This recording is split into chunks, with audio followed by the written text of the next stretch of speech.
workers were first, and then if your insurance offered it, they, frontline workers said you should probably snatch that up because Tennessee is taking half of our stock and hiding it. Yeah, that's what I'm saying. That's you're lucky to even get it. Because I haven't seen any available in California for us normal folk. Well, I think the hospital Tara works at, they just got their shipment today or yesterday. Mhm. And she doesn't know if she's going to get it yet. They haven't announced like what departments are getting it. Yeah.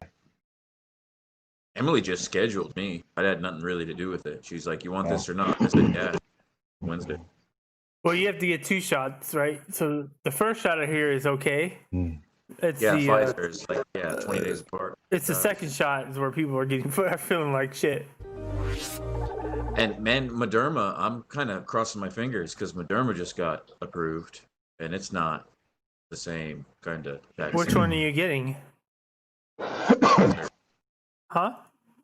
As far as I know, Pfizer, because Moderna was just scheduled today, or just approved today or yesterday, and I was told my vaccine's coming Wednesday, 2 days ago. So it's probably a Pfizer vaccine that's scheduled to be given to me. Obviously. Got you. Everybody out here either about to turn into a bunch of zombies or start buying Microsoft products. Oh, I'm gonna crave brains and serve only Wuhan after Wednesday. Serve only Wuhan. I serve only Wuhan. I knew it. My ass can be over here like, God damn it, I knew it. Not like you can be able to run, fucking crippled. No, I can hobble. my leg works enough. I can hop away. I was kind of nervous about it, like everybody else was, until I just calmed down and thought about it. Like, no, it was approved, FDA approved. Vaccination problems are shit that happens in movies. Wake the fuck up. Yeah, there's a little bit of side effects, but there's side effects with other vaccines. I read that they just did a lot of the testing, what they normally spread out over whatever time frame. They just did it all in parallel. So they did all the testing, but because they had so much money available, they did all the testing, a lot of the steps in parallel of as they developed it. So it's kind of interesting. I mean, I haven't seen anybody die yet. Some person fainted. I noticed that right before they got the shot, they were like fanning their eyes and shit, like they're about to cry. So that don't count. No. I seen that one thing on Facebook where they're like, "Here we go with the first shot," and it's like the nice little old grandma getting the shot, and then it hard cuts to the movie Legion, and she's like climbing on the goddamn ceiling. I'm sure it'll be right. Yeah, we'll see. I think we'll be finally getting to the point where we can look back on this whole fucking year and be like, what the fuck was that? What is that, a fluke? So when this shit was like when Wuhan and shit like that and like video and was all coming out of that country as like the coronavirus was happening, one of my friends brought this up to me like, "Yo, why didn't this shit happen here? I was expecting to see this shit." And it was like the video where people were literally like standing there in China, like if they were just falling over on their face and busting their heads open and shit. Mm-hmm. And they were like, the fucking coronavirus is doing, and it was like showing like all over the place in China. And I'm like, what the fuck, coronavirus? People were going out feeling like shit though. People were walking around still feeling sick and then so that's where that, first started. I don't know, man. Like, I don't think that was coronavirus that they had, if they had anything in this. It's really weird that was a thing. There was a lot of fucking people. There's no way, like, even here, like, there's no way we didn't have like at least one of those happen if it was the same exact shit. If it was a weaponized virus, that means that the person that created it just it just sucks. It just sucked. It just weakened over time and made us all kind of sniffly. They did have that one guy. What was it? That one, like, it was like a Harvard professor and like biosciences or some shit, get arrested with 2 of his like Chinese fucking Chinese was it TAs and shit like that on their way at the airport with fucking Yeah, that happened right away. He was a fucking Yeah. Austrian guy or some shit or something like that, right? There's a Yeah, foreign. and then one of the Chinese TAs was like a lieutenant in the Chinese army and shit like that. Wait, Yeah, Nate. we had a briefcase full of samples, and one of them was Jesus. a coronavirus. I don't know if it Yeah. was our coronavirus. That was pretty Yeah, cool. that was funny. It happened right away, like the first month of all this bullshit. Well, there's a lot of shit that happened in between when it first came out to like how it is now. So Mm. I don't know. See that one Well- video of the dude, the fucking, it was like a vet tech or some shit is what he was acting like, trying to give that guy the vaccine, and he never pushed the plunger in. He just like stuck the guy with the needle and walked away. And the guy's like, "Thank you." He thought he got vaccinated, and he just got stabbed. BRB, I must split a cookie with my kid.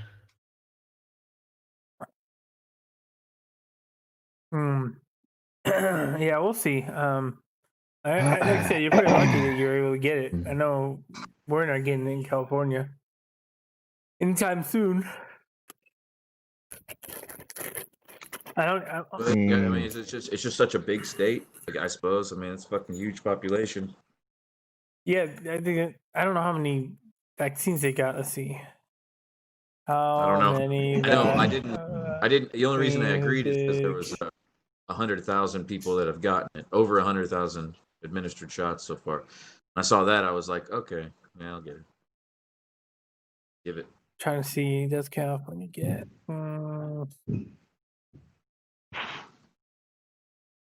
Just give me an answer. I don't want to have to read. It'll be like toilet paper and masks. 33,000 doses is what we got. Oh, California. Yeah. Damn. Out of what? 10 million people? Yeah. Is that what it is? I had an email my wife got from work. Said it was a couple 100,000. 4 days ago, and Gavin Newsom said 33,000. Well, Jim Bob's mom said. Yeah. Sorry. Oh no, you're right. The remainder of the state's initial allotment of about 327,000 doses. Yeah, We're that's on about what their I heard. way. We're on their way. But even 327,000. What's California's population? What is California's Huh? Huh? Sounds like a skunk cow in here. Crazy. Sounds like a What's it say? skunk. So it just ran by. I don't know. I couldn't catch it. I don't know what happened. It just kind of ran by. It's still. Maybe it was that dog. It's all the dog's fault. I'm gonna blame it on Corey. Blame it on the dog. Yeah. There's 39.5 million people in California. God damn. Holy It's not even. shit. That's not enough. I remember being a kid and my dad telling me there's 10 million people live in China. And I was like, what? 10 million people live in China. Yeah, 39 million in California, and only 300 some thousand vaccines. That's a lot of hippie Democrats, man. Holy A lot of shit. there's a huge migration out of California right now. Oh yeah, yeah. What's up, Tim? Yeah, they're all coming to where I live. They are. There's a They're migration coming to out of fuck California Texas and up. an invasion of Texas is Texas. turning blue. They fucked up California and destroyed it. Now they're coming to fuck up and destroy Texas. It's great. Mm-hmm. I gotta tell you what, the dumb ones, it's all Joe Rogan's fault. Is why the dumb ones are moving into the state. Because they're man, also- everybody on his I don't know if you went over to Spotify and started listening to him or anything like that, but everybody that sits down in that chair, I'm moving to Texas in January because you. I'm moving to because you, Joe. So blame that. Yep. Yeah. Make it worse. I bet you Logan Paul's gonna move there. Probably. Respect. You are fucked. Going on, Mavericks? He's gonna be you get fucking little McMansion pop up in the middle of Austin. What happens? All the dudes in Cali move over to Texas because they and somehow get bigger houses, and everyone's like, Texas is so much more room in its nature, and then they obviously vote Democrat. That's another thing. Rogan didn't do us any favors last week, fucking talking that shit about fucking Paul brothers. Fuck, man. He's like, oh, they got game. Oh, you stupid fuck. Why would you say such a stupid fucking thing? Do not give Now them you're credibility. Now you're a fucking low gang. Hello, gang.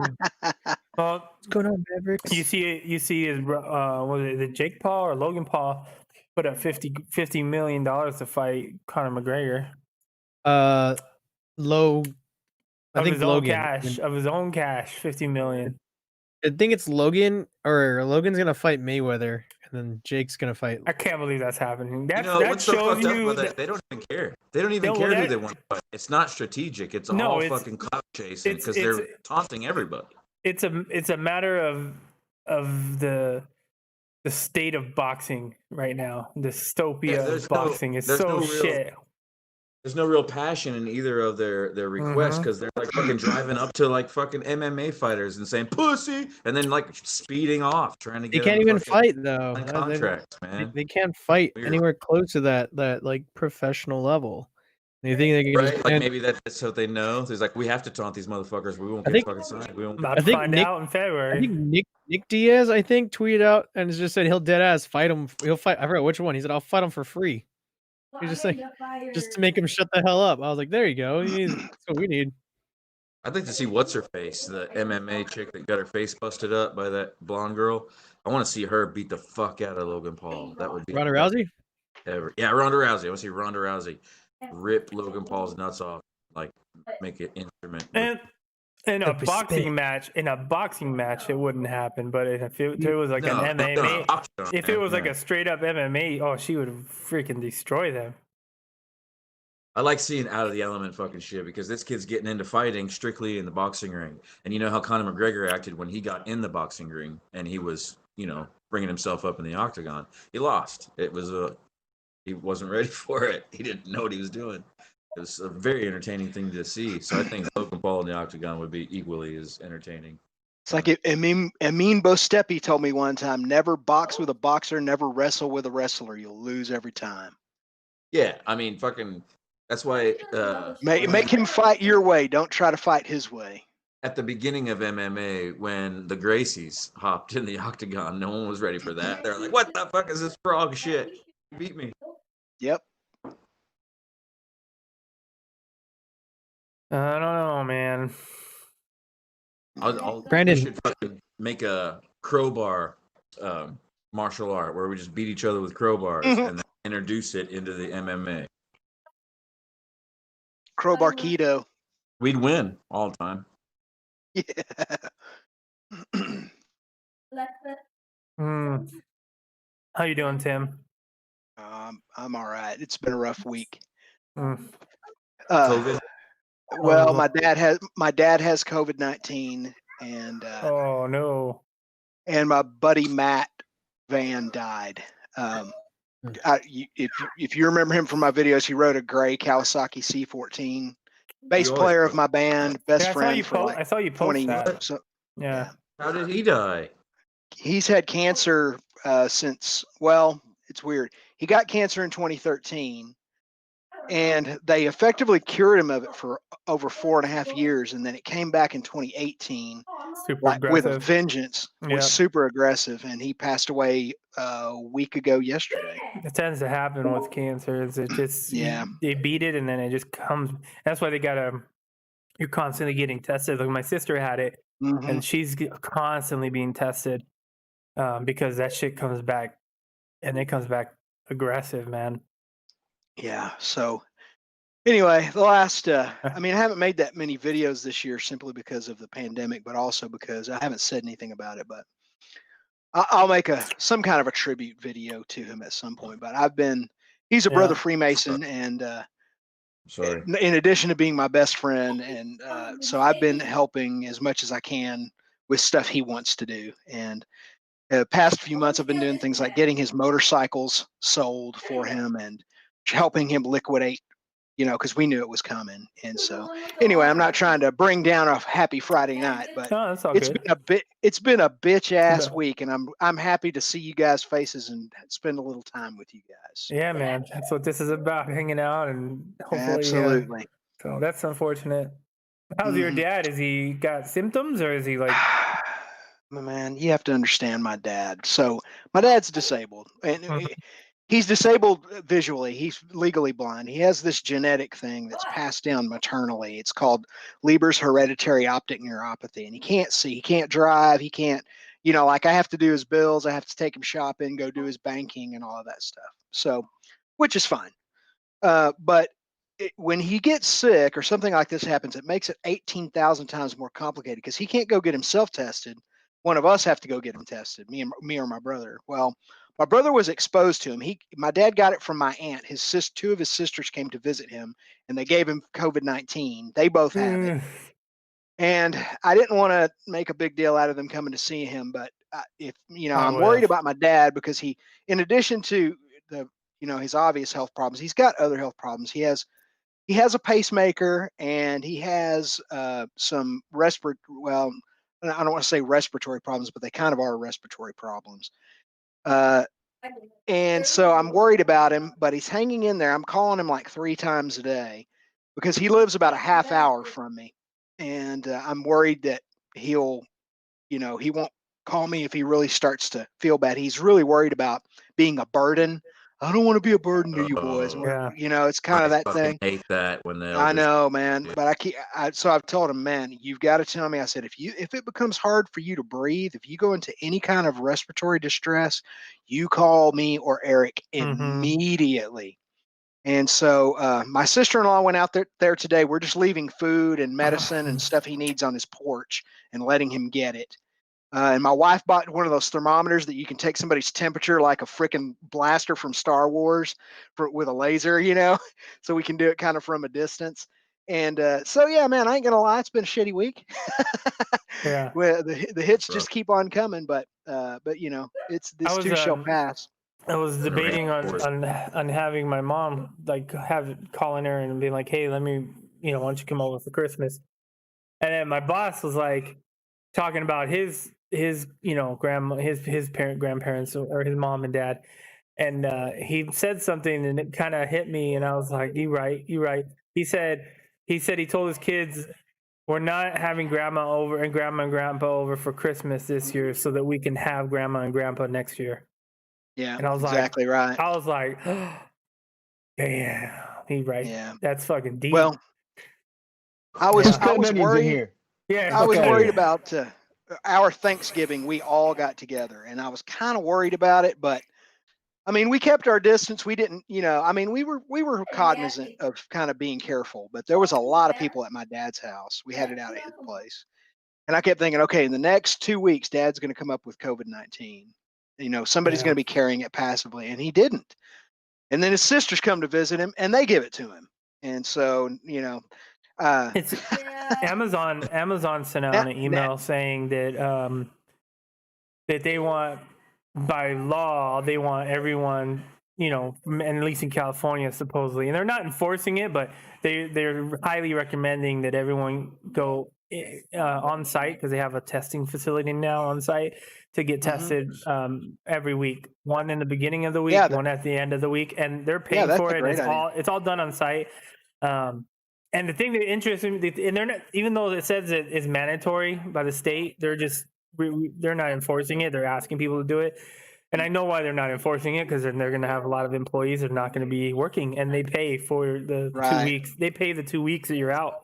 But plus the thing about it is, if they're paying for the testing, I mean, any reasonable person doesn't need a law to go get tested free twice a week. That's a no-brainer. You're surprised how many people are still like, I'm not getting tested, but they're doing it. But then on the email, it says it, what is that, like FAQs? What are we doing with this info? And then it's like, it clearly says, we're providing the results, of our tests to the government, to the state as required by law, But there's a lawsuit by the state against Amazon right now because Amazon's not giving them any of the information that they've asked for. So I'm like, okay, who's lying? Who's lying here? Oh, what a shit show, man. It's So crazy, man. my son's mom works for one of the Amazons out here, right? And she got COVID almost 2 weeks ago, I want to Yeah. say. Yeah, a little over 2 weeks ago. So like she what was it? I went to help my Paid. sister-in-law get her Christmas tree. Or yeah, I went to go help her get her Christmas tree, and my son's mom was gonna meet us and hang out for a little bit after or at her apartment. So we get to my sister-in-law's apartment. We're sitting there.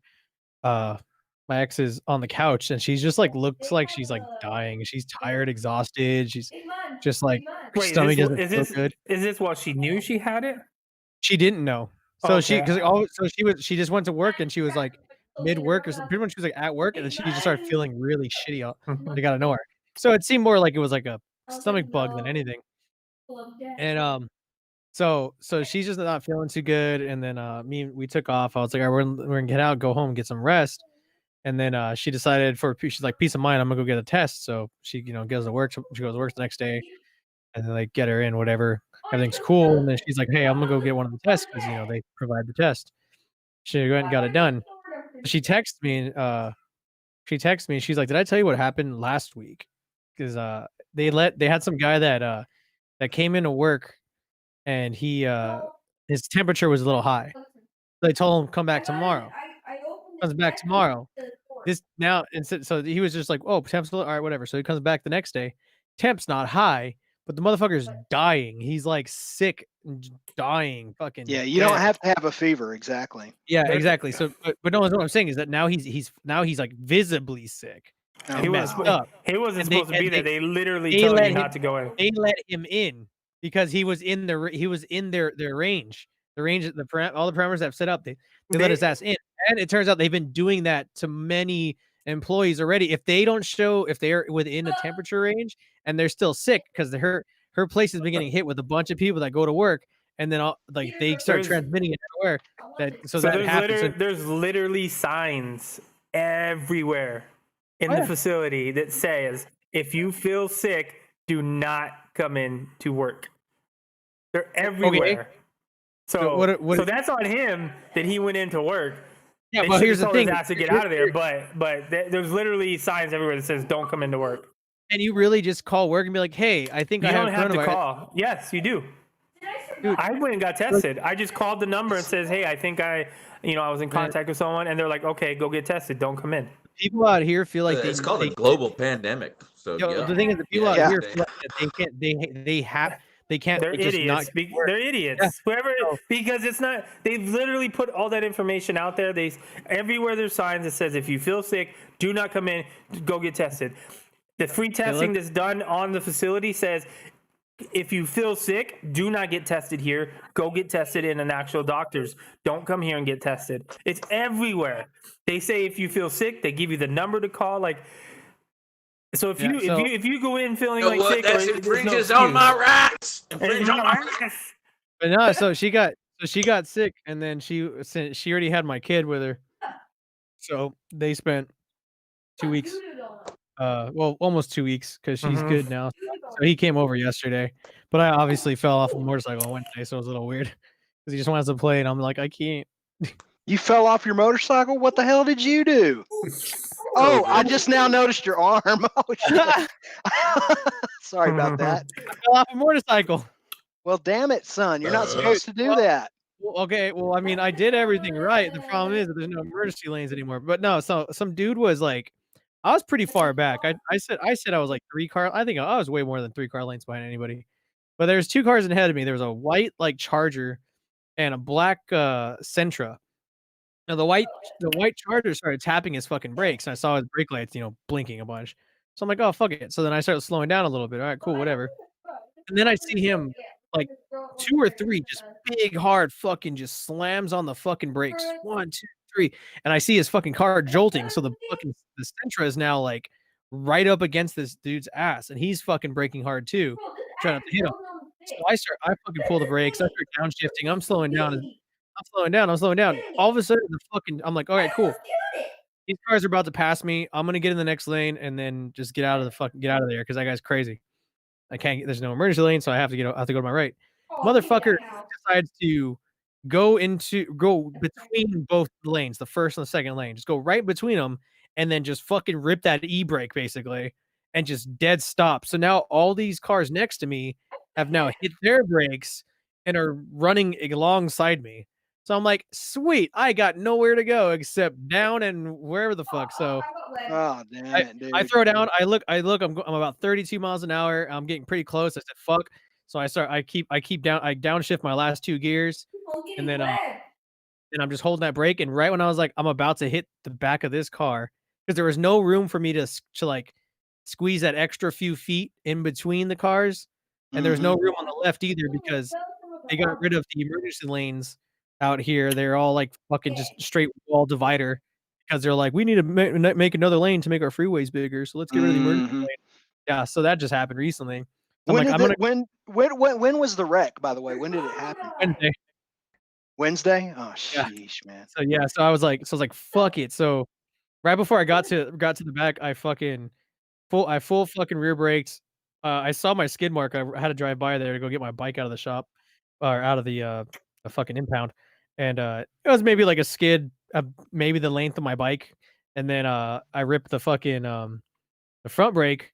And I think what probably happened was my back tire came up a little, not very high, but enough, and then the back swang to the left.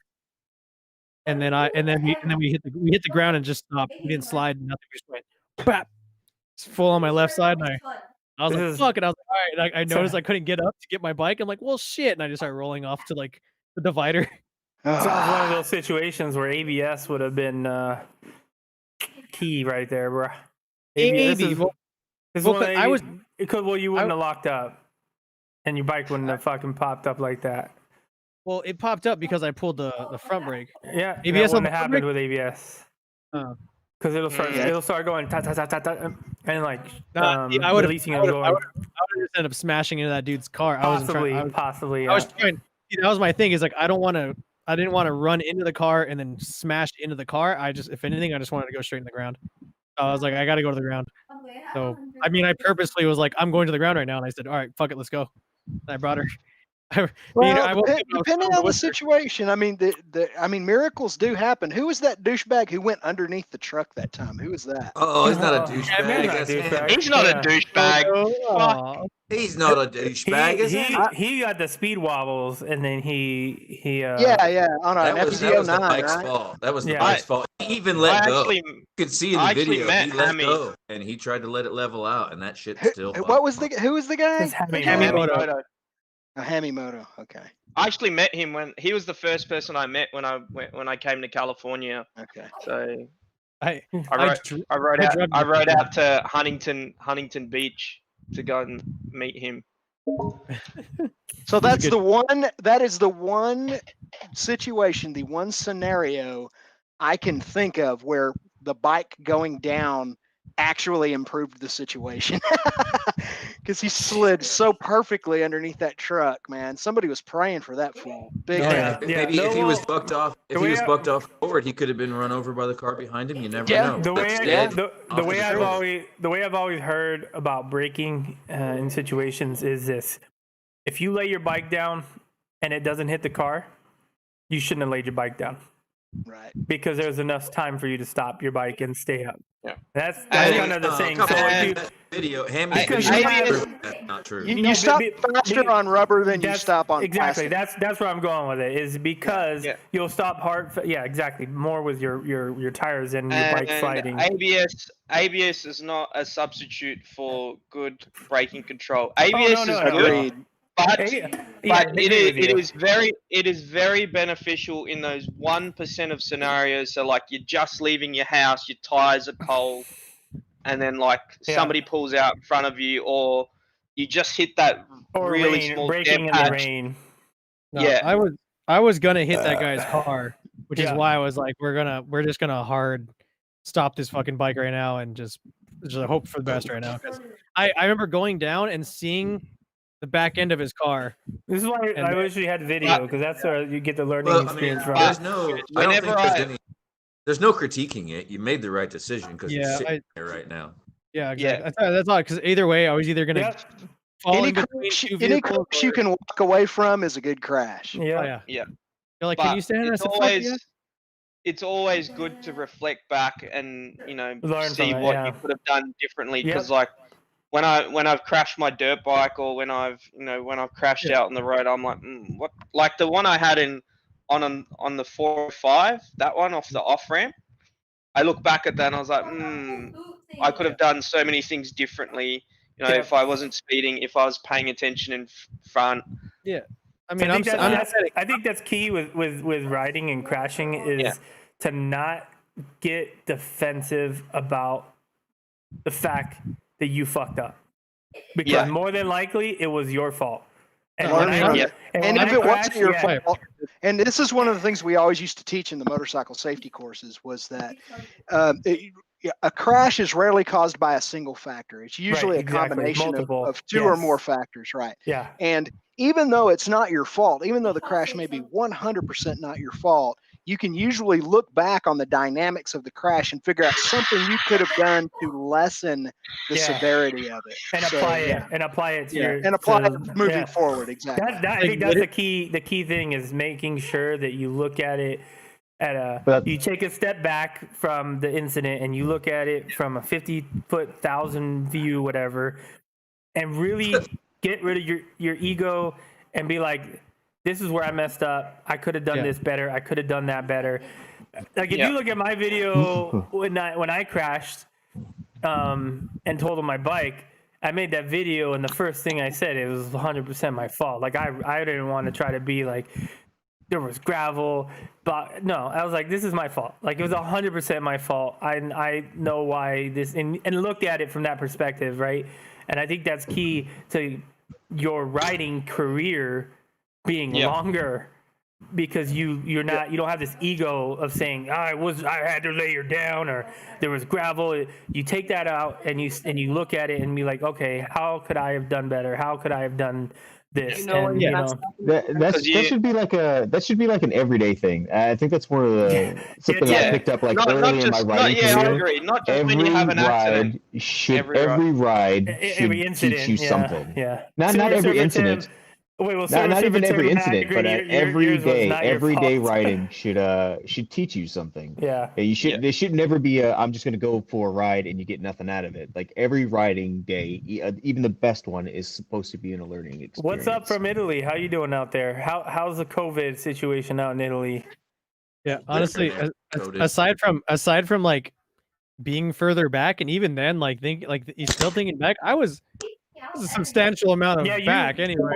How you describe it with a car going in the center lane and basically blocking all your exits. That's a scary situation. That was the worst. I planned as soon as he started braking, I was like, cool. I go, I'm gonna slow down. I'm gonna fucking so that if anything happens, but I'm gonna get out this way. And then as soon as he went over and was like taking both lanes and everything boxed me in, I was like, well, the GG's. GG's. GG's, guys. That would have been hilarious if you had that on video. But like the thing is though, like if you go and watch like all those clips from like Moto Madness and stuff like that, and you watch all the accidents, and then you can actually it is kind of unfair to judge those kind of accidents because you'll be like, because something's going to happen, but then you look back and it's like, well, if he wasn't going like 20 miles an hour over the speed limit, or if he wasn't following that car like so closely, or if he'd anticipated the car to pull out or whatever.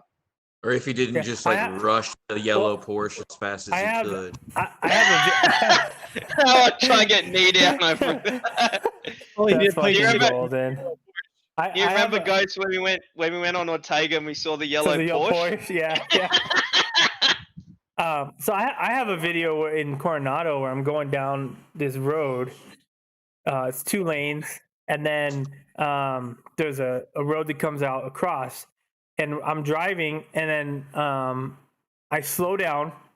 I slow down like below the speed limit. And as I come to the intersection, there's a truck on the right-hand side. So I went all the way to the left-hand side. on the left lane, and this car just darted out, and I was like, if you watch the video, I'm like paper thin close to like smashing into this fucking car, and you can see the ABS kicking in on the bike. You can see the front of the bike kind of go like bounce up and down as I'm like trying to slam on the brakes, and I barely missed it. But to your point, the amount of people that were talking shit about, oh, he could have done this, he could have done that, and that was the biggest thing, was like, yeah, but you're watching it after the fact. You're not watching. It wasn't live. It wasn't instant where you had no reaction time and this and that. Like, you go into watching a video and you know that something's going to happen. So you're hyper vigilant. You're looking, oh, there's a truck here. The sun's in his face here. Oh, look to the left. There's gravel right there. And you're like looking at all this stuff, right? So that's kind of, when you watch crash videos, you got to take all that stuff in the armchair quarterbacking. Yeah, exactly. Instant replay quarterbacking. I def tunneled like right when I got to that very flat final point of, am I crashing between these cars or am I going down before I hit this car? Like, I definitely tunnel vision and just like anything that was happening behind and around and the side of me, everything, it was just all just what was happening in front of me. I was like, fuck. I think that'll. You haven't been How was riding. that? How long have you been riding? You like a year, 2 years. Yeah, I don't know. I feel like a lot of that stuff is going to come with more experience and crashing. And, you know, I know, like, I've had a lot of situations, and I guarantee a lot of people in here have had just some crazy situations. And so, like, who here follows me on TikTok? I'm assuming I don't like you at all. I do not. I do not communist propaganda. Get out. Well, the only reason I asked is because I posted a video on TikTok, and since none of you are following, I don't think you guys have seen it. I almost hit a deer one of my last rides. No, like, per this video, you will think that I fucking clipped it. Tim hit a deer, right? Yeah, I clipped one. Yeah, a couple of videos back. Yeah, well, it was in July. Oh, it was a close call. Yeah. The only reason I didn't hit it is because I locked my brake. When I locked my brake, it changed the trajectory of the front of the bike. But at this point, it's like, if I don't unlock my brake, I'm going to crash because my brake's locked.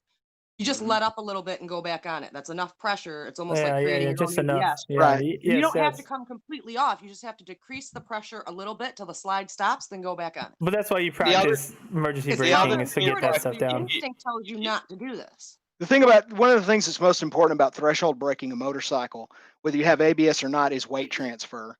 You've got to get the majority of the motorcycle's weight, or as much as you can get, into the front suspension before the braking really becomes effective. And what a lot of people do, especially pre-ABS days, is something would run out in front of them or similar situation, and they would immediately just grab the binders as hard as they could. Well, that's immediately, just like you're saying, it's going to cause a skid.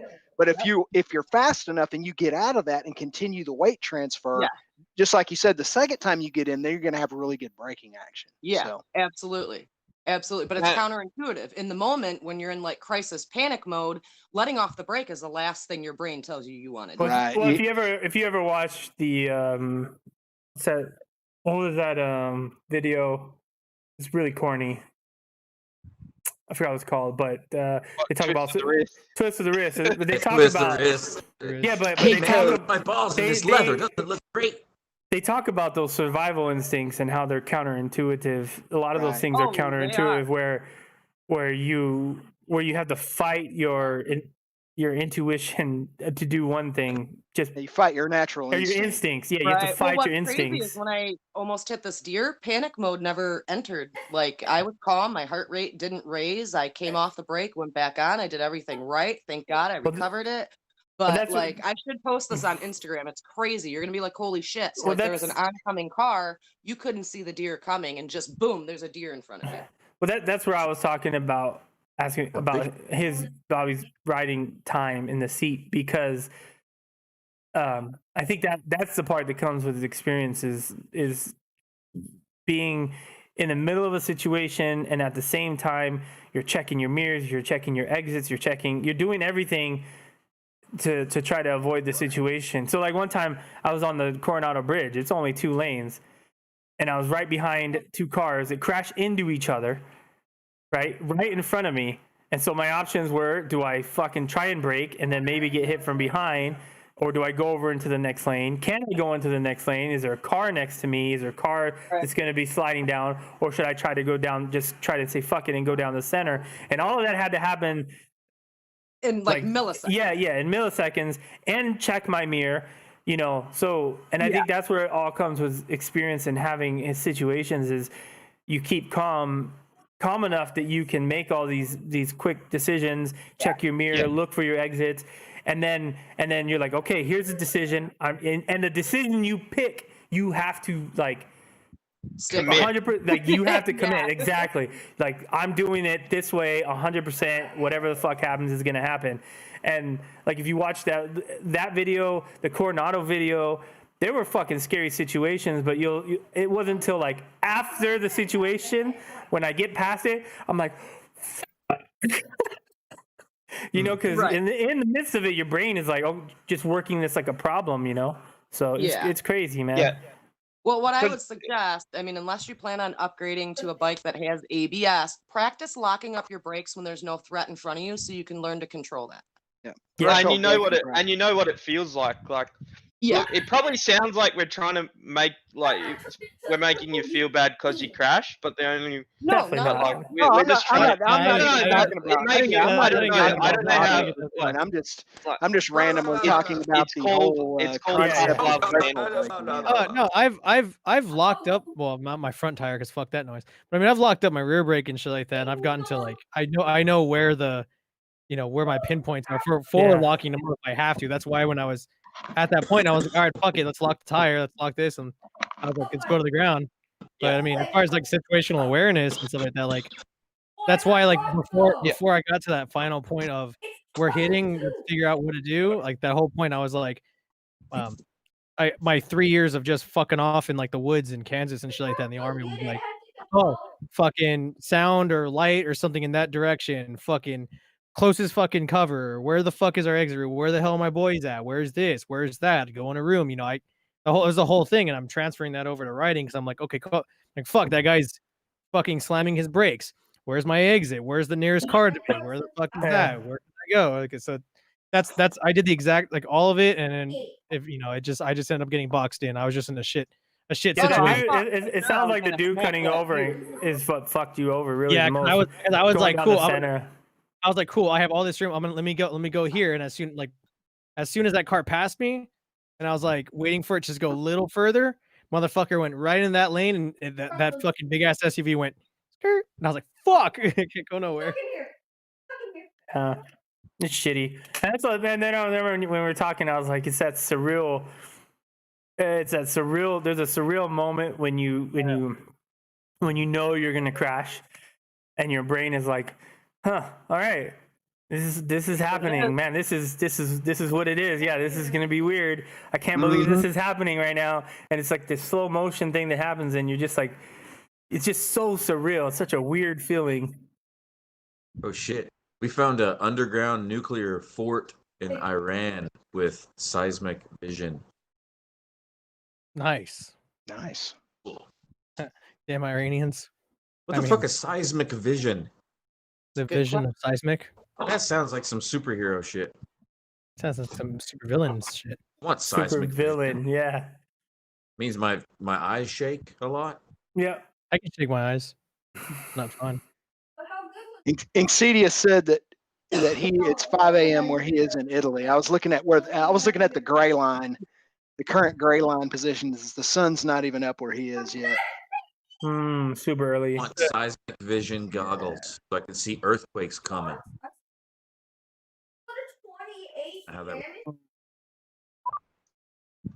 What's that? That's a big white dot. That's the sun. So here, let me put. Oh, I shouldn't. Don't. No one look at this picture. It's the sun. Look at the sun.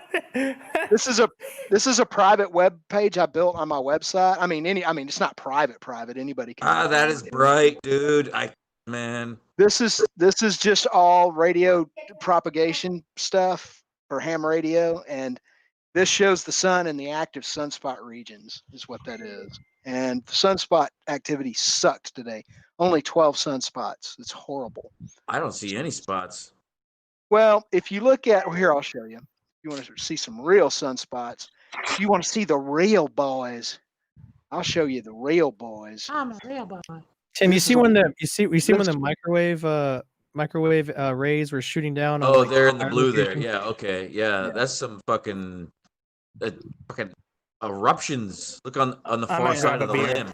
Holy shit, look on the far side of the limb to the left.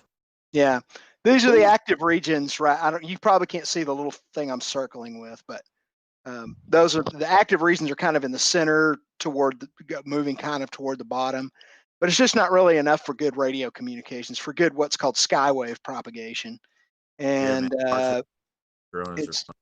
it's looking horrible. I love it. I know Sun Talk. I watch Suspicious Observers. Oh yeah. Good evening. It is 11:16 p.m. 12/18/2020, and we're all gonna die. That guy's funny, man. Yeah. So anyway, but that's just I built that. It's got a bunch of telemetry that's useful for ham radio to see if Cool. the bands are cooperating, and as you can see, most of them are not. We just 40 and 80 recently had meter a wavelength is solar good. storm. It narrowly missed Earth about 2 weeks ago. Yeah, Huge. it was not as bad as expected, which is a good thing. That geomagnetic. It could have been storm. though. It just missed us, like it was like a BB shooting off the corner of the can, right? Knocking through it. A what? A solar storm? Yeah, man, we could have lost power for a week. What? If it hit us, but it didn't. So, No, oh well. I mean, it's happened before. It used to when we were at the top of solar cycle 23 in the 90s. I remember when I first got my ham radio license. There was so much sunspot activity and so many coronal mass ejections and so many geomagnetic storms. I can remember them sending out warnings on the radio, like in the morning. If you're going to be out in the sun today, you need to limit your exposure to the sun because there's going to be a geomagnetic storm. And it's just that it's been so long since we've had an active sunspot cycle. I the know. sun has been dormant for so long. He's not joking. I mean, we're talking 100 years. Yeah. Since the last time that we've had problems, is that when electricity was still an infant, well, our electric grid was still an infant. It happened. We had a coronal mass ejection, hit fucking broadside of the Earth, and knocked everything out. We had to rebuild everything. What the no fuck? one had there, but we were cool with it because we weren't so used to electricity. Yeah. Here, Earth-directed coronal mass ejection. Here's the story right here. It's showing. See, if you look right, if you see those kind of rays shooting out where they blocked out the sun itself, so you can see the corona, and you see those CMEs coming off of the sun, and they head toward Earth. But I think what they're talking about, look, there's a good representation in red of that CME. Yeah, Look at dude, that that's motor. all. That is fucking EMP, basically. Yeah. That's like natural EMP, electromagnetic. Yeah, in a way. But anyway, there's an animation of it. Oh shit. It was pretty massive. But they say in this, it's either this story or another one I read that, it shows the solar wind too, that it wasn't as bad as expected, which is a good thing. You want the sunspots in ham radio. You want as many sunspots as possible, but you don't want coronal mass ejections, and you don't want coronal holes, because that makes anytime there's a coronal mass ejection or a solar storm, it hits the Earth, the radio bands go to shit. It's loud, static. It sounds horrible, and you can't make any kind of communications. It messes up everything. Cell phone communications, landline telephone communications, TV broadcast. Emissions, all of that stuff gets messed up anytime there's a big CME or a big solar storm. The Carrington event? Yes. Insidious. Let me check that out. Yeah, that's some interesting reading. Cheers, people. Cheers, man. Cheers, boy. Oh, that's good. What was that? That is 1859. What the hell? What else has happened in the news recently? I feel like a bunch of stuff has happened. Well, yeah. I mean, I've kind of gotten to where I'm not watching the news unless I absolutely have to, because I just don't trust it anymore. It's just it's such propaganda. It doesn't matter who you watch. It's all agendized propaganda. course it is. So I go based on what's happening in my life and my experiences as to what I choose to prioritize as a social issue and what I don't. But yeah, these are a social issue. Did you say? well, just I don't judge the important social issues based on what the news tells me to prioritize. I do. Bah.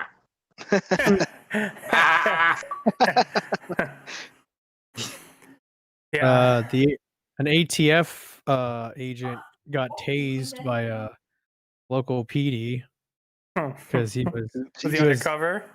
no, apparently he was serving a war, or he was trying to get I think it was probably like a polymer 80 or some kind of illegal firearm from a guy, and the dude went and called the police, and the police told him to lock his doors and not answer. Then the cops got there and they kept telling the guy to put his hands up, and he wouldn't comply. And he had his gun. Eventually, another cop came up, pointed his gun at him, kept telling him to get on the ground. So he finally gets on the ground, and they end up fucking. He's like, "I'm a federal agent," and shit like that. They end up just tasing his ass.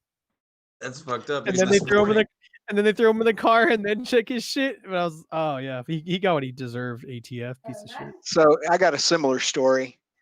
Back in the 80s, a buddy of mine who is now a retired Texas trooper, Texas DPS, state trooper, he got called to this emergency situation out on Interstate 20 out in Ward County, Texas. Now, these days there's so few people out in Ward County out in West Texas that it has an 85 speed limit or 80 or 85 mile an hour speed limits.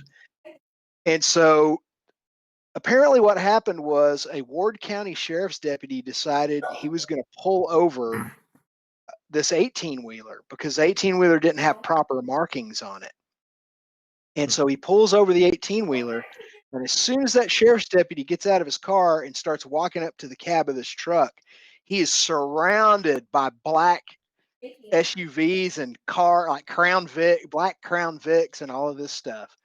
And he's got all these dudes with AR-15s drawing down on him and telling him, drop your weapon belt or whatever, get your hands in the air or whatever, blah, blah, blah, blah, blah. And they're federal agents. And so they take this Ward County sheriff's deputy back to his car, and they've got him spread out on the hood of his car, on the hood of his own car, and they're asking, "What did you pull this truck over for? Why did you pull this truck over?" He said, "Hey, we're in this county. We pull over, we pull over trucks all the time. He doesn't have proper markings for this, and that."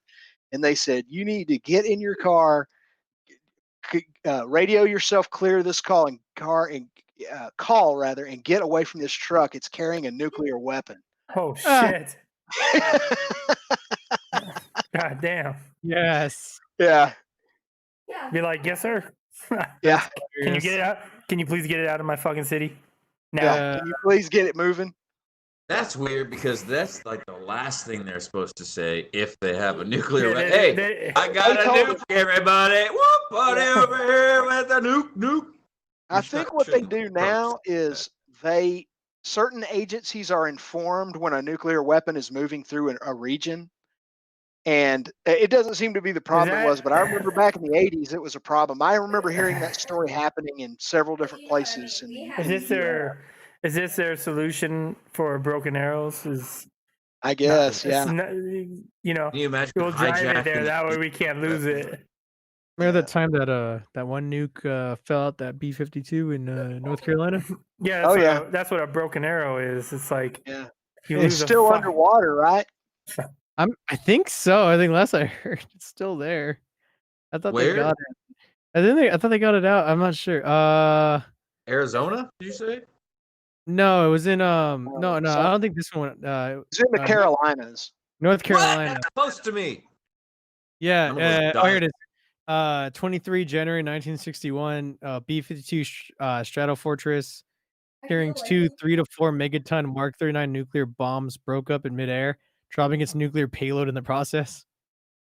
Yeah. It's a good thing those things are designed well, huh? That should be on priority to fucking go get instead of fucking thinking about Titanic life jackets to sell to museum. It says today 6 U.S. nuclear weapons have been lost and never recovered. There has never been a partial inadvertent U.S. nuclear detonation, despite the very severe the stresses imposed on the weapons involved in all these accidents. Yep. Yeah, that's pretty crazy, man. They have to have some sort of that could fuse cause or some damage. detonator or something. What if like a whale shark tries to fuck one of them?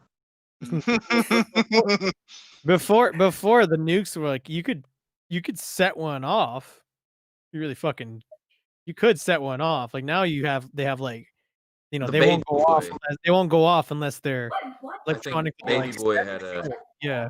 The Baby Boy had a impact. Yeah. Just What do a you little call that? tip you would push Caliper in thing, on them. Yeah.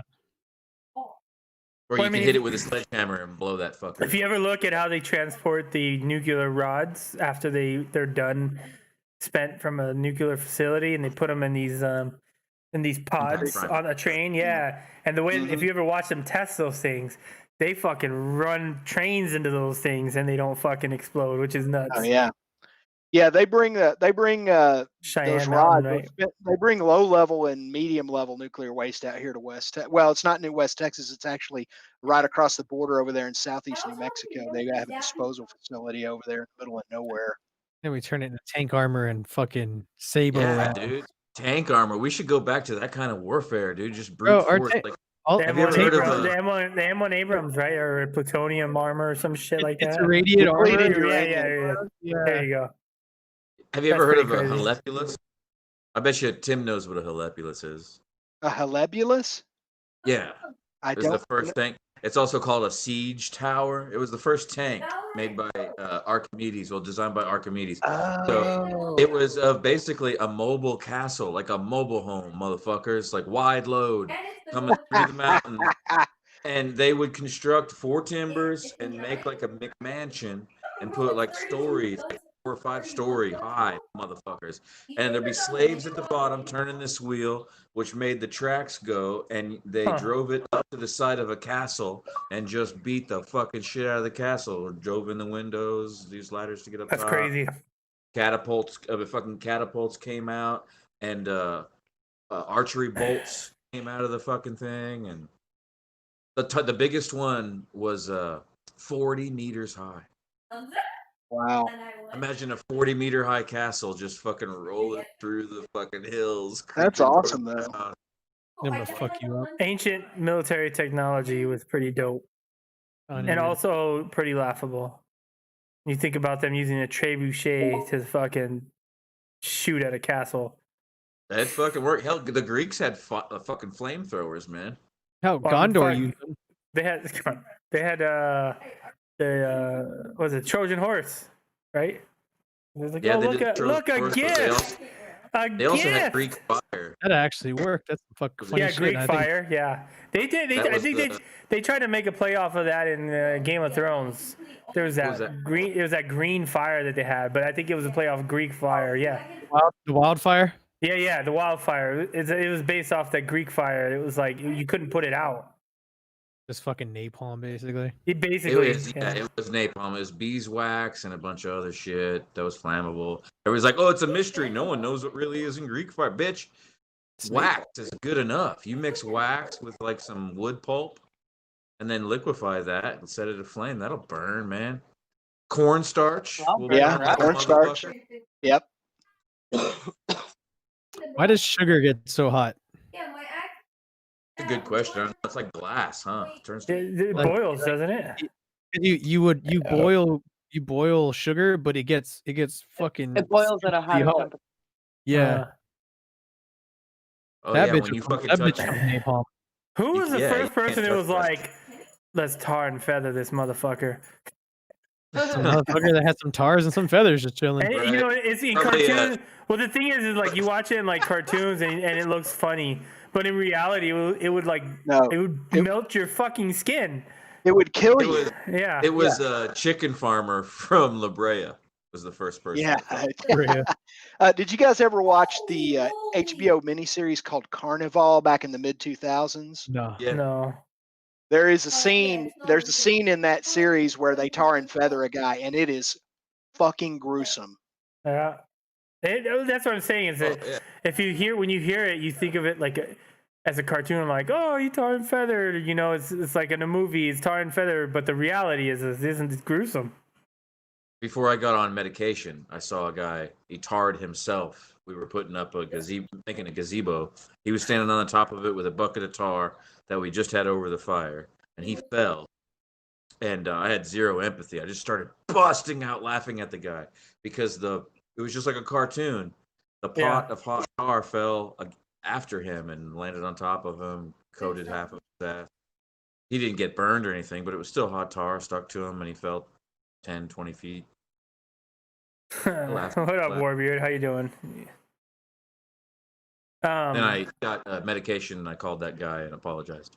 Jesus. There was in San Diego, I don't know, it was a while ago, in Balboa Park, in the corner of Balboa Park, in this, like, I think it was across from the Museum of Man or something. It was a little tiny hole in the wall museum that they put, and it was called the Museum of Torture. That was a dope place. I remember going in there, and all it was medieval torture devices. And like they had the tools, they had the whole mask with the fucking points in it, the whole body one. Like they had stuff like that on there. It was really interesting. Was it Skull's Bride? Yeah, something like that. Somebody They tried to trade me one of those. These were mechanisms that if your wife talked back to you, in like early America and ancient England, you put this fucking cage over her face that had this thing that pressed down on her tongue, so she couldn't talk. You just kept it on her for whenever, for however long you wanted. Yeah, crazy. I think it's gonna be in Oakland next. Imagine that. Medieval Torture Museum, San Diego. Is this still there? Them women talking out of place. How dare they? Yeah, damn, smart ass. Listen, they Ghost Wife would have one on right now. Oh yeah, 100%. Right now, we're talking out of place during a podcast. What the fuck is going on? Skull's Bride. Anybody that's fucking interested in that? I think it's still in San Diego. Don't Google that unless you're ready for like bondage ads. It's called Medieval Torture Museum in San Diego. Oh. Buy tickets. How much are tickets? Oh, it's not open yet. It's opening soon, so it's gonna come back again. I'll build an Iron Maiden one day. It won't be iron. It'll be environmentally friendly, but it'll still look the shit. Hey, stop telling my secrets, Warbeard. You know. I'm big on being environmentally friendly. That's why I use so much epoxy resin. That's totally organic. 100%. Later, Ignatius. Have a good one, man. Have a good work day from Italy, over there in Italy. Man, I have a motorcycle that's missing pegs. Yeah, at least that's all it's missing. That's easy. Well, I gotta fix the lights. The fucking tail has like. What do you mean it's missing peg? Like off the sprocket? What are you talking about? Oh, my peg, my actual like foot peg. Oh, your fucking foot pegs. Sorry. Yeah, my left side foot, mine and the passenger foot peg snapped off, and then I cracked the tail. So that's gotta get replaced, and then the front, my headlights fucking cracked, and I gotta replace the blinkers. You know what you can do?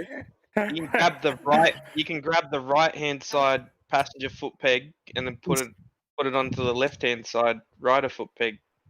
No, because I've seen people do that before. I'd have to like mess it because it'll swing towards where my fucking shifter is. What happened? You fall off your bike or something?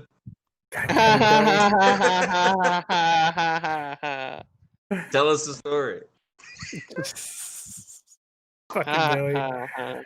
I was riding down a street. No. All right, we got it. And then I just said, "Fuck you." Shut him down, son.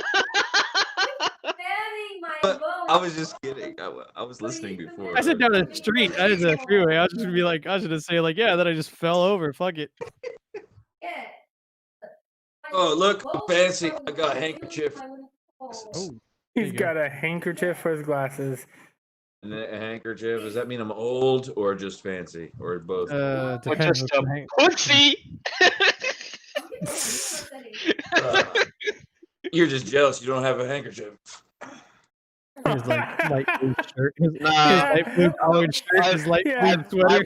I wipe my tears away with my own beard, so don't worry. Like this? Like this? Yeah.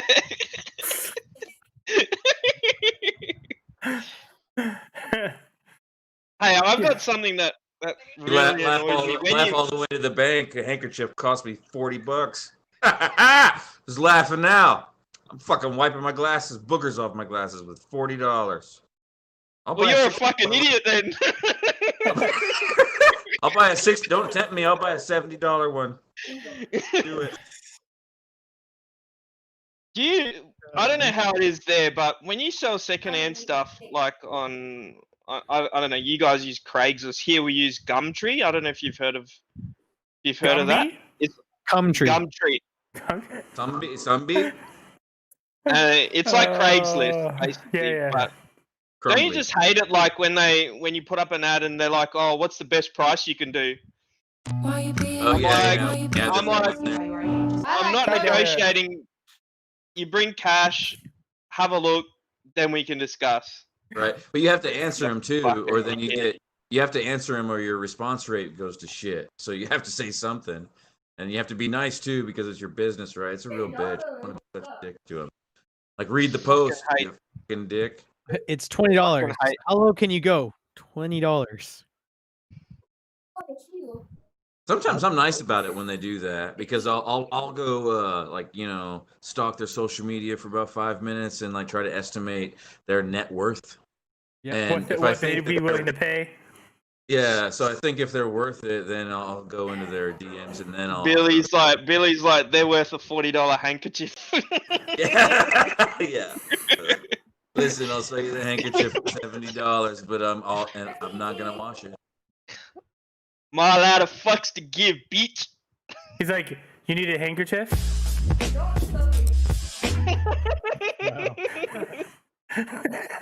And dude, that reminded me of smallpox blankets. This day and age, fucking COVID-19. Fucking giving. Here you go, $40. Here you go. $70. You need 2 weeks off work? I got you. Quit saying 40. Go high and then add 10%. What's wrong? That's what I do. I set my prices high because I know they're gonna beat me up on the price, and then what I originally. No one expects to buy that. No one expects to pay. So what's I'm gonna sound like an asshole, but when I used to work at Fry's and I would sell home installations, right? They didn't have a set price. They said, "Here's the minimal price, right, to install some like a home theater and all that stuff." But that's just a minimal price. So if you can sell them for more, then you could sell them for more. So I would take 3 home installations or 4, depending on how I felt about them, stack them up, and that's what I would charge them. And then if they ever complained about it, I'm like, they don't normally. Let me go see what I can do for you, and then I'll go take one of them off, and then I charge them for 3. Upselling. Then I charge them for 3 installations, right? And so that's all like profit for me. So yeah, that's how you sell. I do too. I mean, I always throw things like with the Goonies shit, the little shit that I sell, like Goonies artifacts and shit. Yeah. They'll see the coin, right, the doubloon, and they'll ask about that, and I'll be like, yeah, it's $25. That's just what you got. But I also sell the keys, and they'll be like, what keys? What? Huh? Yeah. Then you do like a combo. Yeah, and they'll be like, whoa, I did that to you. Hey, it works for me. It works for me. I gave that shit to you, didn't I? Or did you buy it? No, I paid. I wasn't gonna take it for free. You offered it for free, but I didn't want. I would have felt bad if I, you. That's your work. I didn't want to take. I wasn't wanting it for free, so I paid. You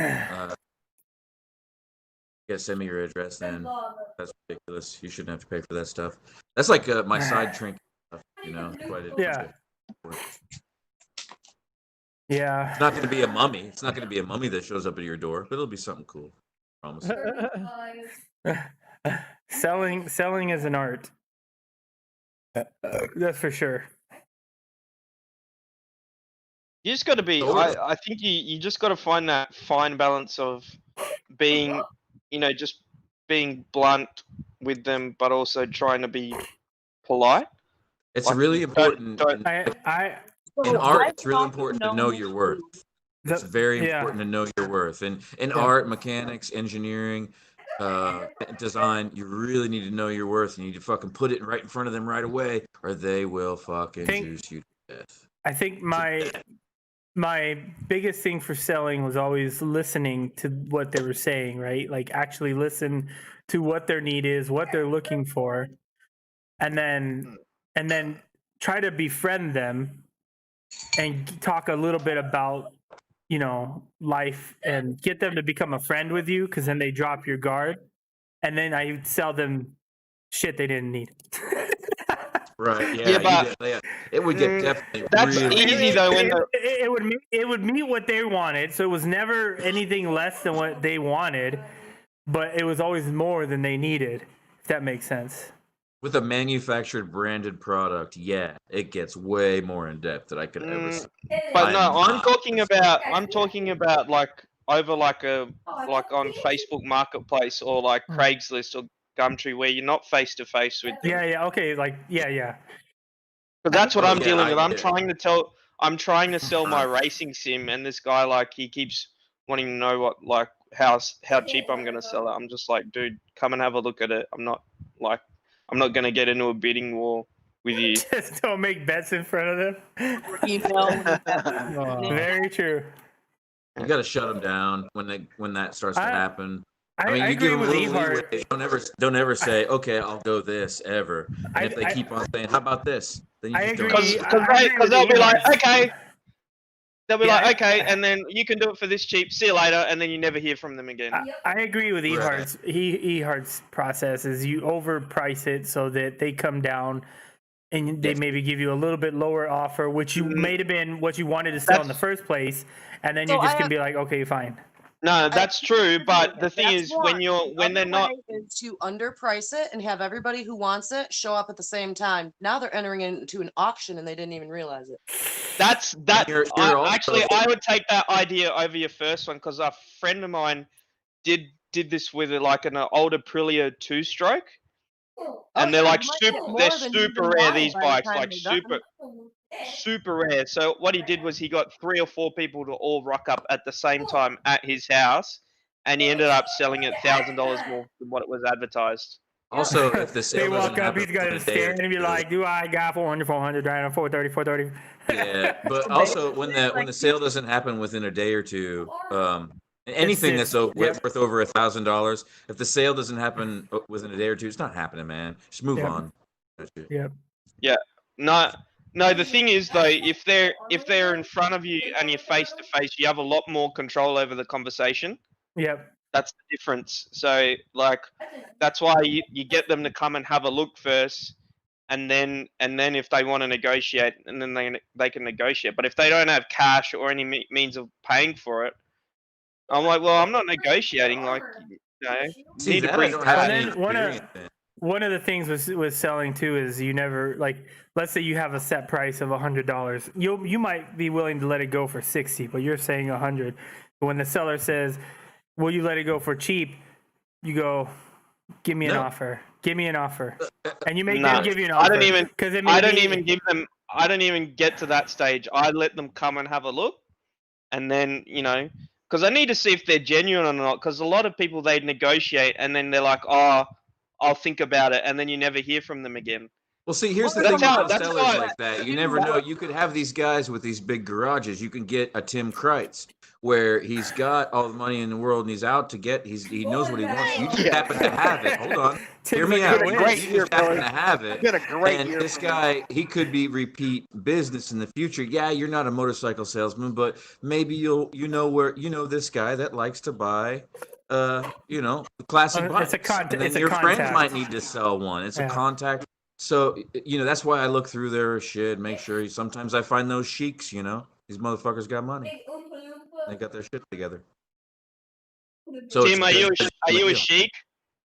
A sheik head?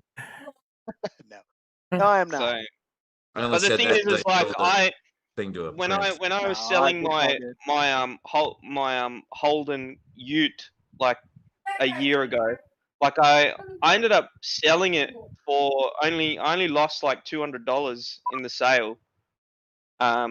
Because the thing was like he wanted to negotiate. I said no, you bring your kid because the car was for his kid. Like you bring your kid, let him take it for a drive. Then then we can negotiate.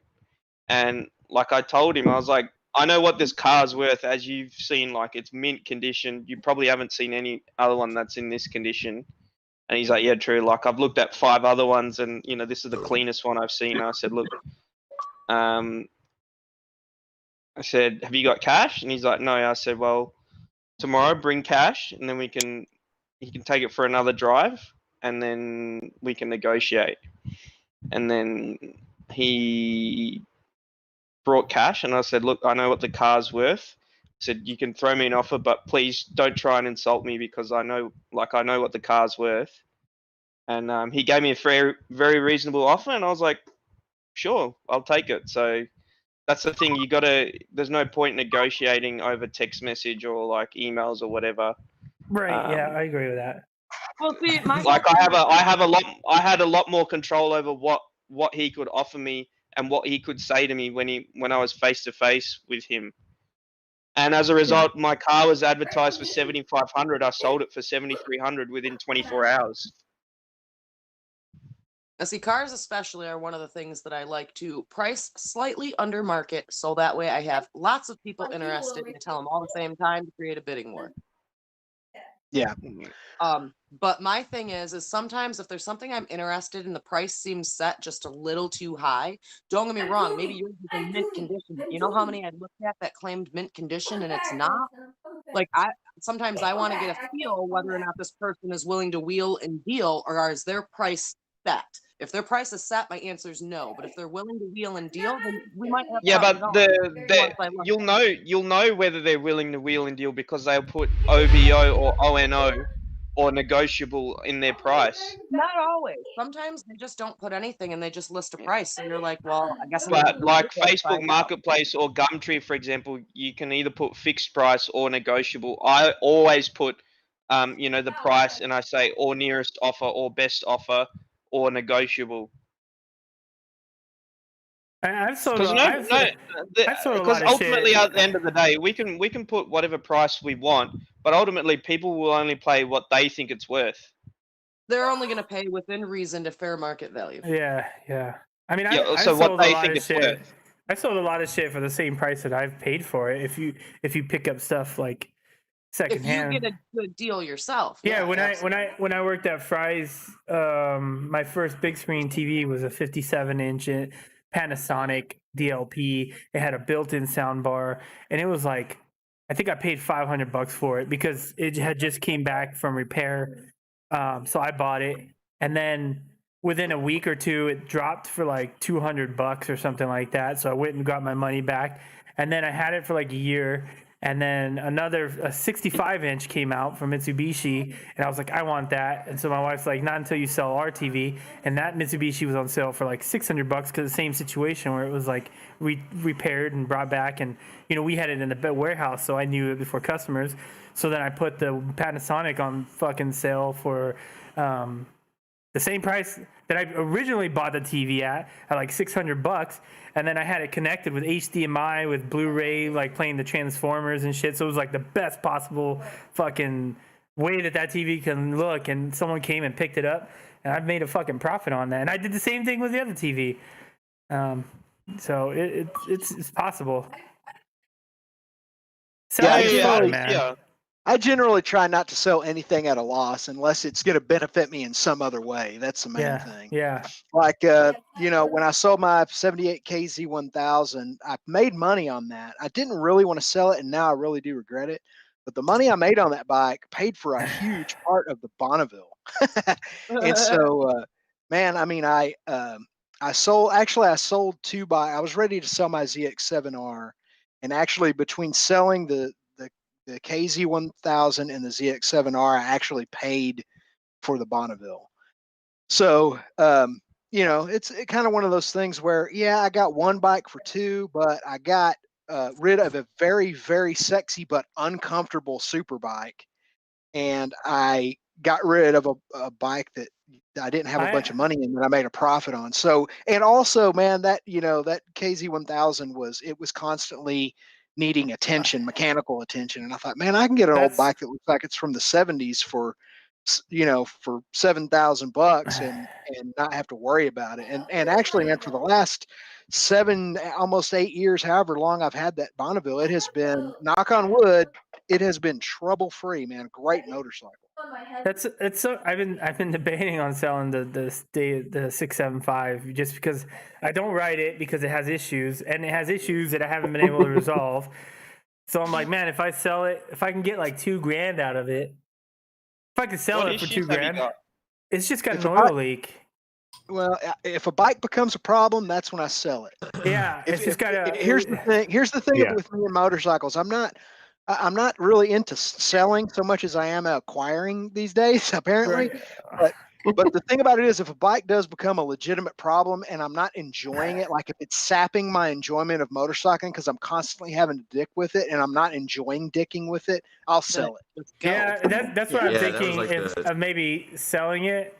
And if I can get, it was like that. It sucked. Yeah. Where's the oil leak coming from? I can't find it. That's the problem. I've tried finding. I've took the fairings off. It's one of those ones that like it will leak and then it won't leak, and then you're like, where the fuck did it leak from? Yeah. The main thing is if a bike gives me problems on the road. If it requires attention, I don't mind having to wrench on it every so often. I enjoy wrenching. But if it's a problem on the road or I don't feel confident with it on the road, that's when I usually get rid of it. It hasn't or been you a problem spend on the more road. time wrenching than you do riding. Well, that's the thing is like, good point. So what I was like, I could sell it and buy a Grom or something like that, but it's definitely got its sentimental value, and that's a problem. You have to weigh that. That's worth something.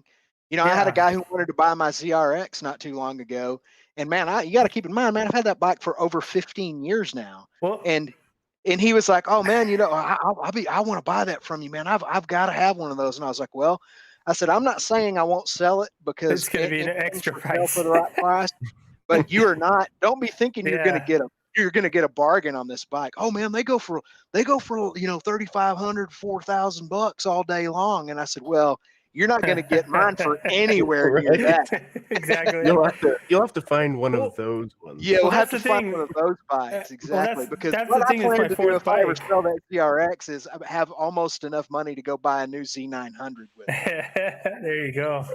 Yeah. So there's no reason to. I mean, I'm in the middle of bringing the GS back to life, and I'm going to see how that goes. I'm looking forward to that. That one's getting real close. That's going to be my winter project, so I'm looking forward to that one. And then I have to go through kind of the shakedown period with it. I get it running, I get it kind of set up the way I want it, and then I just ride it and I see what it does to me. Do I like it?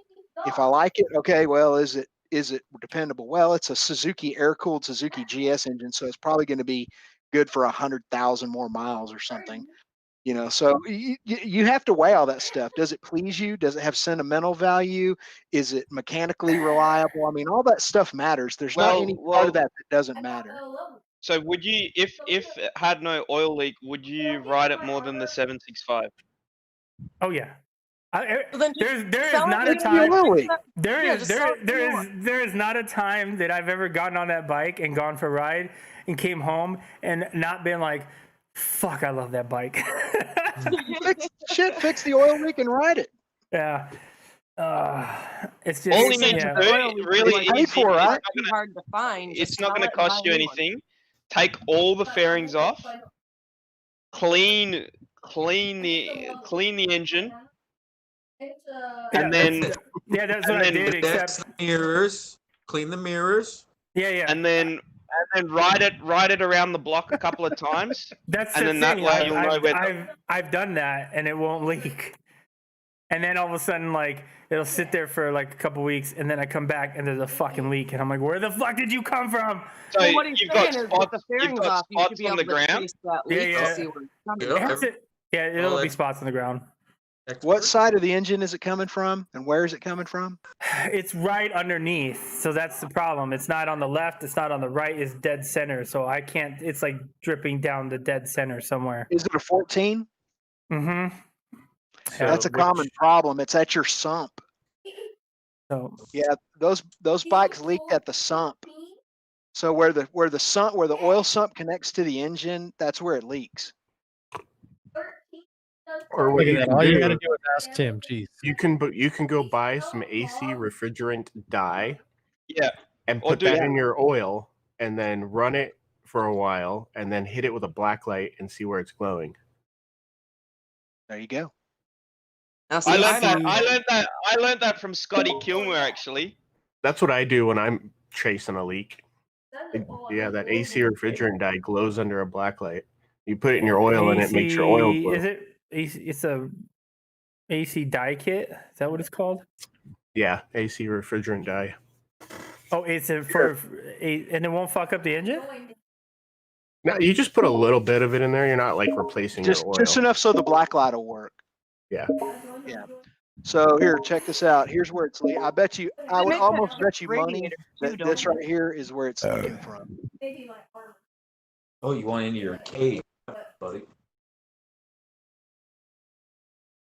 Right here. That looks exactly where I think it's been leaking from, and I just can't tell. That's almost.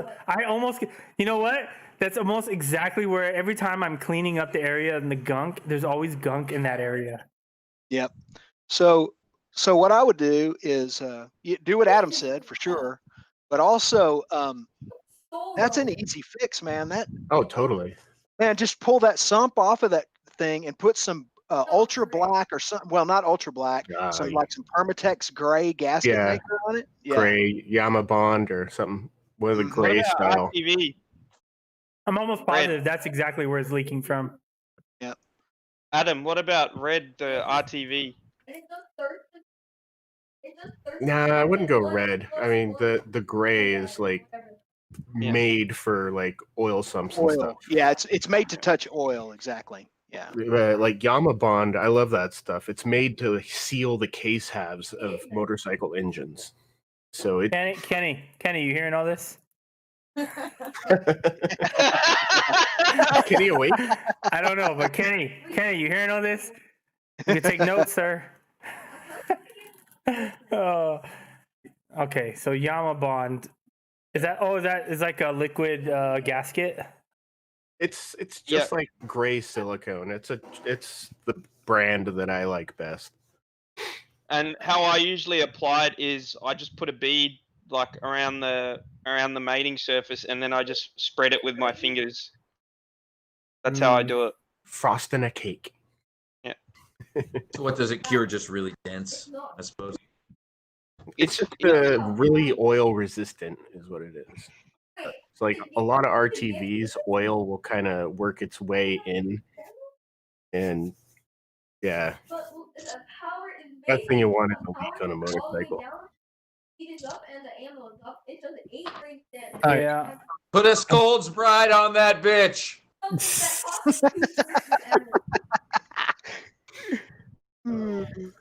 I'm up enough. I'm gonna go dad. I'm gonna do dad stuff. All right, man. Good night. One-armed dad.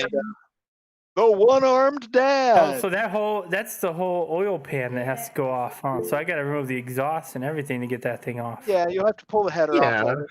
I mean But that's no big deal. It's better than having oil leaking down on the header. I mean, it's just here's the thing: you don't ride it anyway. It's so an take oil it pan, apart. right? And Really, that's really the oil pan. Just take your time. Don't get impatient with it. Don't get frustrated with it. Just do it. Don't fucking handball it to Kenny. 2 weeks to do it, it's no big deal because you don't ride it now anyway. Yeah. True. Don't fucking handball it to Kenny. Have an actual good crack at it because it's not that hard. Brake clean is your friend. What are you talking about me that's what for? I'm What am I using. supposed? What am I supposed to be doing now? There he is. I think they found the leak on the Daytona. That's what I'm saying. He said that there's a common leak at the sump, and he brought up the picture, and it looks exactly where the oil's been kind of crusty at. Okay, fool, we'll fix it. That's what I'm telling you to take notes so you can take care of this. No, I need to get the pit bull stand and all that stuff for it. So. I'll assist. I mean, What do you you know, get paid for? I don't Come mind on. assisting. Kenny, does he like remunerate you in any form? I'll put it back Whether up so you it's- can see it. Does he? I think Do I found get the any picture. kind of I found the payment? picture. Yeah, Is that what you're asking? Yeah. You know why you No, gotta? Why but- are we? Why? but- Why are we talking about however- this? Like, let's just. However, Is there at least free beer in the? I don't mind helping. I honestly don't. Okay, cool. Yeah, and I would do that for anybody, except for a few people. Actually, there's a few people I would not do that for. We'll be right back. Yeah, I'm a love machine. Yeah. I don't wanna suck nobody but you. Ghost, if you want to One make arm Kenny's better. life 10 times easier, spray WD-40 on the exhaust studs for the next week. Yep. If you empty a whole can into someone's, Yeah. I mean, you guys have a very valid point. I ain't got nothing to lose. I'm not really riding it, so it's not. But even if you're doing, I hate taking the fairings off the fucking Daytona. It's so much work, No. man.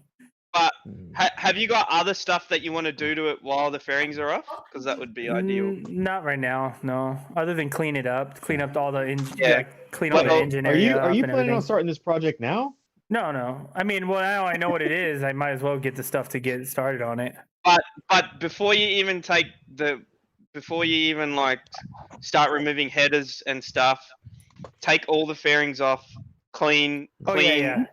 You might be able to- you might be degrease able the to get- entire engine, Yeah, and exactly. then run it. Yeah, and then exactly. run it. Ghost, you might be able to get that sump pan out of there without removing the header. Well, you got to get the bolts out first and see if it'll just Slide kind to of the left tap or right. it with a hammer. Yeah, once yeah. you got the bolts out, tap it real gently with a hammer. It may come out of there. You may have enough room without removing the header. So you need a factory service manual. You know what I was just gonna say. I have one. Ghost won't be able to do this by himself. Hey. He just feels like he's got a good grasp on changing his own oil. So Hey, you shut up, Kenny. you're gonna have to shut call up, in some Kenny. backup. You Hey, shut man. up, Kenny. Basically, like For changing this your oil, job, just a little this job extra is step. This is quite What a do I- severe what do I- job, but I don't think it's difficult. It's just time okay. consuming. I don't want to work here. That doesn't mean I wouldn't want you to do it. Wait. Let's step it back. That doesn't mean I wouldn't want you to do it. I'm just saying. What I heard was, "Fuck you! I don't need your help." That's what I heard. No, Kenny. I would not. Kenny. Babe, Please, listen, Kenny, hey. don't. Hey, babe. Please help me, sir. Sir. I fucked up. Don't leave me. I fucked up. I'll suck your dick.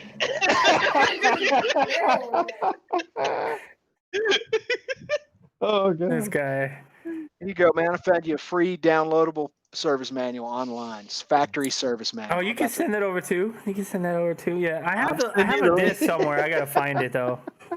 He made it sound like, "Oh yeah, send There it it over." is right Yeah, I there. know Let's put exactly it what I'm on looking the- at. Yeah, I know exactly what I'm doing here. yeah.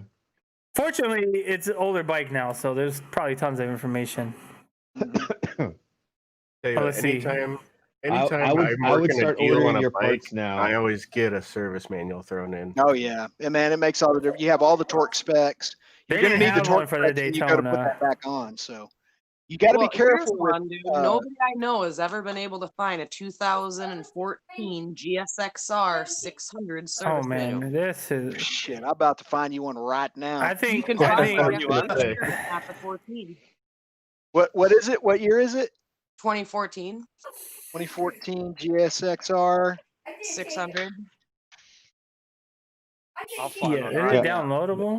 That's Click a. continue They didn't make a to get manual these for free that year because the extra boys don't use manuals. Can you ship it to me in hardcover, please? Very Hold good on. point. Hold on, let me see what years this one is for. You do have to remove the exhaust system. Oh well, it's not that big a deal. As long as your bolts, your head bolts aren't seized up. I mean your flange bolts aren't seized up. Oh, that's for a K4. That's for a K4 GSXR 1000 600.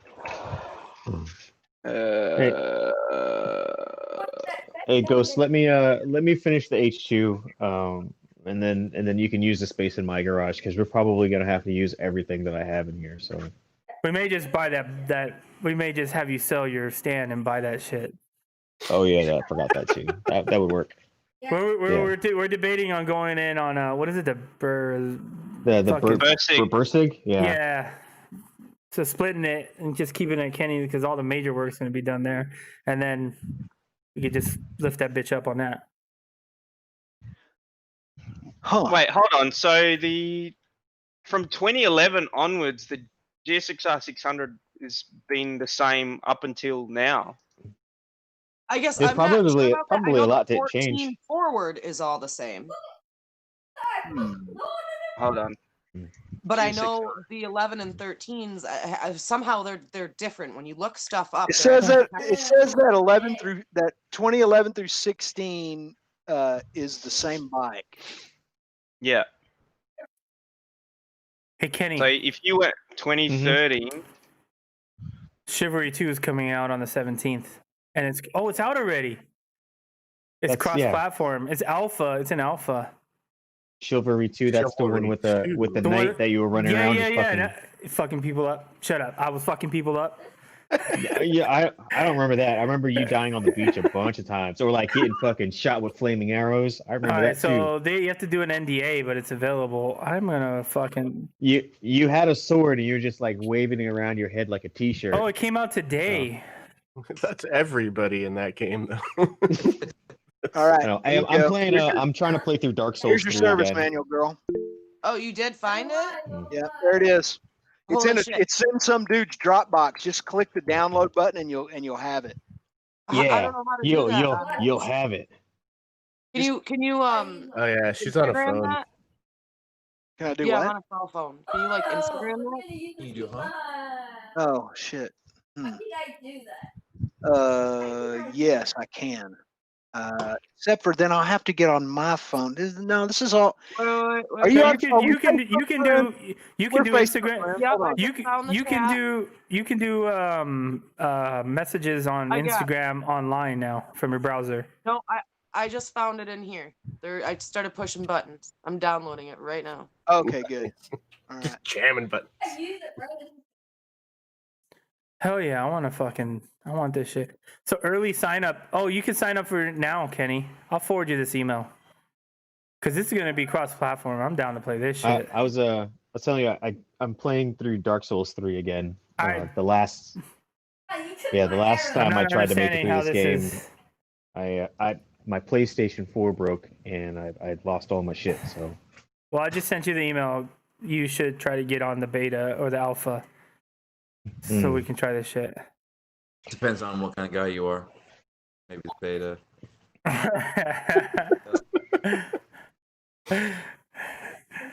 So would it be safe to assume that most of the stuff in there, like tech specs and stuff, would be the same on the 750?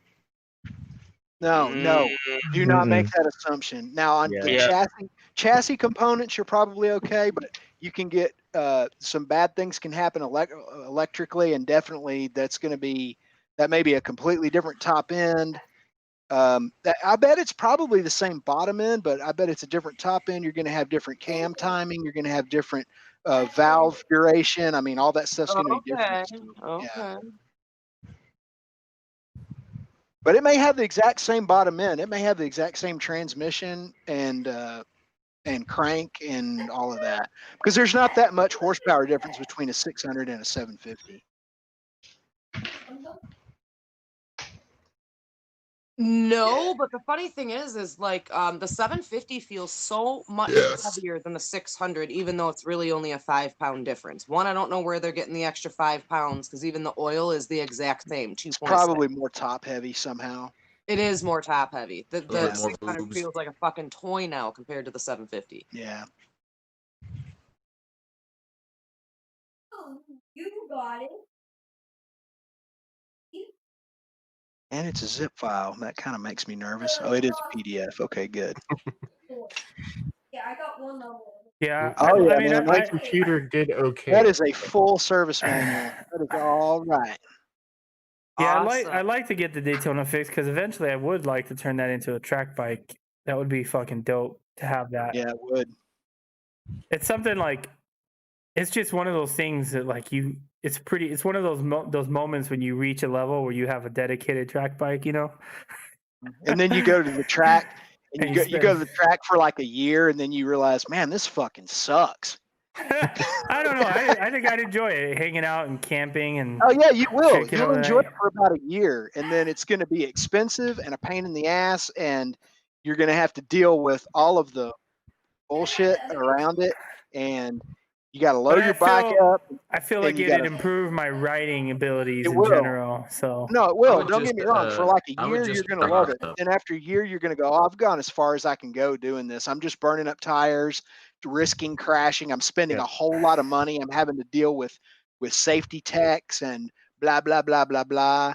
And bet you then make you'll a go, lot of you'll sense. go, If you're well, only you'll go, doing it like I got a twice a lot out of year. that. That was a really good year. I really learned a lot. And then you'll stop doing it. That's my story right there. But if you're only I bet you going make like a lot of twice a friends, year, though. it's not so bad. Yeah. then you only have to then you only have to diet like 2 months before every time you go, so you can still fit in your tracksuit. Yeah. That's exactly. Did you spend fucking $2,000 on? Oh, so there's like campsites at the track. Like you can like take your trailer and hook up you the take your sewer trailer. and electric and shit. Well, usually I think most people just take their truck or something, right? Yeah, And we just set up a tent and yeah, and you just sleep like that. But I guess you could take a But trailer if you had one. are there campsites with sewer and electric so you can take a trailer? Well, it depends on the track. Some tracks do, some don't. That turns it into the circus. That's awesome.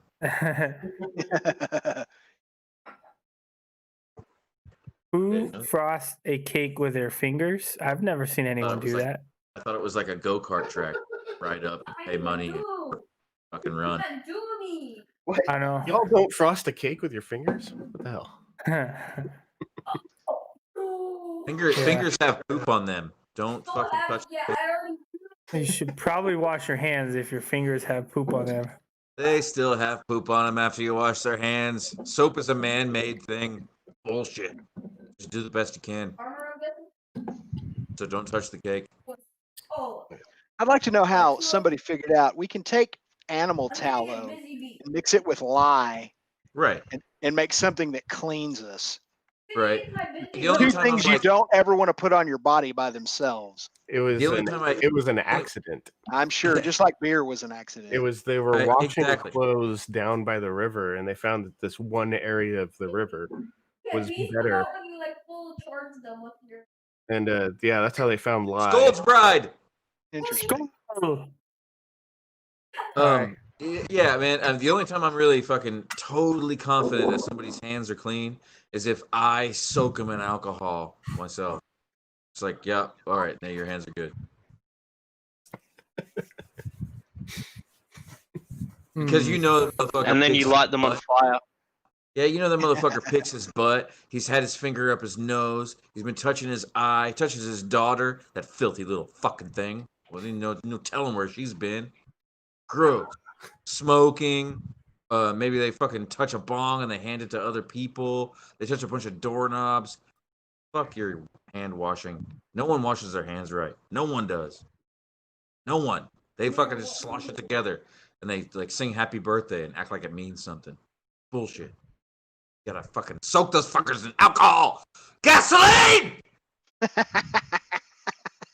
Gasolina.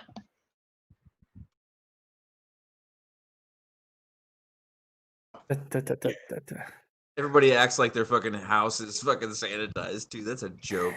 Oh no. We are in a world of microbes, my friend. Yeah.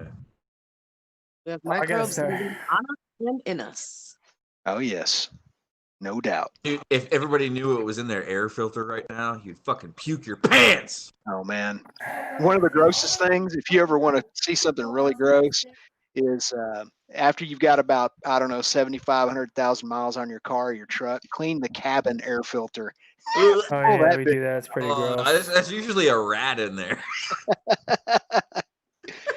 Yeah, they're horrible, man. I was like, man, imagine, they didn't used to have cabin air filters. That used to not be a thing until just recently, Dude, that seat came out so good on the bike, man. Did it? Yeah. Oh yeah, Loving well it? I saw it before it went on, and it looked great. For the Yeah. That's probably what's causing the oil leak. Bro, I mean, ooh, it's a sick bird. Yeah. fuck you, man. Fuck you. You hurt my feelings. Yeah. Oh, hey, I'm on vacation for the next 2 weeks. I'm on vacation the rest of the year, at least from one Yeah. job. I sort of am too, mainly because my dad is. I'm going to have to deal with my dad after Matt's funeral on Monday. I'm going to have to deal with my dad, and that's going to expose me to him, and I'm probably going to have to isolate after that. Well, just be as safe as possible. It's not Yeah, I necessarily will. the case. You know, you haven't gotten it this far, have you? My wife and my sister-in-law and my brother are kind of doing everything right now as far as, arm's length taking care of him, just because I'm going to be around hundreds of people at this funeral. And I don't want to be exposed to my dad and then go to that funeral. I just don't feel like that's responsible. Right? Yeah, I So, agree. Yeah. That anyway. sucks, though. It is what it is, though, man.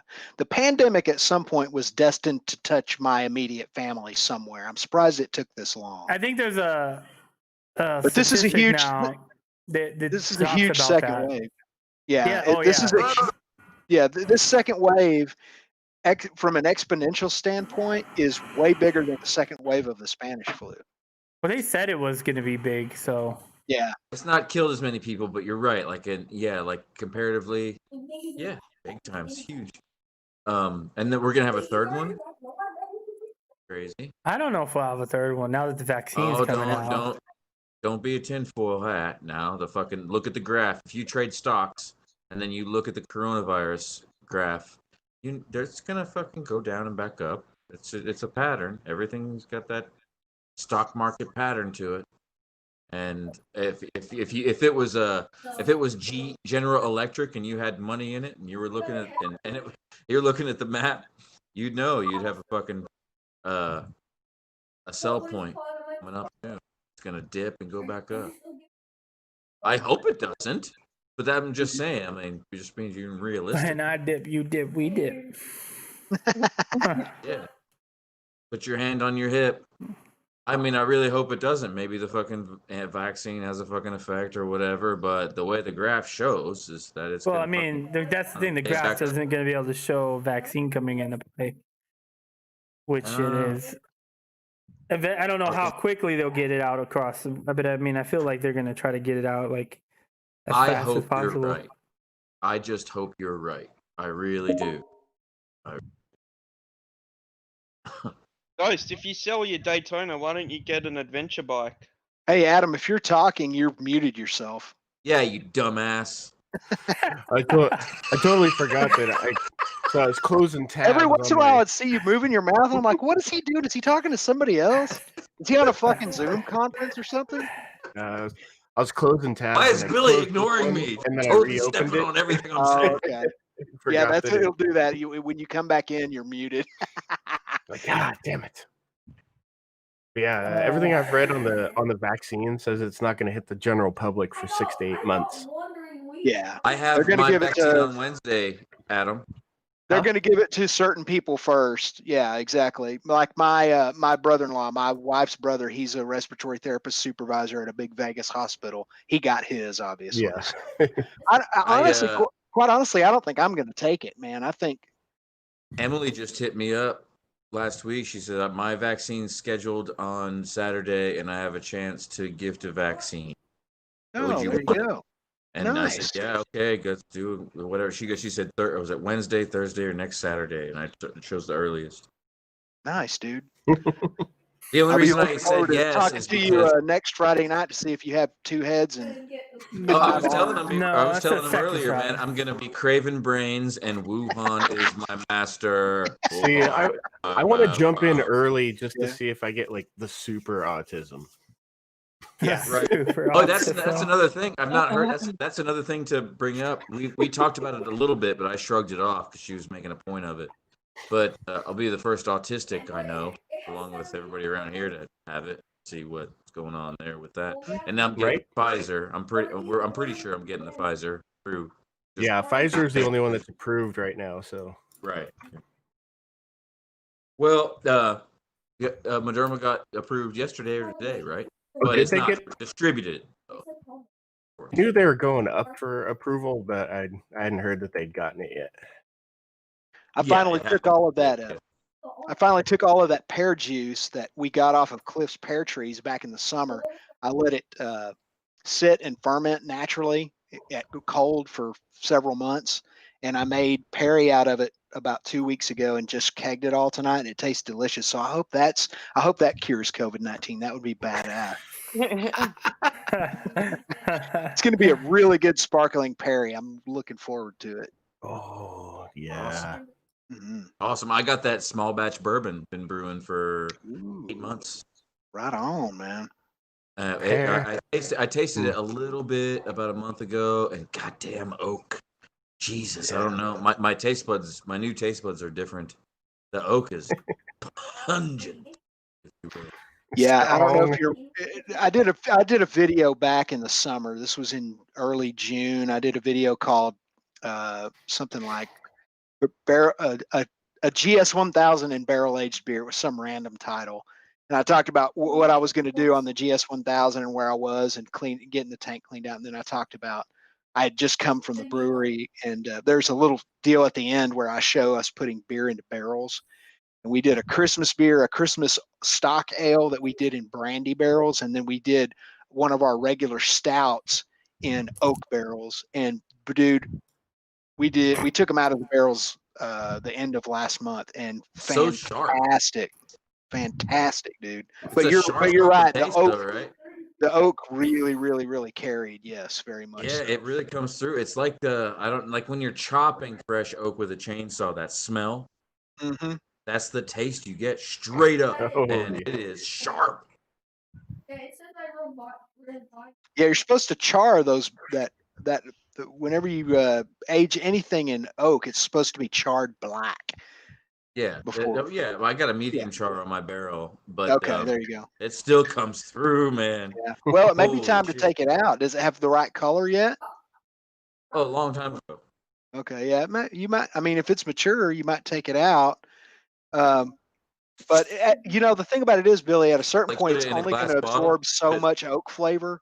Like at a certain point, it's going to kind of grab it's going to grab out of it, and then it'll mature, and as the angels take their share, and it'll calm down and be smoother.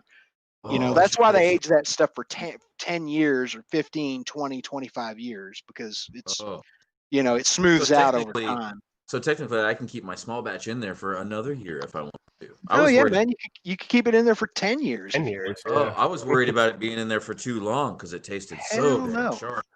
No, man, one of the best whiskeys I've ever had in my life was a Lafroig. It was 25 years old. It had been kept in the barrels for 25 years. It was fantastic. That's what I was going to say. I thought like certain whiskeys or certain alcohols, like your whiskeys and stuff, exactly, like you could age it for a really long time. Yep. Wines too. Right. Oh yeah, wine's definitely in oak barrels. I want to say, not. Like what I've heard is like it brings out that wood flavor into the liquor the longer it's in that barrel. Yeah, you get all of the wood sugars. You get the char flavor, the wood flavor. You get the wood sugars flavor, and then these really complex vanilla notes and all this other kind of stuff starts to develop over time. And that's why time is such a key factor in aging any fermented beverage or any distillate in a barrel. Time is the most important thing, and temperature control. That is also very, very important. So it's not about like how old the bottle is; it's about how old it aged before it got right. Yeah, as soon as they take it out of the bottle, it stops aging. Yeah. Yeah. This is the second year. That's what I meant to say. My first year. Well, like I've seen people like pick up, maybe it was just in movies, pick up like bottles of wine, like, ooh, look how old it is. Oh, look. And it's like, well, right. It could have sat in a barrel for a month. And hold up. I'm talking about distillates. When a whiskey comes out of the barrel, it stops aging. But when a wine goes in the bottle, it continues to age. So especially with wine, if you keep the temperature constant, I've bought a $9 bottle of wine and kept it in my wine refrigerator for 8 years or 7 years, and it became a $50 or $100 bottle of wine. So, but temperature control and constant temperature is the main thing. You know, if you're going to store it at 58, keep it at 58. Don't let it swing 70 and then 45 or 80 and 50. You know, that sort of thing. That's why you see these guys spending all of this money on these big wine archives in their basements. That's what they're doing. They're buying these bottles of wine and they're keeping them for 10 years. And in some cases, if it's a rare wine or a highly sought after wine, they can buy a bottle of wine for $150, and 10 years later they'll sell it for $8,000. Oh wow! Oh yeah, it's a big deal. It's a really That's big why deal. my barrels why on my shipwreck wine goes for so much money. Yeah. That's why my bourbon barrel is on my piano, because it's next to a big ass picture window. It's always cold as fuck over there, but it's not. It's not fucking 32 degrees. It's next to the window, which the fire is kind of feeding, so it keeps like 60 right there in that spot.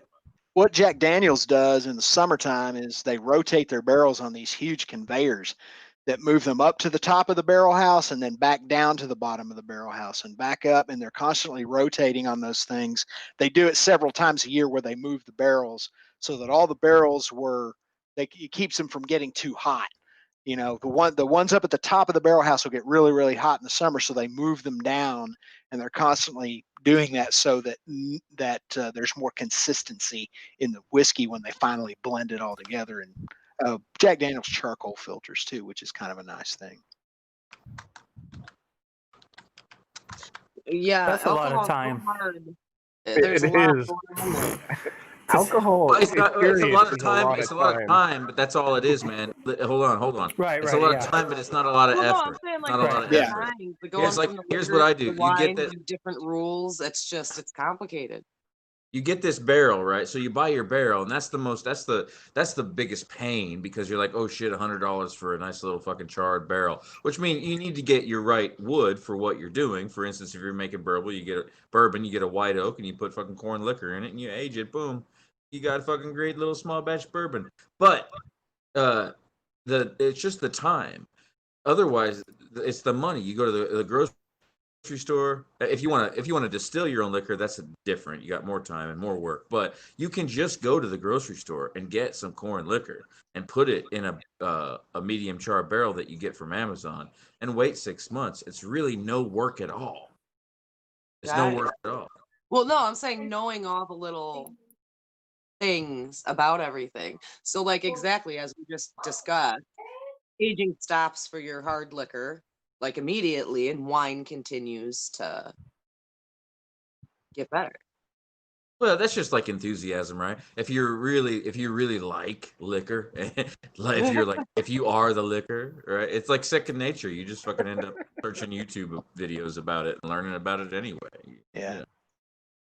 You just do it. It comes with you. If you have a barrel with liquor aging on your piano, like I do, you end up searching those videos. You always search those videos. You're like, oh, let's learn about my bourbon.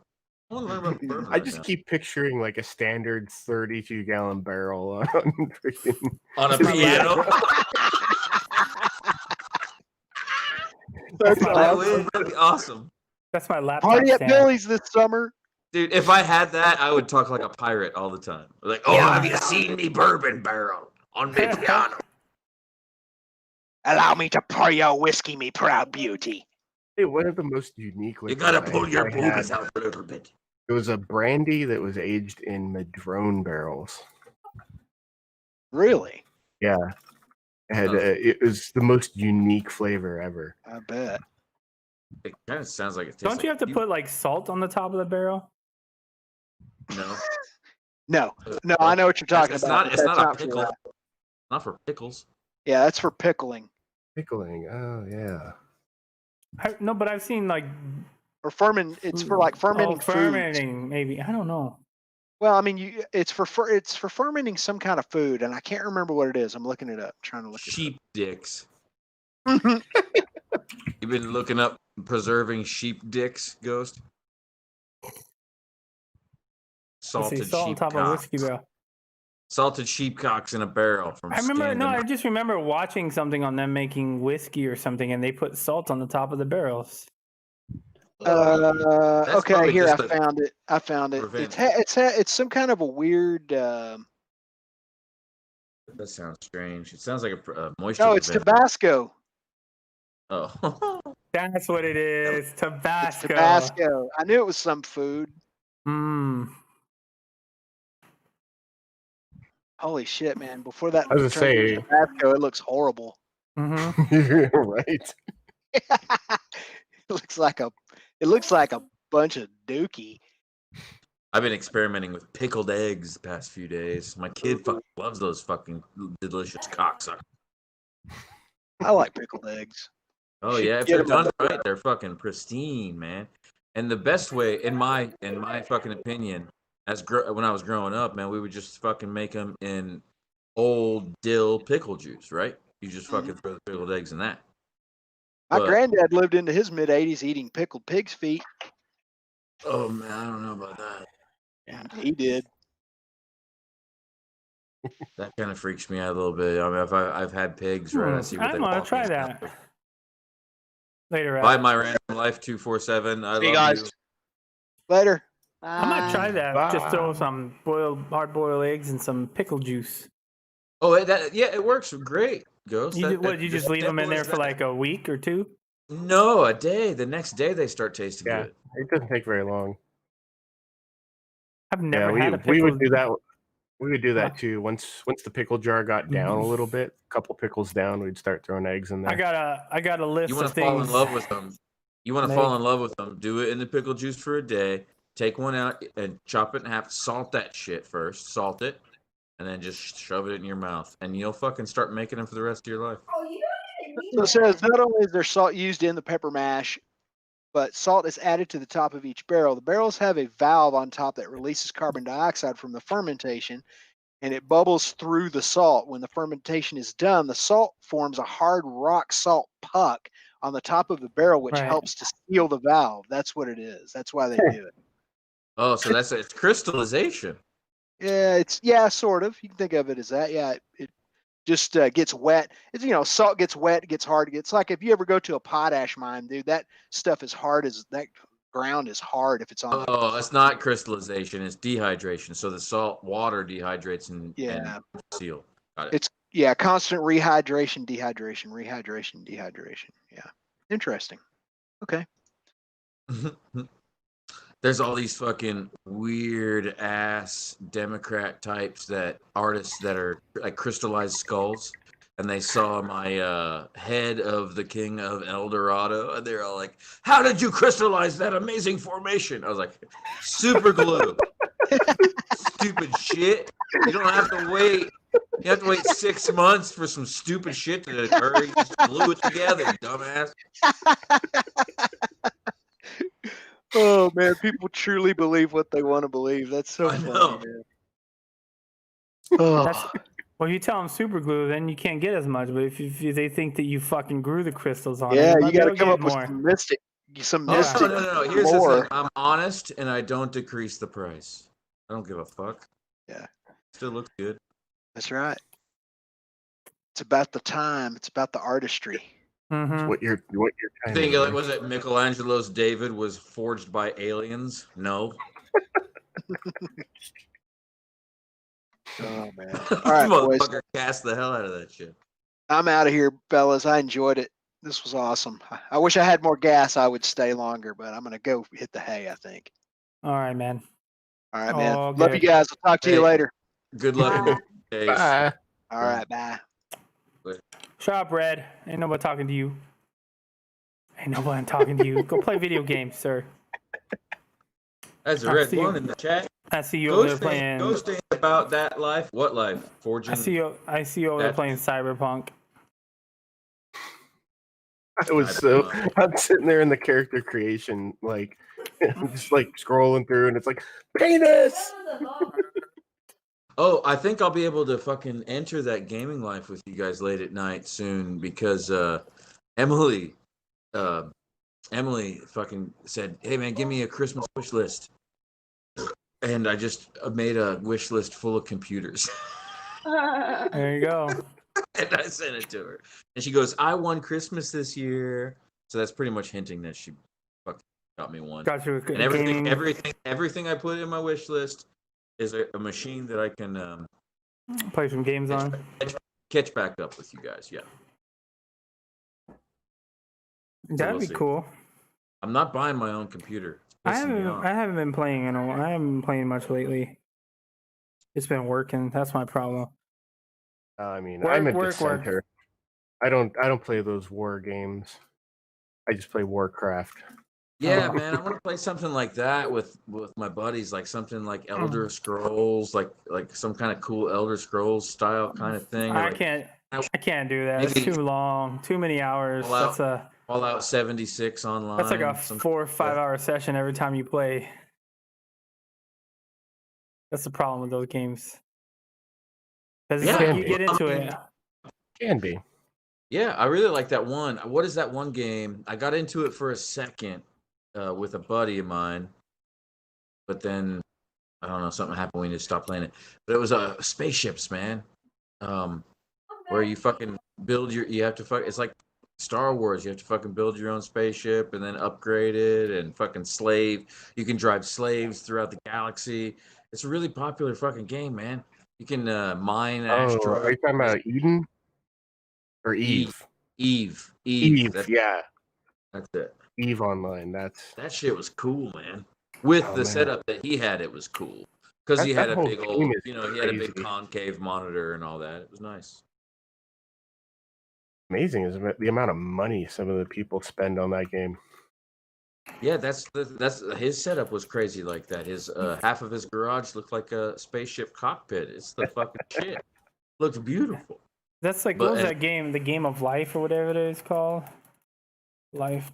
There was a game where it's like another one. It's called Life or something like that. There was a space one. Oh yeah, it was made out of cardboard. It was made out of cardboard. No, that dude bought. No, it was an online game, and some dude bought like. He paid the developers like $1 million to make a an apartment complex in the game, and then he sold that's Eve. Oh, is it? Is that Eve? Yeah, that's. Oh, and then and then he sold the apartment complexes and made a bunch of money off of it or some shit. Yeah, that's what I was saying. People spend and make so much money in that game, like $1 million deals for like casinos and stuff. It's a really vast sandbox game, man. There's whole planets and shit built. It's crazy. Yeah, I dipped my toe into that one for a minute, and then I was just like, nope, this costs money. It does. It is. Yeah. From what I observed from his setup, it was. But it looked fun as fuck, It costs money because you're like, I want that. You play the free version, and you're like, this is bullshit. Well, it is kind of like a Second Life, but like a Star Wars version of it. Like. It's just like Second Life and all that stuff. You can buy all your shit. You fucking do that in any game anyway. You get expansion packs. So what, right? But pickle juice life. I'm gonna make me some pickle juice. I'm on vacation. I got plenty of time to make me some pickles. Pickled fucking eggs. Well, you don't make the pickle juice right away. You got to learn the flavor, and then you'll be able to make pickle juice after you learn what you like in a pickled egg. No, like I'm gonna do yours. I'm just gonna throw in some pickle, when I make pickle juice now, like on the fly, if I have to make fucking pickled eggs for the kid, and she's like demanding it or whatever, it's like, I'll be ready tomorrow, honey. This is what I do. I can take a dill pickle relish and I squirt it in a jar, and then I cover that with white vinegar, and then I throw a little bit of apple cider vinegar in it. Luckily, I grow dill inside, and I throw a handful of dill in it. You can get dill weed at the grocery store, and then a spoonful or a whole clove of garlic up in that motherfucker. And you let that set, and you just start dumping those hard-boiled eggs in that, and it works. They're like 5 cloves of garlic in that. Yeah, the dill pickle relish is just kind of like a culture, like when you make yogurt, right? You can put a culture of yogurt in there to get everything started. The dill pickle relish helps that kind of advance the pickling process of flavor. It tastes like Vlasic pickle. Because Vlasic dill, kosher dill, that is the best for pickled eggs, dude. In my opinion, it really is. Clausen, close I know second. what I'm doing tomorrow. Some shit. Making me some goddamn pickled eggs. You can't hear you. There you go. And You cram them really- in there as tight as you can get them, dude. Cram them in there. That's another piece of advice because You like first time you make really. pickled eggs, you like tend to like put 4 or 5 in the jar. Yeah, they get good, but you eat them in a day. Yeah, you'll eat like Cram 4 at a full. time. Yeah, you eat them like 4 at a time. I never had pickled eggs, so I don't know. It's good shit. Well, What are you trying to your say, body Red? like You like your pickles, body feels the you're gonna protein. As soon as your body feels the protein, be like, protein tastes that good? That's fuck, and you're just done. What are you trying to say, Red? What? You trying to talk shit? Don't let Red talk. We're trying not to. Yeah. Talking mad shit. What? Because I ain't never had pickled eggs. No, it ain't even about that. It ain't about that. But you really don't say a game like Elder Scrolls is too long, but you'll dump 200 fucking hours and call the fucking booty. But that's over time. That's over That time. is the same repetitive bullshit over and over and over and No, over. sir. There's objectives Ain't and no goals. story to the shit. I mean, it's literally fucking if it moves, fucking shoot it. Watch, rinse, repeat. The only thing that changes. Why are you looking at my Call of Duty time? How about that? I don't even know how to do that, motherfucker. But I know all I know is I put a decent amount of time in multiplayer. I was like about level 50. You had respec about 7, 8 fucking 100 times, and I'm like, you know what? It ain't even that fucking serious. But yes, you were at 155. I don't know, like 3 months into release. Oh, months? No, not even like a month. It doesn't take me long to get there. Prove my point. I've owned that game and I'm still haven't surpassed 54, I believe. Well, that's because it keeps resetting, so you always get reset back to 54. I don't even know what that means, but thanks for explaining it to me. Proves my point, Ghost. You can get into some RPGs, man. They're good games, nice little story, little flow. Too long? What? Gaming sessions time. Like I'll play Call of Duty for like 2 hours and then I'll stop. 2 hours and I'll That's stop. plenty of time. You play a fucking plenty of RPG, you be time, playing fucking no, because you'd be like, oh, I gotta finish this mission, gotta finish this fucking quest. Like me and my girls will pop into Borderlands, play for like 30 minutes, and then how about yeah, that's plenty of time. Oh I mean, yeah, Ghost don't like looter shooters. I mean, shit, we did 45 minutes in Warcraft tonight. That's it. Just saying, Ghost. You could play. He's like, different we type of only video. sit down for 2 hours. I'm just saying, Ghost. There's other stuff out there. Let's see what we got. I don't disagree. I mean, I've played those games before, but they're just like 4 or 5 hour gaming sessions every night. That's where I end up being. Man, you ain't gotta do 4 or 5. Look, man, look for like Cyberpunk, even though all the bullshit's going on. Like I hop on this motherfucker, I play like an hour, maybe hour and a half, sometimes not even that long. I'll just hop in, continue where the fuck I was at. And the moment I get to a little stopping point, hit escape, hit save, fucking hop right off. That's what I'm doing. I don't even think I have an hour in the game yet. I haven't been playing it that much. Bitch, you got hold up. You got like 2 point something. I saw that shit. No. I was like, yeah, I do. Okay, I got 3.9 hours. All right. Yeah, I got 2.1 hours in Cyberpunk. But I bought it. I had 3.9 hours. I see. I want to play that over shit, 3 man. days.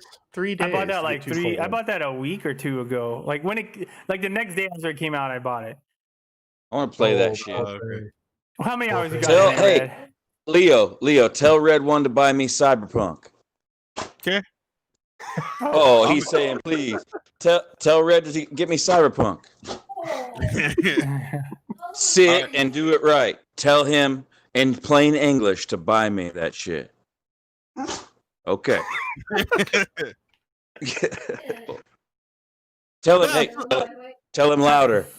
Need to, So here- need to virtually train my dogs, dude. That's what I need you to do. So Ghost, here I will tell you this, like the beginning part of Cyberpunk, it's like 6 to 8 hours almost of fucking tutorial. Yeah. It's kind of weird to say that, but it's just story based, right? So it's kind of slow in the beginning because I get it. If this game was to just drop you off in the world and told you to figure it out, it kind of sucks. You know what I mean? To kind of figure out what the fuck is kind of going on. But I Tell mean, him you to shut up, figure buy it me out. the game. Hey, Tell him that to dog- shut up and buy me the game. Tell him to shut up and buy me the game. Hey, is that dog on drugs? His pupils are really dilated. Yeah. He just Maybe. left. He's like, what? No, That's no, not- he know. I'm out. He just got called out. He's like, I'm out of here. He knows. Hey, But yeah, did I so- tell you, Billy? My dog jumps over our fence. Our fence like 6. Yes, I Wait, think your it's my dog- fence. It's taller than Man, me. He jumps over the fucking fence and runs down the neighborhood to the fucking house down here to try to play with other dogs. He jumps No, the fucking beating fence. cheeks. That's what he's doing. He's trying to. Now we have to have him. Yeah, fucking, yeah. He's probably just trying to get laid, man. We have to keep him. We can't. We have to go out with him in the backyard with a leash because he'll fucking take off and jump the goddamn fence. Does the lizard do the same thing? Hey, Ghost. He Wait. goes under the fence. Ghost. Let me guess. Your fence is short just like your money's, huh? Hey! You watch it, sir. I'm just My saying. fence How the is fuck tall. is a dog jumping over a fence? Man, get like I don't know. Get an 8-foot fence. You It's 5 the foot fence. motherfucker. How about The that? fence is like 6 feet tall. I can't see over it. It's fucking tall as shit. But you're But not somehow tall. he jumps. But he jumps over it somehow. I'm like, how does he do this? Dogs Here, have hearts. Here's a fucking tip. Then never leash that dog. This is a funny fucking thing that happened like 10 years ago. My dog had a dog that I had at the time had puppies, and then at 7:00 in the morning, I fucking hear my neighbor knocking on the door. He's like, "Hey, my mom was trying to call you," and my fucking phone was going off the hook. I picked it up, and she's like, "Your dog is me." I ran around the back of the fence, and this dog had a leash on it. Oh, hanging himself. Yeah. Jumped over the fence and fucking hung himself. It was dead as fuck. Oh wow. I could definitely see that happening now, yeah. Yeah. All right, I gotta jump out for a minute, but I'll be back. Bye, yeah. Or temper, whatever. Oh yeah, she left. Fuck you doing, Kenny? He's sleeping. Kendra done fell asleep. Silver Tim said, "What up?" What up, Tim? Hey. On the West But, Coast, you out here freezing in these cold mornings on the way to work? Cause my black ass is like it's Nope. it's not even super cold, but when it's like 46, 47, Yeah, it's a little chilly. a little bit. So I recently started. I found a pair of overpants. Been throwing them motherfuckers on. I feel like a hybrid adventure rider on a fucking sport bike, dude. It's kind of funny, but I got that full face mask, throwing some glove liners for comfort, and I started using some riding boots because they seem to block wind a lot better. Yes, they do. And if you wear the striker vest underneath your jacket or over your sweater, but underneath your jacket, it blocks the wind from hitting your chest. That shit works really well. Yeah, the Merc jacket does fairly well. I'm surprised. Yeah, but you gotta put the striker vest underneath, and that plastic piece really blocks the wind. But my commute is warm with sandals, and I just walk to my computer. Say, when was the last time you actually commuted? Well, now I commute to Amazon, but that's at nighttime. See, and you wonder why I talk shit. See, now you finna get me all riled up. I'm gonna have to go in for about 20 minutes. Cause you over there ain't doing what you supposed to do. Wait, hold on. What time did you get out of bed this morning, motherfucker? How about that shit? Well, I didn't go to sleep last night, so I stayed up all night watching Dexter. I'm on vacation until January, so. Okay, let's just pretend. It would have been like 8 o'clock. It's a regular. So you wake up at 8 o'clock and you go straight to the computer, double click the mouse jiggler, right? And then what? Make my coffee. See what's on YouTube. Which is probably what, a good 2.5, 3 hours. Oh, I check some emails. You know, I'll have it on while I check emails, and I mean, I do work. Come on, I do work. I just do it from home. Are you hating? Fucking A. Well, I hate because it's cold, motherfucker. And I gotta ride, dude. Okay, look. I know ultimately you have the longer commute to work, but that's your fucking choice. But right now, that's irrelevant because of COVID. So, but I figured out. Okay, I did the math. I do approximately 10 to 11 hours a month riding a motorcycle to get to work. That ain't nothing. That ain't nothing. Right, you do 10 or 11 hours a week to work. Mine was, I'm gonna bring it up right now. I forgot. That's something I used to tell my girl all the time. I'm like, man, you see how much fucking time I ride to work? Well, you're doing you're doing about what, 12 hours a week? Right? 60 hours a month is commuting. It's about 15 hours a week. Last Something year, like that, yeah. 2019. 15 hours of weed. 15 hours of weed. It's a lot, man. But yeah, that's a lot to be. It's excessive. Number one, on a motorcycle, but to a lot of people, like that commute their way on a motorcycle. But people do it in cars, and that's even worse. I see people do it from Temecula. People go from Temecula to my work every day in a car. There's no way. And they do it in a car. And so every time I would every once in a while, you wake up and you're like, I'm going to take the car. And then I start driving and I get on the freeway and I'm like, why the fuck did I take the car? It's like 3 hours to get to work in the morning in the car. Yeah. And I'm like, people do this that's every the way day. it always happens, dude.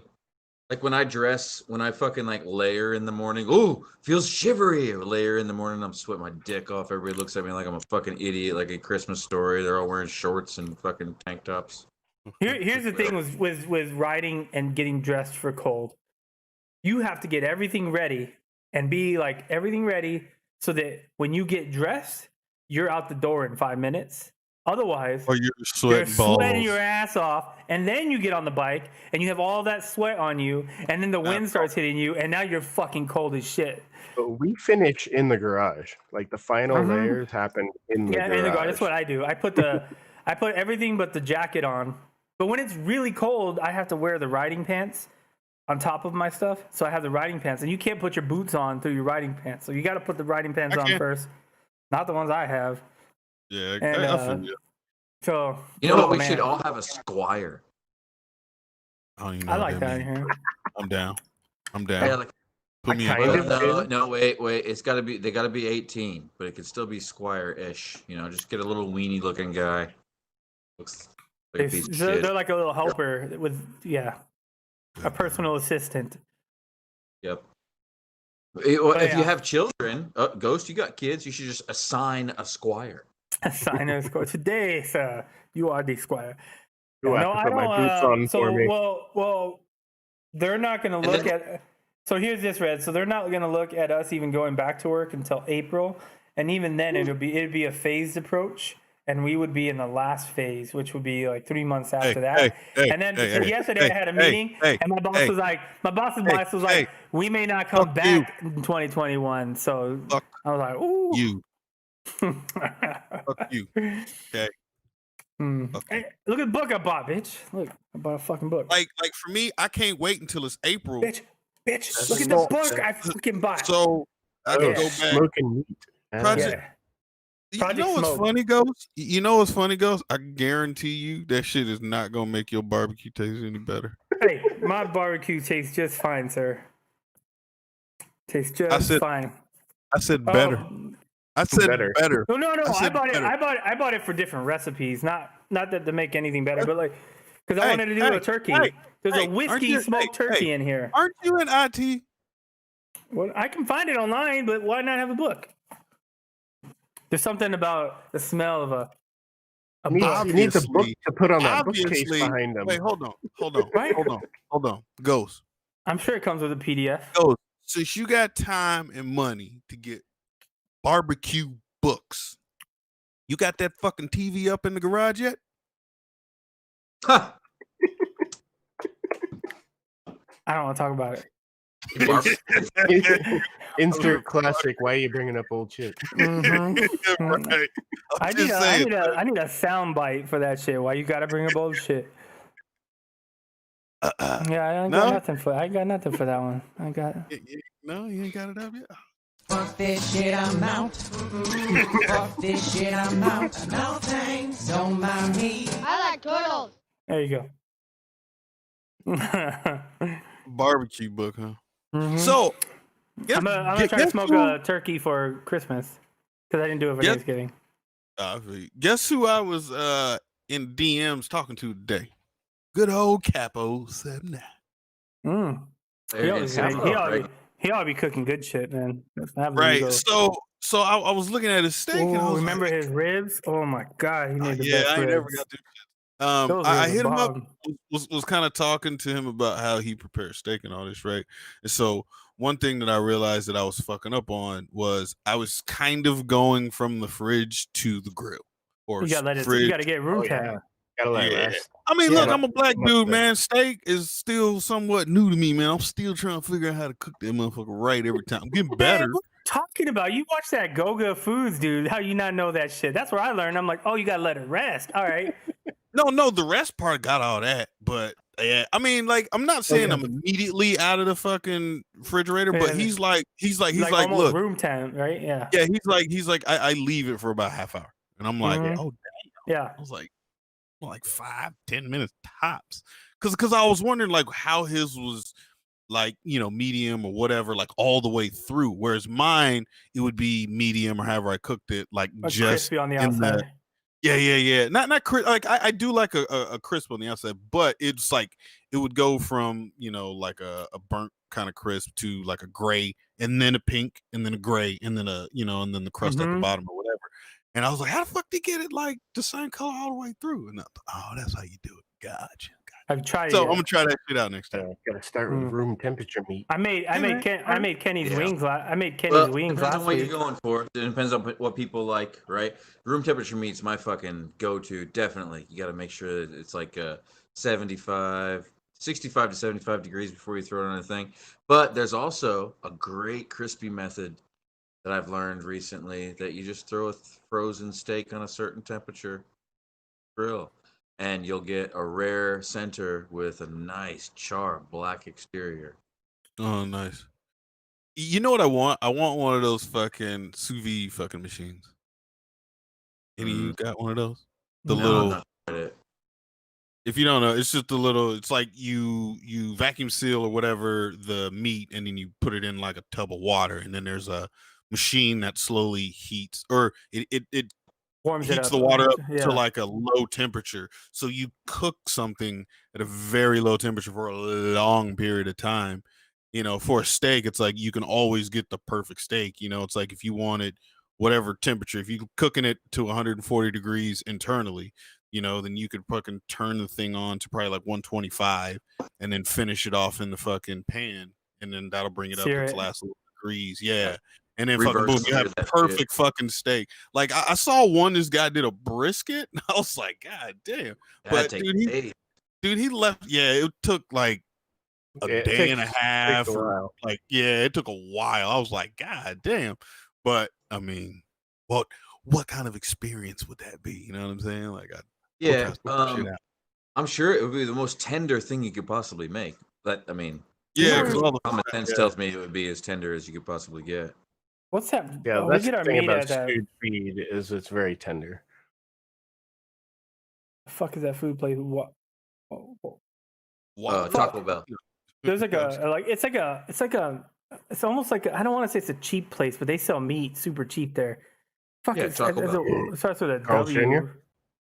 Right? Wendy's. Like now it's you get pay $15. Is it a restaurant? A supermarket? No, it's a supermarket. It's a supermarket.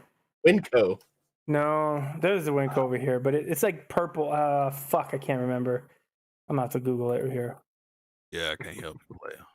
But that's where we want. If I just want some quick meat, that's where we go. Let's see. Quick meat. That sounds like some fucked up shit to say. You just want some quick meat? You go to this purple place. Is it the superstore? We go to Big D's down on Anderson Street. Outdoor market. Go to B's, ask for Beatrice, and be in the back. That ain't it.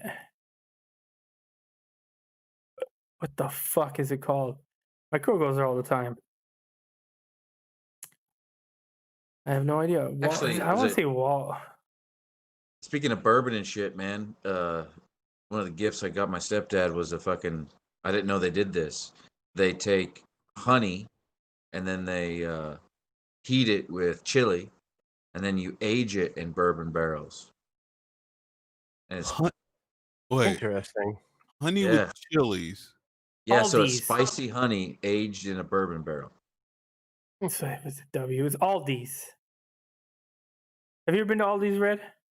I've seen the name, but I don't think I've been Yeah. Heard of inside. that. They have It's a not Aldi's, it's Aldi's, right? Aldi, yeah, Aldi, ALDI, yeah. They have a decent meat selection where you can get some pretty good prices on meat. And so when I want steaks, I usually go there. Yeah, it's pretty good price, and the meat's pretty good. I mean, you're not getting fucking whatever you call it. Coronavirus. I mean, you're not getting like super high end, but you're getting a decent meat, especially if you're gonna smoke meat. Oh yeah, it's a good place to go. That's what we're going with this Christmas ham. I'm gonna try a smoked turkey, and we'll see how it goes. But I'm tomorrow so last week I made wings. I used Kenny's recipe and I made wings. Oh my god, we went and had to buy a big ass fucking bag of wings to make for tomorrow. We're gonna make some more. Those shits were bomb. Hey, he hooked, coach. Yeah, exactly. I told Kenny, he's like, these ain't my wings, those secondhand wings. those imitation. I'm like, well, they taste the same. We're addicted to chicken wings right now too, man. A dry rub recipe is what we're all about right now. Like fucking once a week. I don't even know the recipe, but Kenny has 3 different hot sauces that he mixes, and none of them, only one of them you can buy in California. The rest of the hot sauces, like, you can't buy here. You have to order them online because they're not sold here. Yeah. Wet wings are good, man. It's just I don't know, man. There's something about the oven fried dry wing. My jam right now. Oh, I do them on the grill. Yo, Ghost, do you have a instant read fucking I do 'em on the grill. probe? I do 'em on the grill. Like a temperature probe? For what? For the smoker, I fancy do, grill and for the grill, I do. No. No. I'm not talking about a thermometer. I'm talking about an instant read thermometer. Yeah, You're the talking ones about that laser, you right? leave in there, right? No. Oh, The that's laser what I'm one. talking about. No, the ones you poke. Oh You yeah. poke- Yeah, I have one. Is it instant read? Because No, like hold on. because I like A probe is not instant read. That's just a probe. because They do have ones that are. Yeah. The one that I had before, you would stick it in whatever you were, wanting to check the temperature on chicken or pork or whatever it was, right? Oh, nice back. So This one. So go. Fucking froze right as you. Oh, okay, yeah. Something like, wait, pop it out. Let's see. Okay, is it instant read though? It's well, when you define instant, Dirty- like a couple dirty as seconds. shit. Well, I just pulled it from the fucking sink. Yeah. Like 2 seconds or yeah, a like second? Yeah, like 3 seconds, something like that. It's pretty quick. Yeah, because the one that I initially had was like cheap. I got it on Amazon some years ago, right? But you had to like count to fucking 5 or something higher than that for that shit to really give you a fucking accurate reading, right? Yeah. And what sucks is, being over a fucking being over a flame and shit. That fucking shit is hot. So I kept watching some barbecue videos and I kept noticing dude be like, stick 175 over here, 172, and I'm like, damn, that motherfucker reading quick. So then I went back to Amazon and looked around and was like, okay, let me try one of these more expensive motherfuckers. And I bought one. And that shit works amazing. Yeah, it's like life changing. I'm like, no more getting fucking burnt. Because honestly, like the hinge I have on the hair old on the one, back of my hand still. dude, well, the hinge on it is all fucking. It's mostly plastic. Right? It's super cheap, but it's all curled and bubbled and shit from fucking flames and shit, dude. So that shit's nice, dude. But it is. There's other ones. Mine reads on an app, which is really nice. So you can just share the app on everybody's phone, and you can, wherever you are, if your phone's not next to you, you just say, "Hey, babe, what's the meat at?" And she just brings it up. And right? Yeah, I have one that I think can support a maximum of 6 probes, but 4 came when you bought it, right? And it's like it's a Bluetooth signal or whatever. Yeah, so you just it tells you where the beans is at, what the chicken's at, what your fucking briskets are cooking at, and then what the temperature of the counter is because you didn't use one. Yeah. So for me, I put one at the cooking level. Like whatever I'm cooking, I put a probe near it so I know what temperature is like the meat is cooking at, and then I put one in the meat if it's something big that I need to know internal temperature, and then I may put another one in there just for shits and giggles to see the temperature difference, of the smoker. It's pretty funny, man, because at the bottom it'll be 275 degrees, but up top it's like 243. Because the heat rises. Yeah, I will say like I always put the extra one in my butt so I can prove to everyone I'm not sick. I will say that like the whole cooking and grilling and smoking is kind of new because previous to owning a house, I didn't have a big ass fucking grill. I had the cheap Walmart grill that you replace every year because by next year it's rusted. Yeah, I remember. Yeah, so I'd always, and then it was like eyeballing the temperature. Does that look done? That looks done, right? Yeah, that's done. I think it's phenomenal how I'm watching you guys do it. I've watched you guys do it while I've intentionally done it to myself and progress through life. I mean, Adam's had a head start, but I've watched Red and Ghost along with myself progress through life quite nicely. Well, yeah, remember when we started these hangouts, I was sitting in a fucking shitty apartment. In a trailer. I was in a trailer, dude. Yeah, I was in a 1-bedroom apartment paying like a little over $1,000 a month. Yeah, I was in a shitty ass apartment, fucking 2-bedroom. 3. It was a 3-bedroom, but it was just tiny. It was like yeah, it's a 3-bed. It was like it's a 3-bedroom with 700 square feet. Yeah. You have to shimmy. I think I was at 700 square feet in that other when I had to go to the bathroom, you had to shimmy past the bed. Like, all right. And I thought that was big too. I thought that 700 square foot was big. I was like, dude, check out the house, man. The other house next to me is. My first house was 630 with 2 bedrooms, and I thought that thing was like the best. Right? Way better than mama's closet I've been living in for 18 years. Yeah. I mean, it's definitely been a progression of life for sure. Which is good. I'm enjoying it. Don't lose it. Don't lose it. If there's anything I could give you guys as advice, is to never lose that drive to progress and never go backwards, never settle for less, and you'll always fucking keep moving forward. That's what I've been doing, and we've been keep on moving forward steady like a little choo-choo train, man.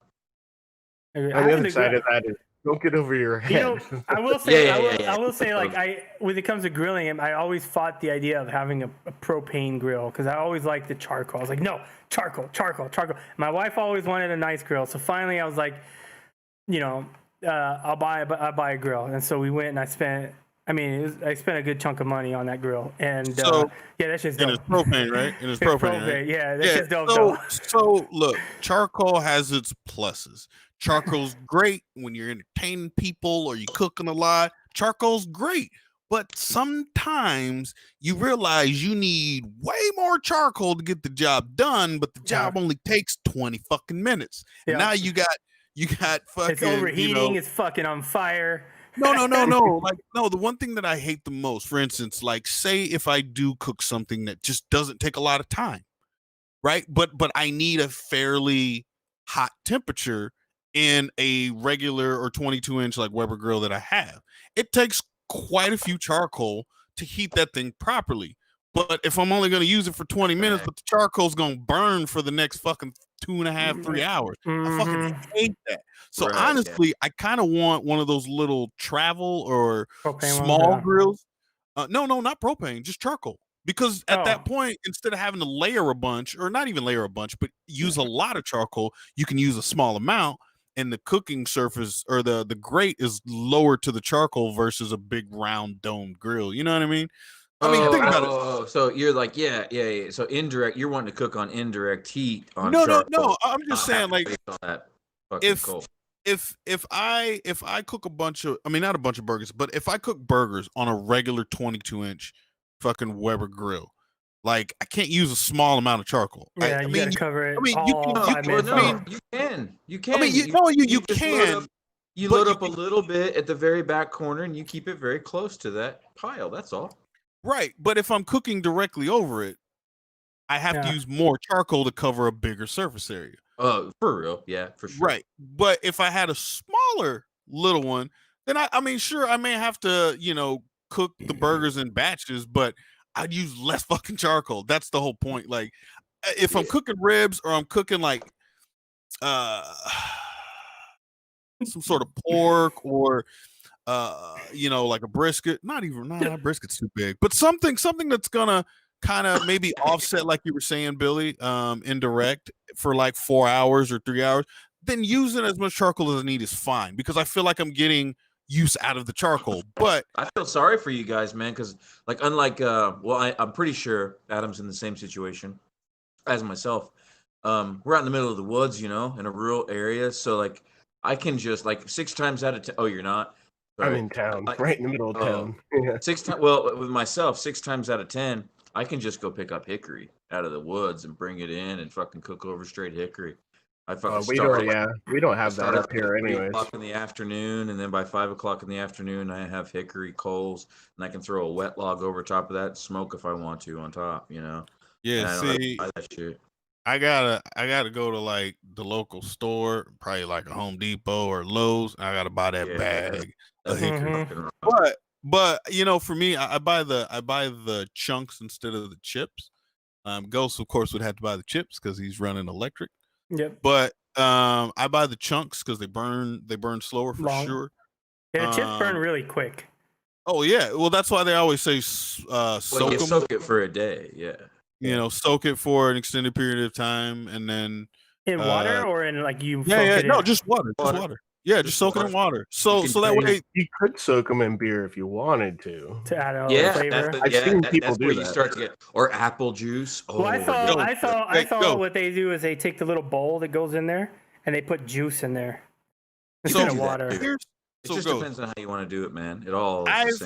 I've used water as a humidity source. 99.9 times I use water. I shits and giggles. I did orange juice one time, and I've tried a few things, right? And to be honest, like because you like you were talking about soaking them in beer or whatever, the chips. To be honest, you'll never taste that shit. Yeah. Like if you keep up on it, you will. You got to keep it thick. Like keep minimal water. If I'm gonna do this turkey, what you're saying is pick whatever wood I'm gonna do, like hickory or apple, whatever. No. Soak it in water. Yeah, I know. Whichever one I choose, whatever the chips I choose, just soak them for like a day, or is a couple hours okay? Longer you soak them, the longer they'll last. Yeah, sure. And they'll still get off the same amount of smoke. They'll still burn up. They'll still set on fire and disappear. Yeah, it'll just take longer. Yeah, it's not gonna it's not gonna ignite in essence, right? It'll just more smolder. You know what I'm saying? Would it be a good idea to mix it with like a little bit of dry chips with the wet ones? You just so could. It You have to understand. Once the dry chips ignite, then they're gonna It'll just kind of help get it started earlier. But that's why you keep up on it. You have to fucking like gauge that out. Like if it starts to burn, you add a little bit more water. If it's not burning, you let the water evaporate. You just pay attention. But then again, goes look. You know how the smoker works. Like some fireboxes don't get super hot, so you may actually put those wet chips in there. And you may check it in 45 minutes and realize it's not really smoking. You know what I'm saying? At that point, pull it out. Pee in it. Put a little pee it does have so that's where it does have a button to heat it up. Like if you're not getting smoke.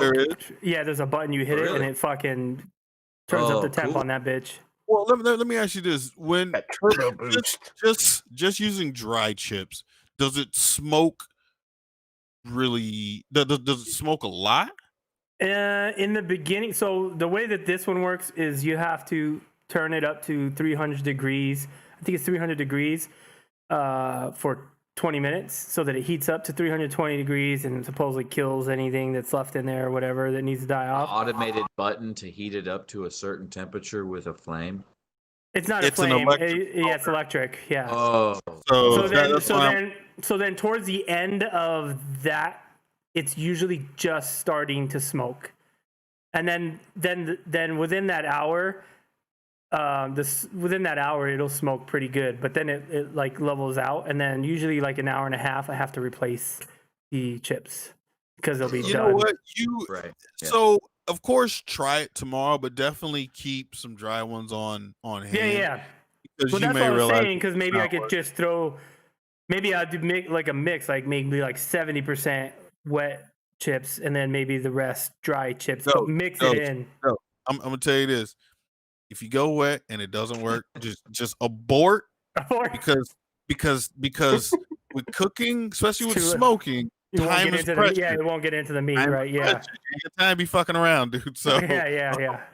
Abort, fucking pull the cord, son, and just go straight with dry chips. Yeah. You know what I mean? But it should be all right, because like I found out about smoking. I mean, using water or soaking the chips when I was using a gas grill, and I found out they had a firebox, for chips. I was like, wait, you can do that?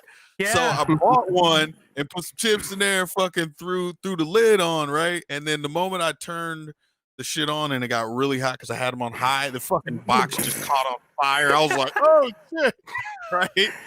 And then I started Googling, like, what the fuck to do about this? It was like, so chip. I saw they have a smoker box for my grill, so I was thinking about buying one of those too. Or you could, you could. I mean, you can just make one. It's just a piece of fucking metal. The age-old question: disperse plate or cross flow? It's got holes in the fucking thing. It's got holes in it. I don't fucking know. I plan on building my own smoker, so I've spent a lot of time researching them. Oh no, I'm talking about for the grill, for the grill where they make the little bolt, the thing you put in there. So, are you planning on doing a stationary smoker, or are you going to make a trailer? No, not a trailer. I'm not going. I'm just like a personal size. Are you sure? What if you sell the house? It's not going to be. It's not going to be so big that I can't. Are you gonna just make it like out of a barrel? Are you gonna make it like out of a barrel kind of thing, or? Yeah, I actually have a couple old propane tanks that are. Dude, I want to fucking eat meat out of whatever the fuck he's making. I want to eat meat out of that. So you're gonna make the ones that go up, like that go up. You know what I'm talking about? Have you seen the smokers? They're not long, but they go straight up. God damn. Oh yeah, I've lost a lot of weight. He's walking his ass off, literally. When he put his arm up, I was like, "Where the fuck's the curl bar? Get the curl bar right away!" Yeah, I went from 240 to like 211, 210 or something from working at Amazon. Good job. You're like my weight now. Yeah, I walk a lot. Oh shit! Hell yeah. So still don't walk enough. Yeah, but still don't walk enough. That's why I'm gonna buy a gym. I'm gonna reinvest in my home gym and buy a full fucking thing. So I have some stuff in there, but I'm gonna go crazy with it. So is that when you're gonna put the TV up or what? I don't need a TV in there right now. I'm gonna build the studio. Remember, I'm gonna build the YouTube studio. Yeah, that's where you're gonna put the small batch bourbon barrel. Exactly. Look, you was the one that brought it up. I was on board with it, but you mad at me because I keep bringing it up. Like, what the fuck? Come on, son. He's like, yeah, you come over there. We saw Grunt had shit on the wall. I was like, all right, yeah, I'm feeling that. Well, there's no room. There's 3 bikes in there now. It pushed out to the driveway for like a for a minute. Thing. Yeah. I mean, I don't plan on living in your fucking garage, dude. Or maybe I am. Maybe that's the plan. As soon as you get it carpeted. Oh, I was gonna say the house next to me is 1,000. It's like 1,700 square feet. And they turned it into a 4-bedroom. It's still got a pool, but that one's selling for $375,000. Ooh, yeah. I mean, look, mine's sitting at on Redfin. So I bought my house for $300. Right now it's about $350 on there. So dude, houses have jumped so crazy much. I'm just waiting for it to hit 360, and then I'm gonna get a reevaluation so that I can get rid of PMI, and then my mortgage is gonna go from like $2,200 down to like $1,400 a month. Mine went from $275 last year to $310 this year. Yeah, mine went from Mine's jumped up a lot. Yeah, and where I live, I'm over here going, I can't afford none of these motherfuckers, man. That's like, why I'm out here. That's why I live up here. right, dude. Like nothing is. Put it this way: where the area, like the neighborhood I live in, every house, probably within, yeah, even just a 1 mile radius, like don't really start until 556. Yeah, I was But the gonna thing say. is, a mile across the fucking freeway is Torrance, right? They're building a new set of homes, and them motherfuckers are 9 to 950, and I'm like, Jesus fucking Christ. So everything around here is so unaffordable. I mean, look, it's affordable if you're ready to pay, I don't know, like $3,400 a month.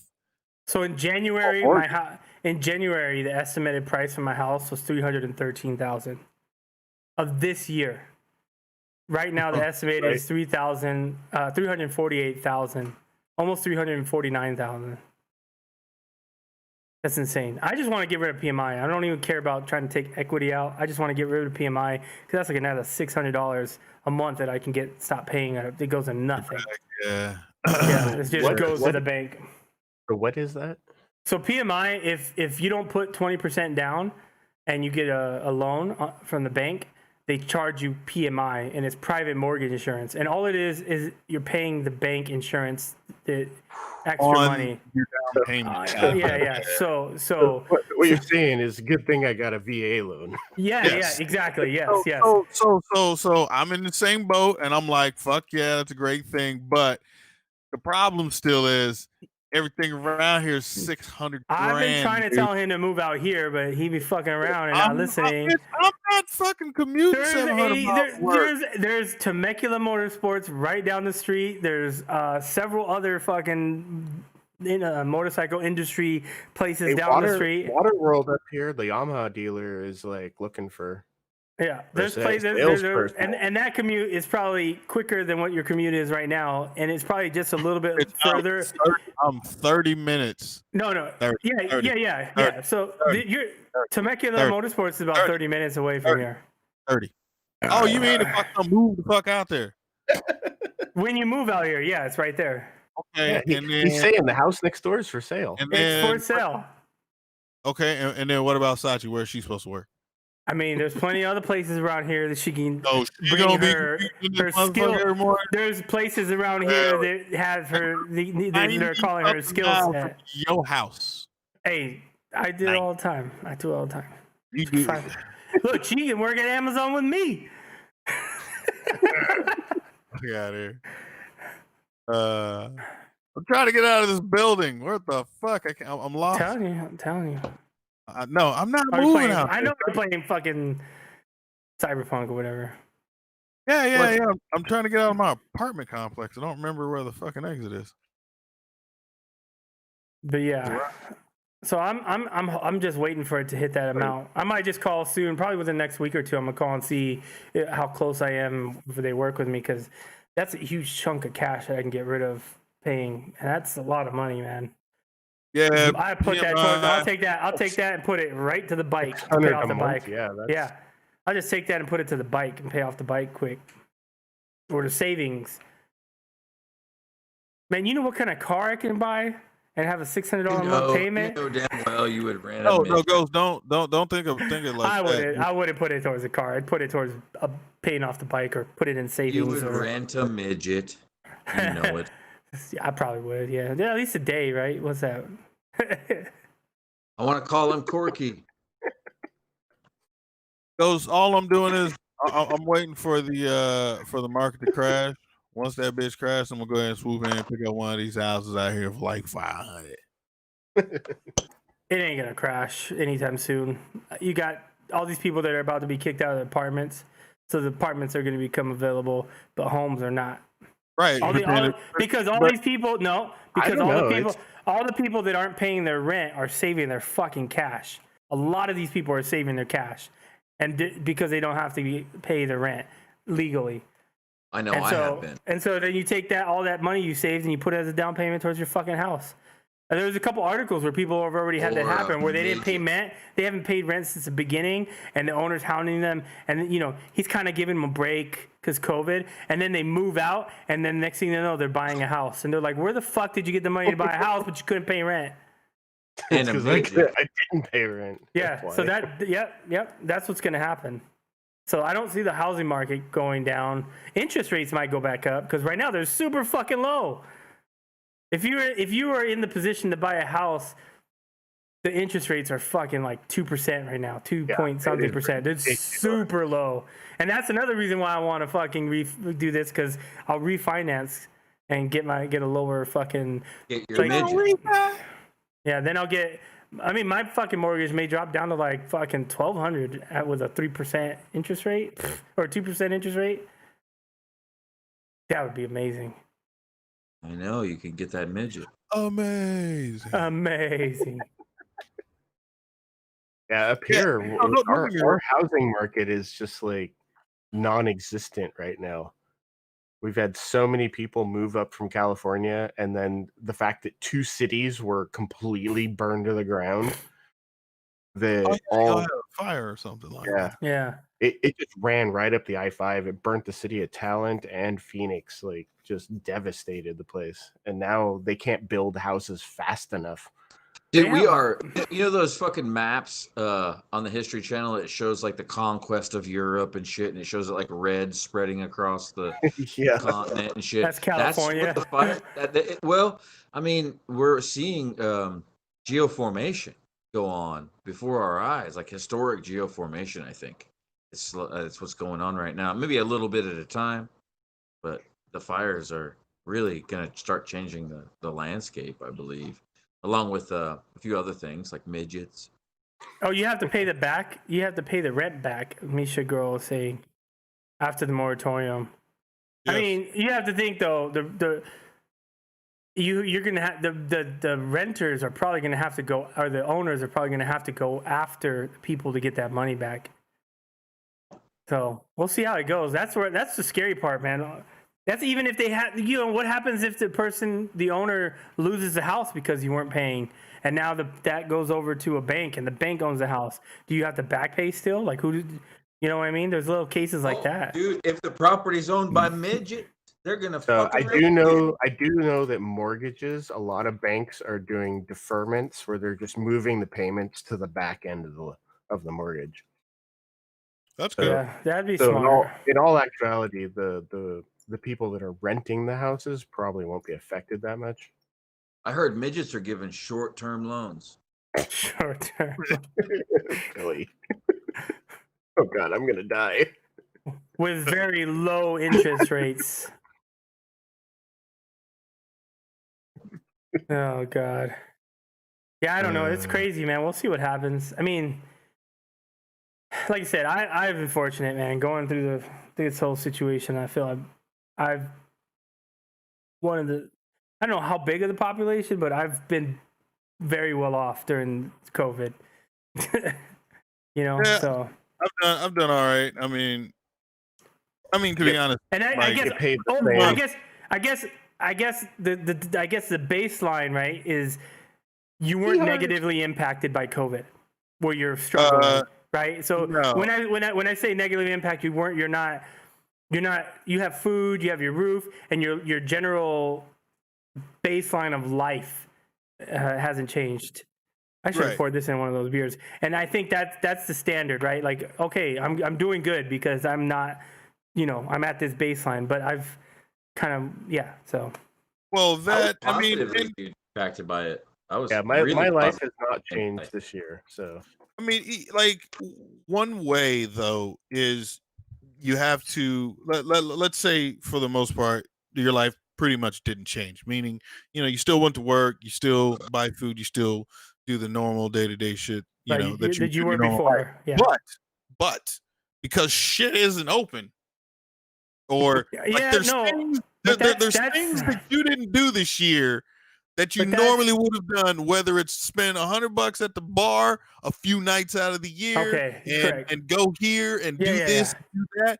You're not doing that shit. So you are saving a little bit. It may only be a few $100. Yeah, it That's could be a few one of the thousand. positive things that COVID has given to me is it's taken the bar away from me, which was a real big. I will say, a lot of people don't know about. That's why I got in a lot of trouble that's why I was so wild when you guys knew me when I was riding, is because I was open to society, and COVID blocked that away from me. And I became a better person. I know it sounds funny, but I agree. I can see it. I 100% can see it. I will say, like, after the first 2 months of being stuck at home, I was like, after a few months of spending, and I look at the bill at the bank account at the end of the month, I'm like, where the fuck did all this money come from? Like, why do we have all this extra cash? But we never changed. Like, I never changed our spending habits or anything. So it was just all of a sudden we had extra cash, and I was like, "What the?" And then I was like, "Oh, I'm not spending money on gas. I'm not buying food every day at work. Like all that." And then I was like, "Damn, that's a lot of money that I fucking spent a month on." Ding ding ding ding ding. Militia Girl said that she's lucky we have a job, but it's been hard mentally. But I think that's right across the board as well for mental. It's just been a hard month. We were talking about that. I buy food every day at work. We're appearing more well. The day that I stopped buying lunch, sorry, was the day I was able to afford an ATM. We have a cafeteria at my work with like a full-on grill. They make sushi. They like pizza every day, like a full grill. They have breakfast, lunch, dinner, and so that was it. Like I would be down there every day getting fucking food, man. If you bring leftovers from the night before from home, man, that's like a whole new but leftovers on a motorcycle fucking sucks when you have a fucking container. I even bought the ones that fold into each other. Have you seen those? I bought those, but I rode my motorcycle to work every day. You just need to get a real good, stiff, hardy Rubbermaid container. Well, the ones that I got, they fold into each other, so you pop them out. Tupperware is the best. That stuff is the shit. What now? IKEA Tupperware. It's got a little pooper valve on it. You can push the valve and those things seal tight.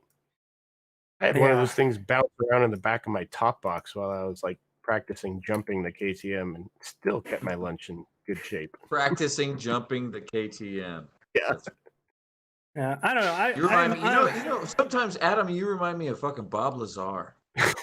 Bob Lazar. I don't know about that. Aliens. Oh well, no. Don't think of fucking aliens when you think of Bob Lazar. He's a fucking rocket scientist.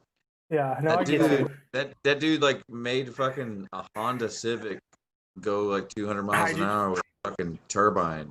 Yeah, I don't know. I feel like the biggest hit is on the kids because they don't go out, and there's nothing I can take them out to go do.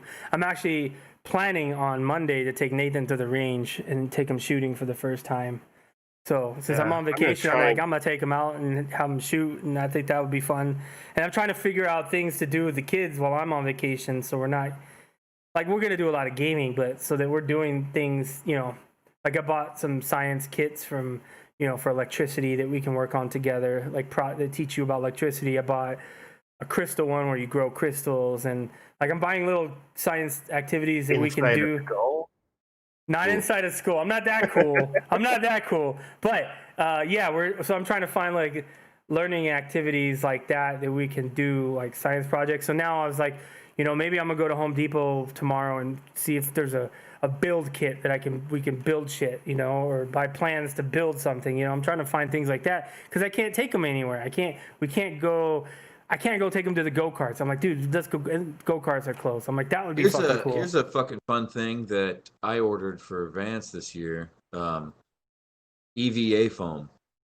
Oh, I just got 1/2-inch EVA foam sheet, which is like gym flooring. And then you can rubber cement and heat shape it, and you can make. That's what movie armor's made out of. Most of it. They have these little pellet plastic things, and you'll heat them up in the microwave, and you can mold them to whatever you want them to be. Oh, I see EVA foam. Yeah, I'm looking at it right now. That's kind of cool. So make a costume out of it. Oh, yeah, man. You can make your own samurai armor.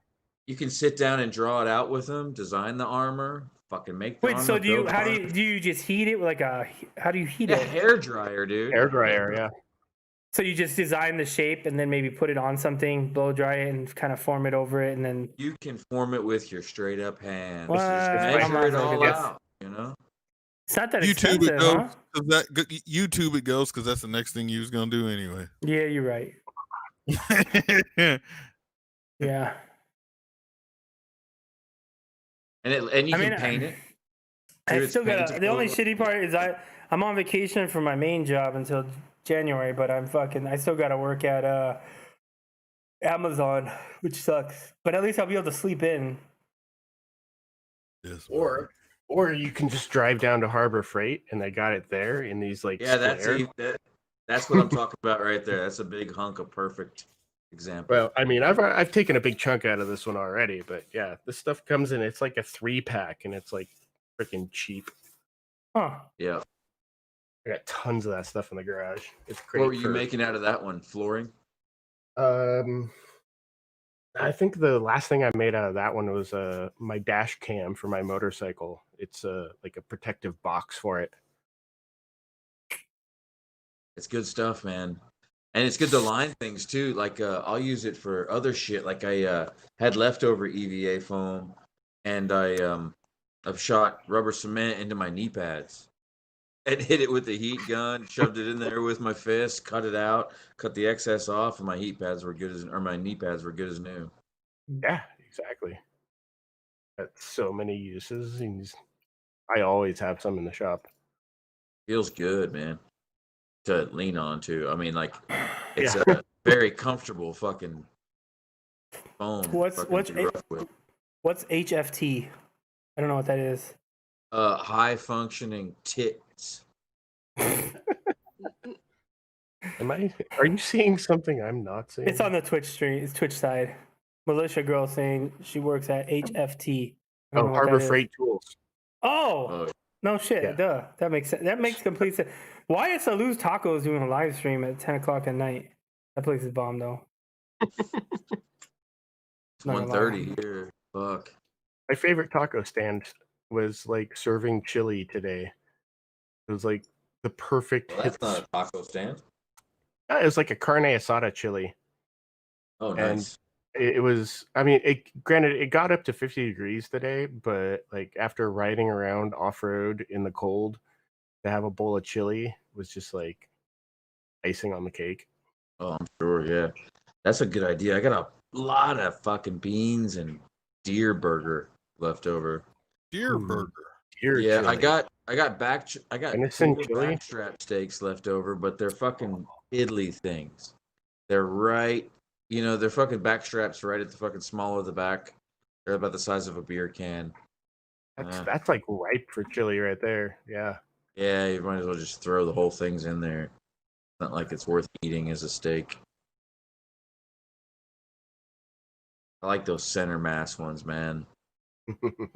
Yeah. Oh, dude, it's fucking in the marrow. You get marrow with it in the center of the vertebrae. It's a beautiful piece of meat.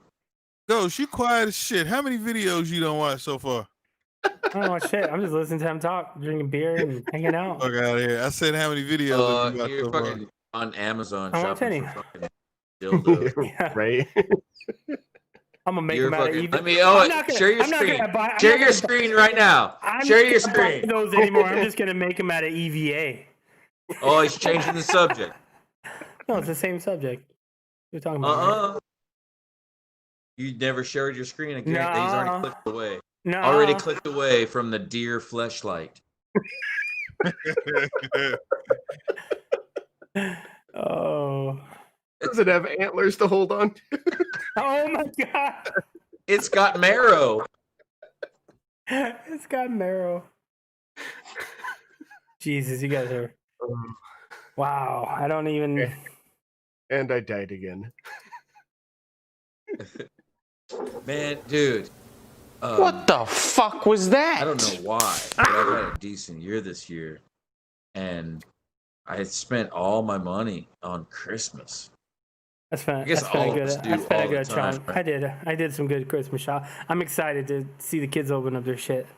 Me too, man. I got some fucking decent shit this year, dude.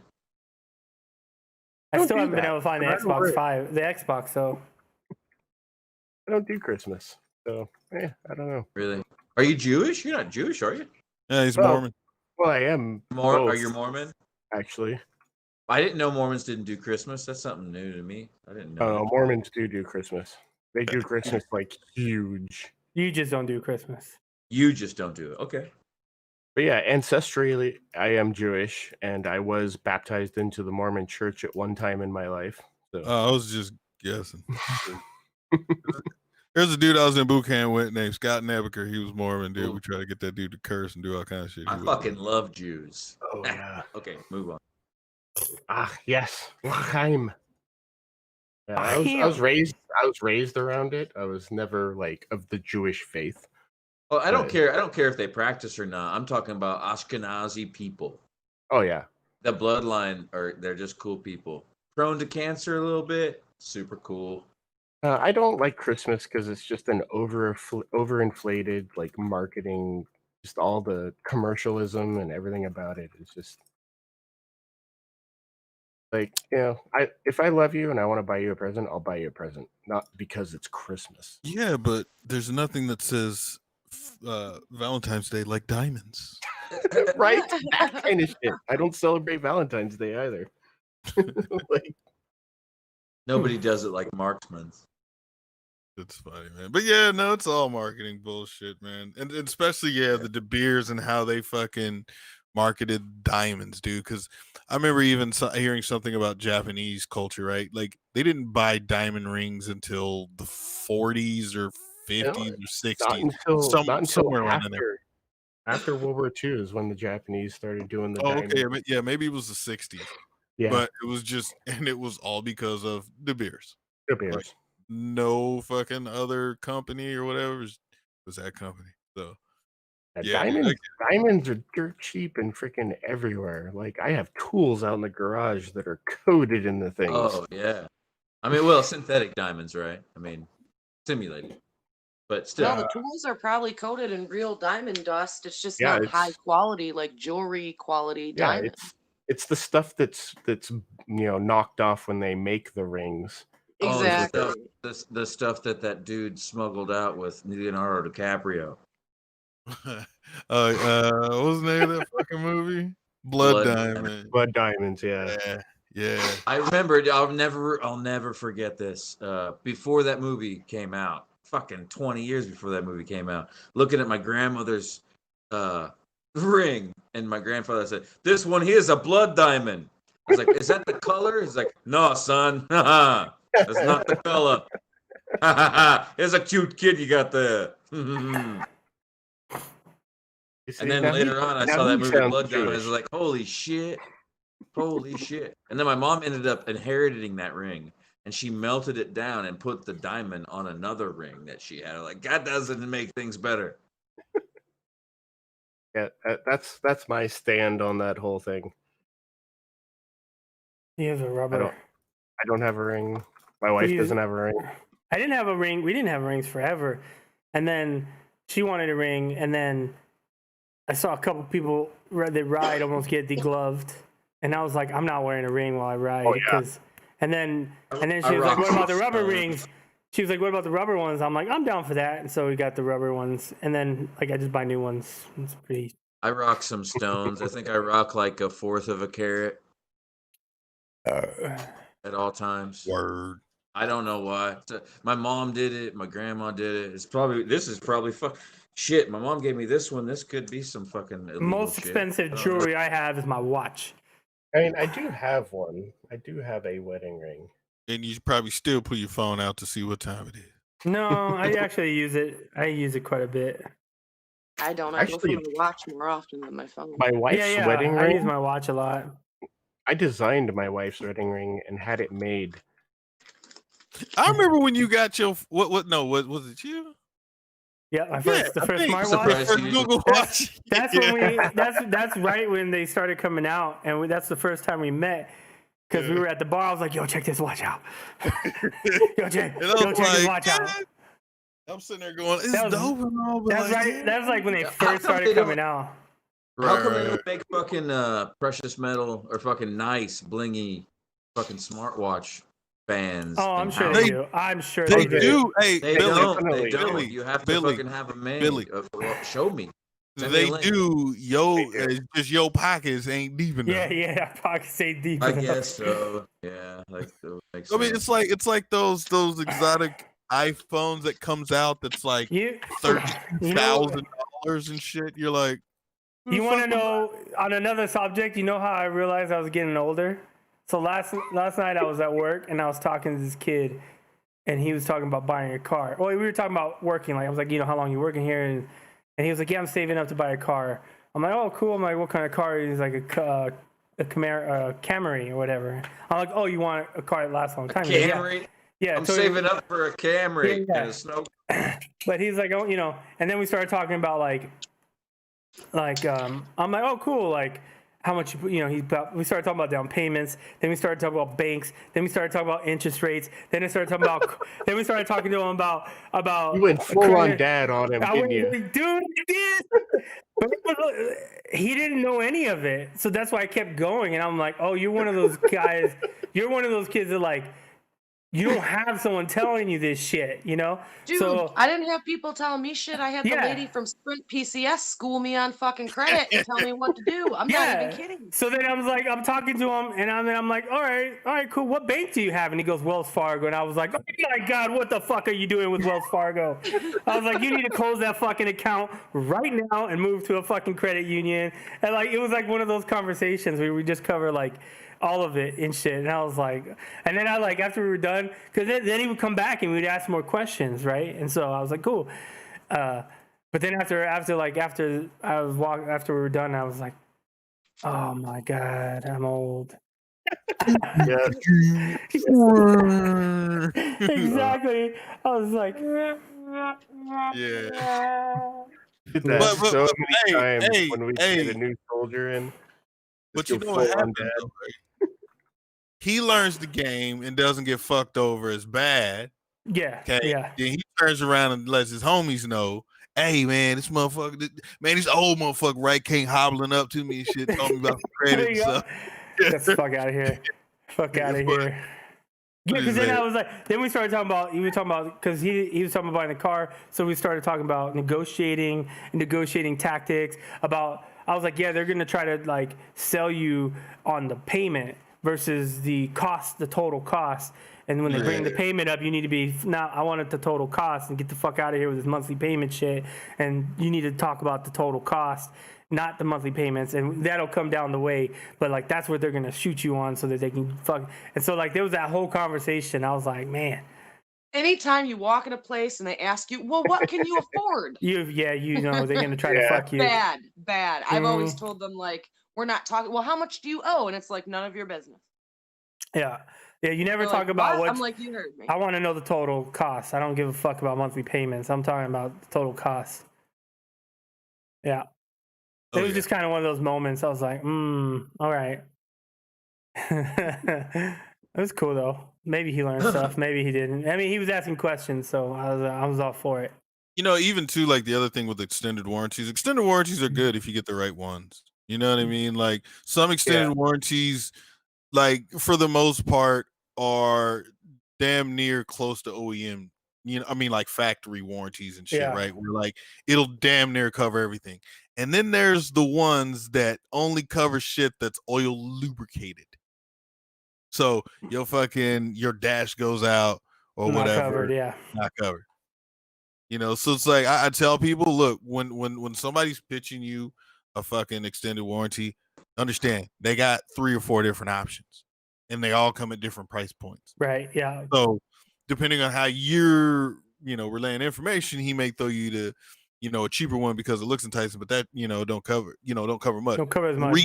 Read the fucking contract before you agree to like a $600, $800, 4-year, 6-year extended warranty. Read the fucking contract to see what that bitch cover. It'll tell you exactly what they cover and what they don't fucking cover. But I get it, man. The whole point of a dealership is quick. Let's move quick.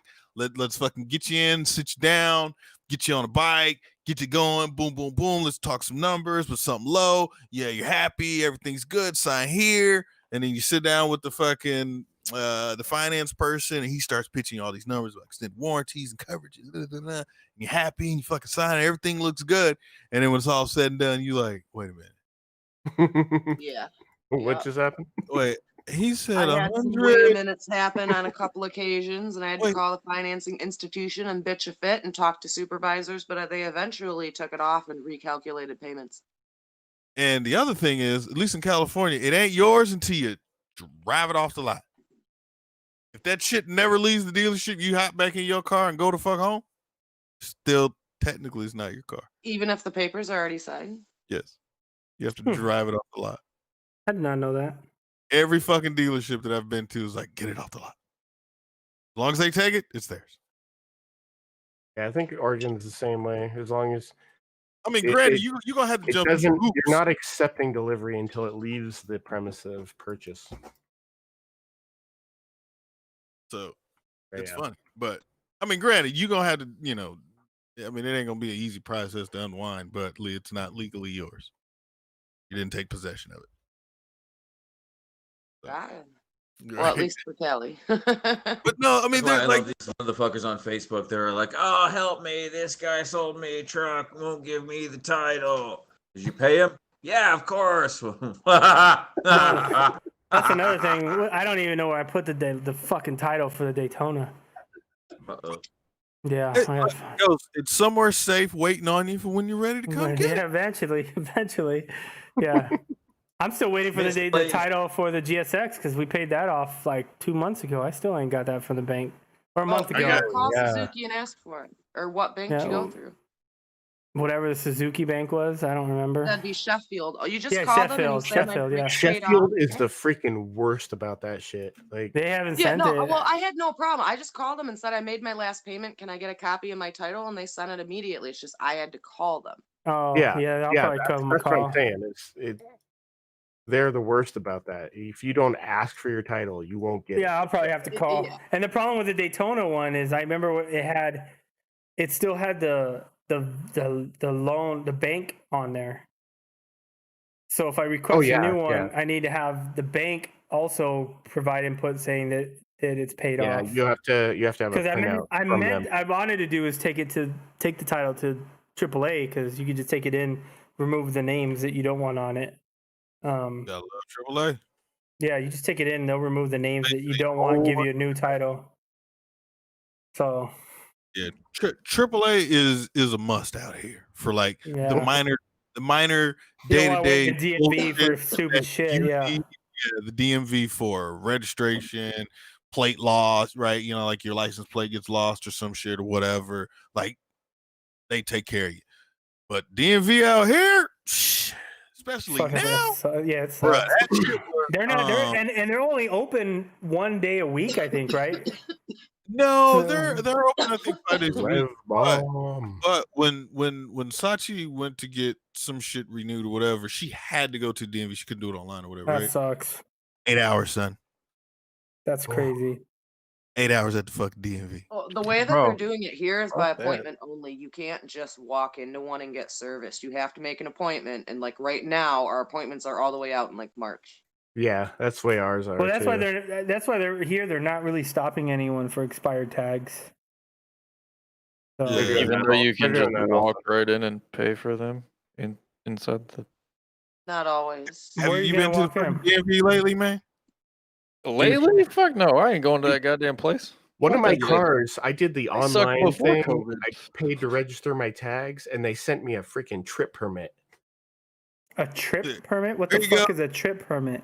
It's a little thing you put in the window that says that you're legal or what the fuck ever. Oh, they sent you like a temporary tag? Yeah. Yeah.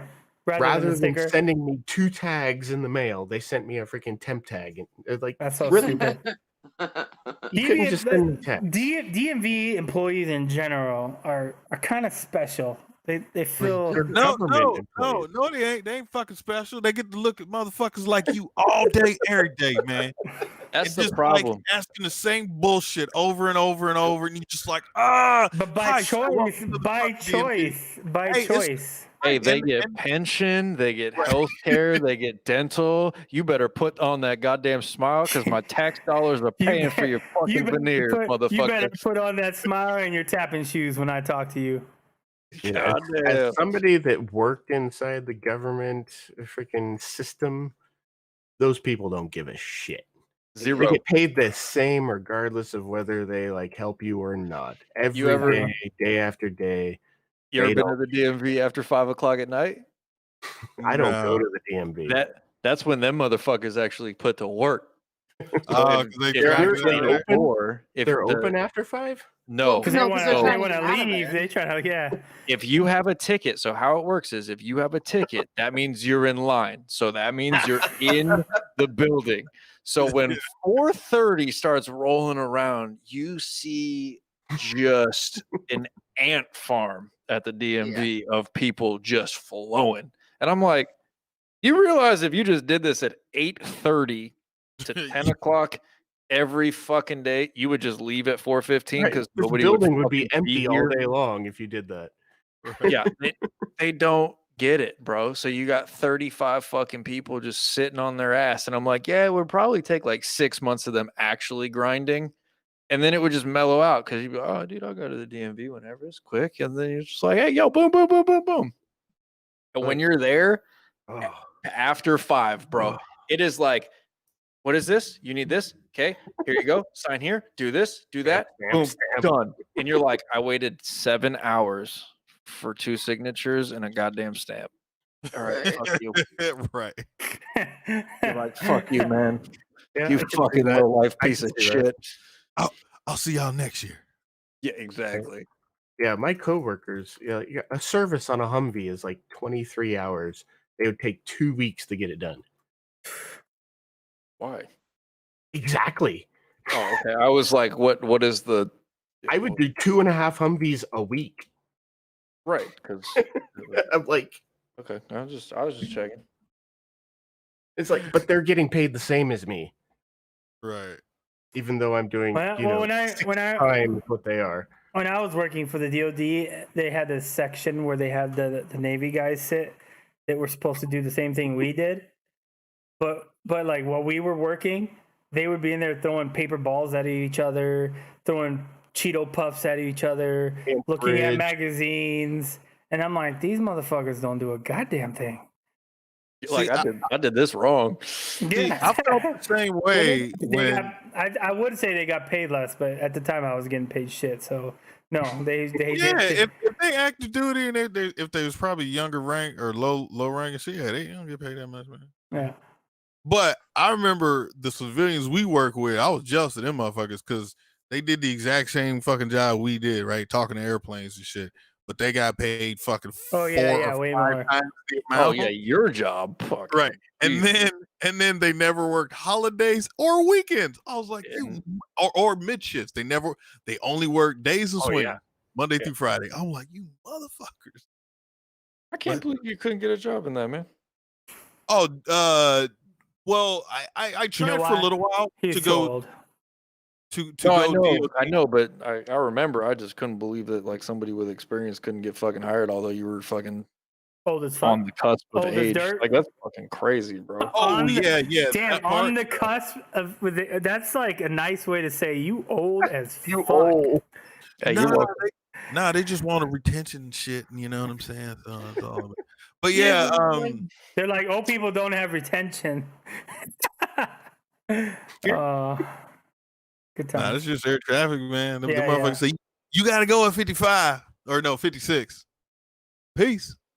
So yeah, I mean, like that's the whole thing. Like, you could have signed away a couple of, like at the end of your pension or whatever, it would have been less because you didn't put in as much time or whatever. Like, could have all been accumulated. You had experience in the job. I don't get how, because it's so fucking generic, like, or not generic. It's so fucking specialized in what you're doing. Yeah, like I can't just walk in a goddamn tower and just control. Right, you're a chicken with your head cut off. Even trying to learn the fucking job for the first 6 months, when you can walk in and you're like, all right, I might be rusty for the first 2 days, 2 hours. Be a lot longer than that. But I totally get what you're saying. But what's funny is, if you go back, I don't know, 15 years ago, at least 20 years ago for sure, there was no such thing as a street hire. Like, people who went into the FAA were either military, or there was people that went through the air traffic, like kind of college or whatever the fuck or some shit, right? They went through their paces on that side. Right. And then all of a sudden, out of nowhere, somewhere in like the maybe 2010-ish, somewhere maybe around, no, maybe before that, but they started hiring motherfuckers off the streets. So all you had to do was pass the fucking some sort of test you had to take. Not that was recently like too, man. But something. Once you passed that, and then you got hired, you'd go to Oklahoma City and you would stay there for like 3 or 4 months, and you would learn air traffic, right? And how that shit works, simulators, just pretty much that same shit I did after boot camp in the military.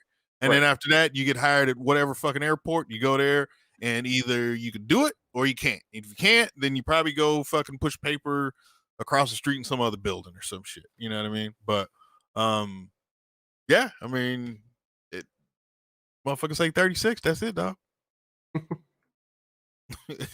36 in 1 day. That's it. Sorry, ineligible. Like, you can't take off like a week or something for my retirement? No. All right, well, fuck it then. Dude, I'd give them 5 years on the retirement. Give me 15. I'll trade you for 20. Like, you're gonna be making so much goddamn money at that point, anyways. It don't fucking matter. Right. But that is what I bought it. I know what we're talking about. I pulled it. Did you? Yeah. Mm-hmm. What'd you get? Where'd you Did get you it get at? No, I'm bringing the channel back, baby. I got a Hero 9. Oh, okay. Where'd you get it at? GoPro.com. Oh, okay, you did it online. Yeah. Yeah, super cheap. Yep. What you mean, Red? What you mean? I ain't doing that. You doing bullshit. Oh yeah, I want I love a my goddamn freaking duck. 8. I want a goddamn duck so bad, but hey, man. I look at them bitches every day. Hey, exactly. Hey, look. Hey, and I put get it to this play way. with reptiles every goddamn day. Speaking of, right now, I got a gecko in my hand. Look, hanging out and crawling. Hey, so check this out.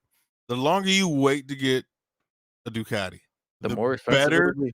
No, well, okay, yes, that.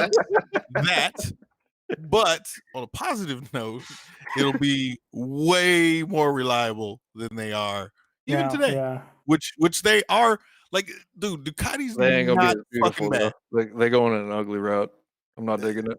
It's weird, but everybody going else full Volkswagen. I mean, they're gonna be like 1199R still just god. problematic, son. Be I careful. don't give a fuck. That thing does 200 plus miles an hour and it is sexy as fuck while doing it.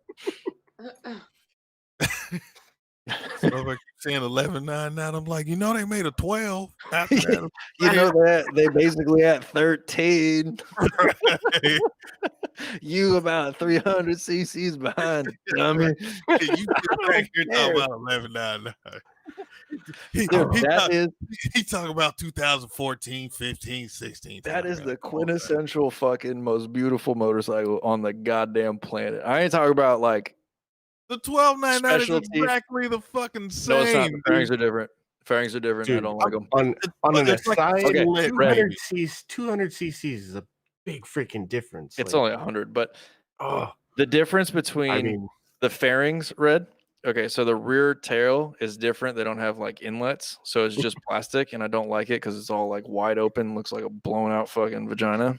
And then on the front of the bike, you can look at any fucking Ducati that is a 1299 or 959, and the fairings don't line up. So the left side fairing to the upper headlight assembly and the right side fairing to the upper headlight assembly is a different gap.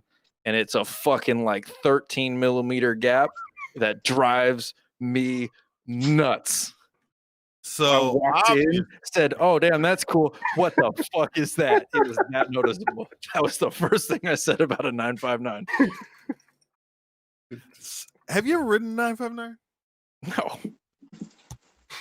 I did. I don't, dude. I didn't like the 1299. It ain't an 11.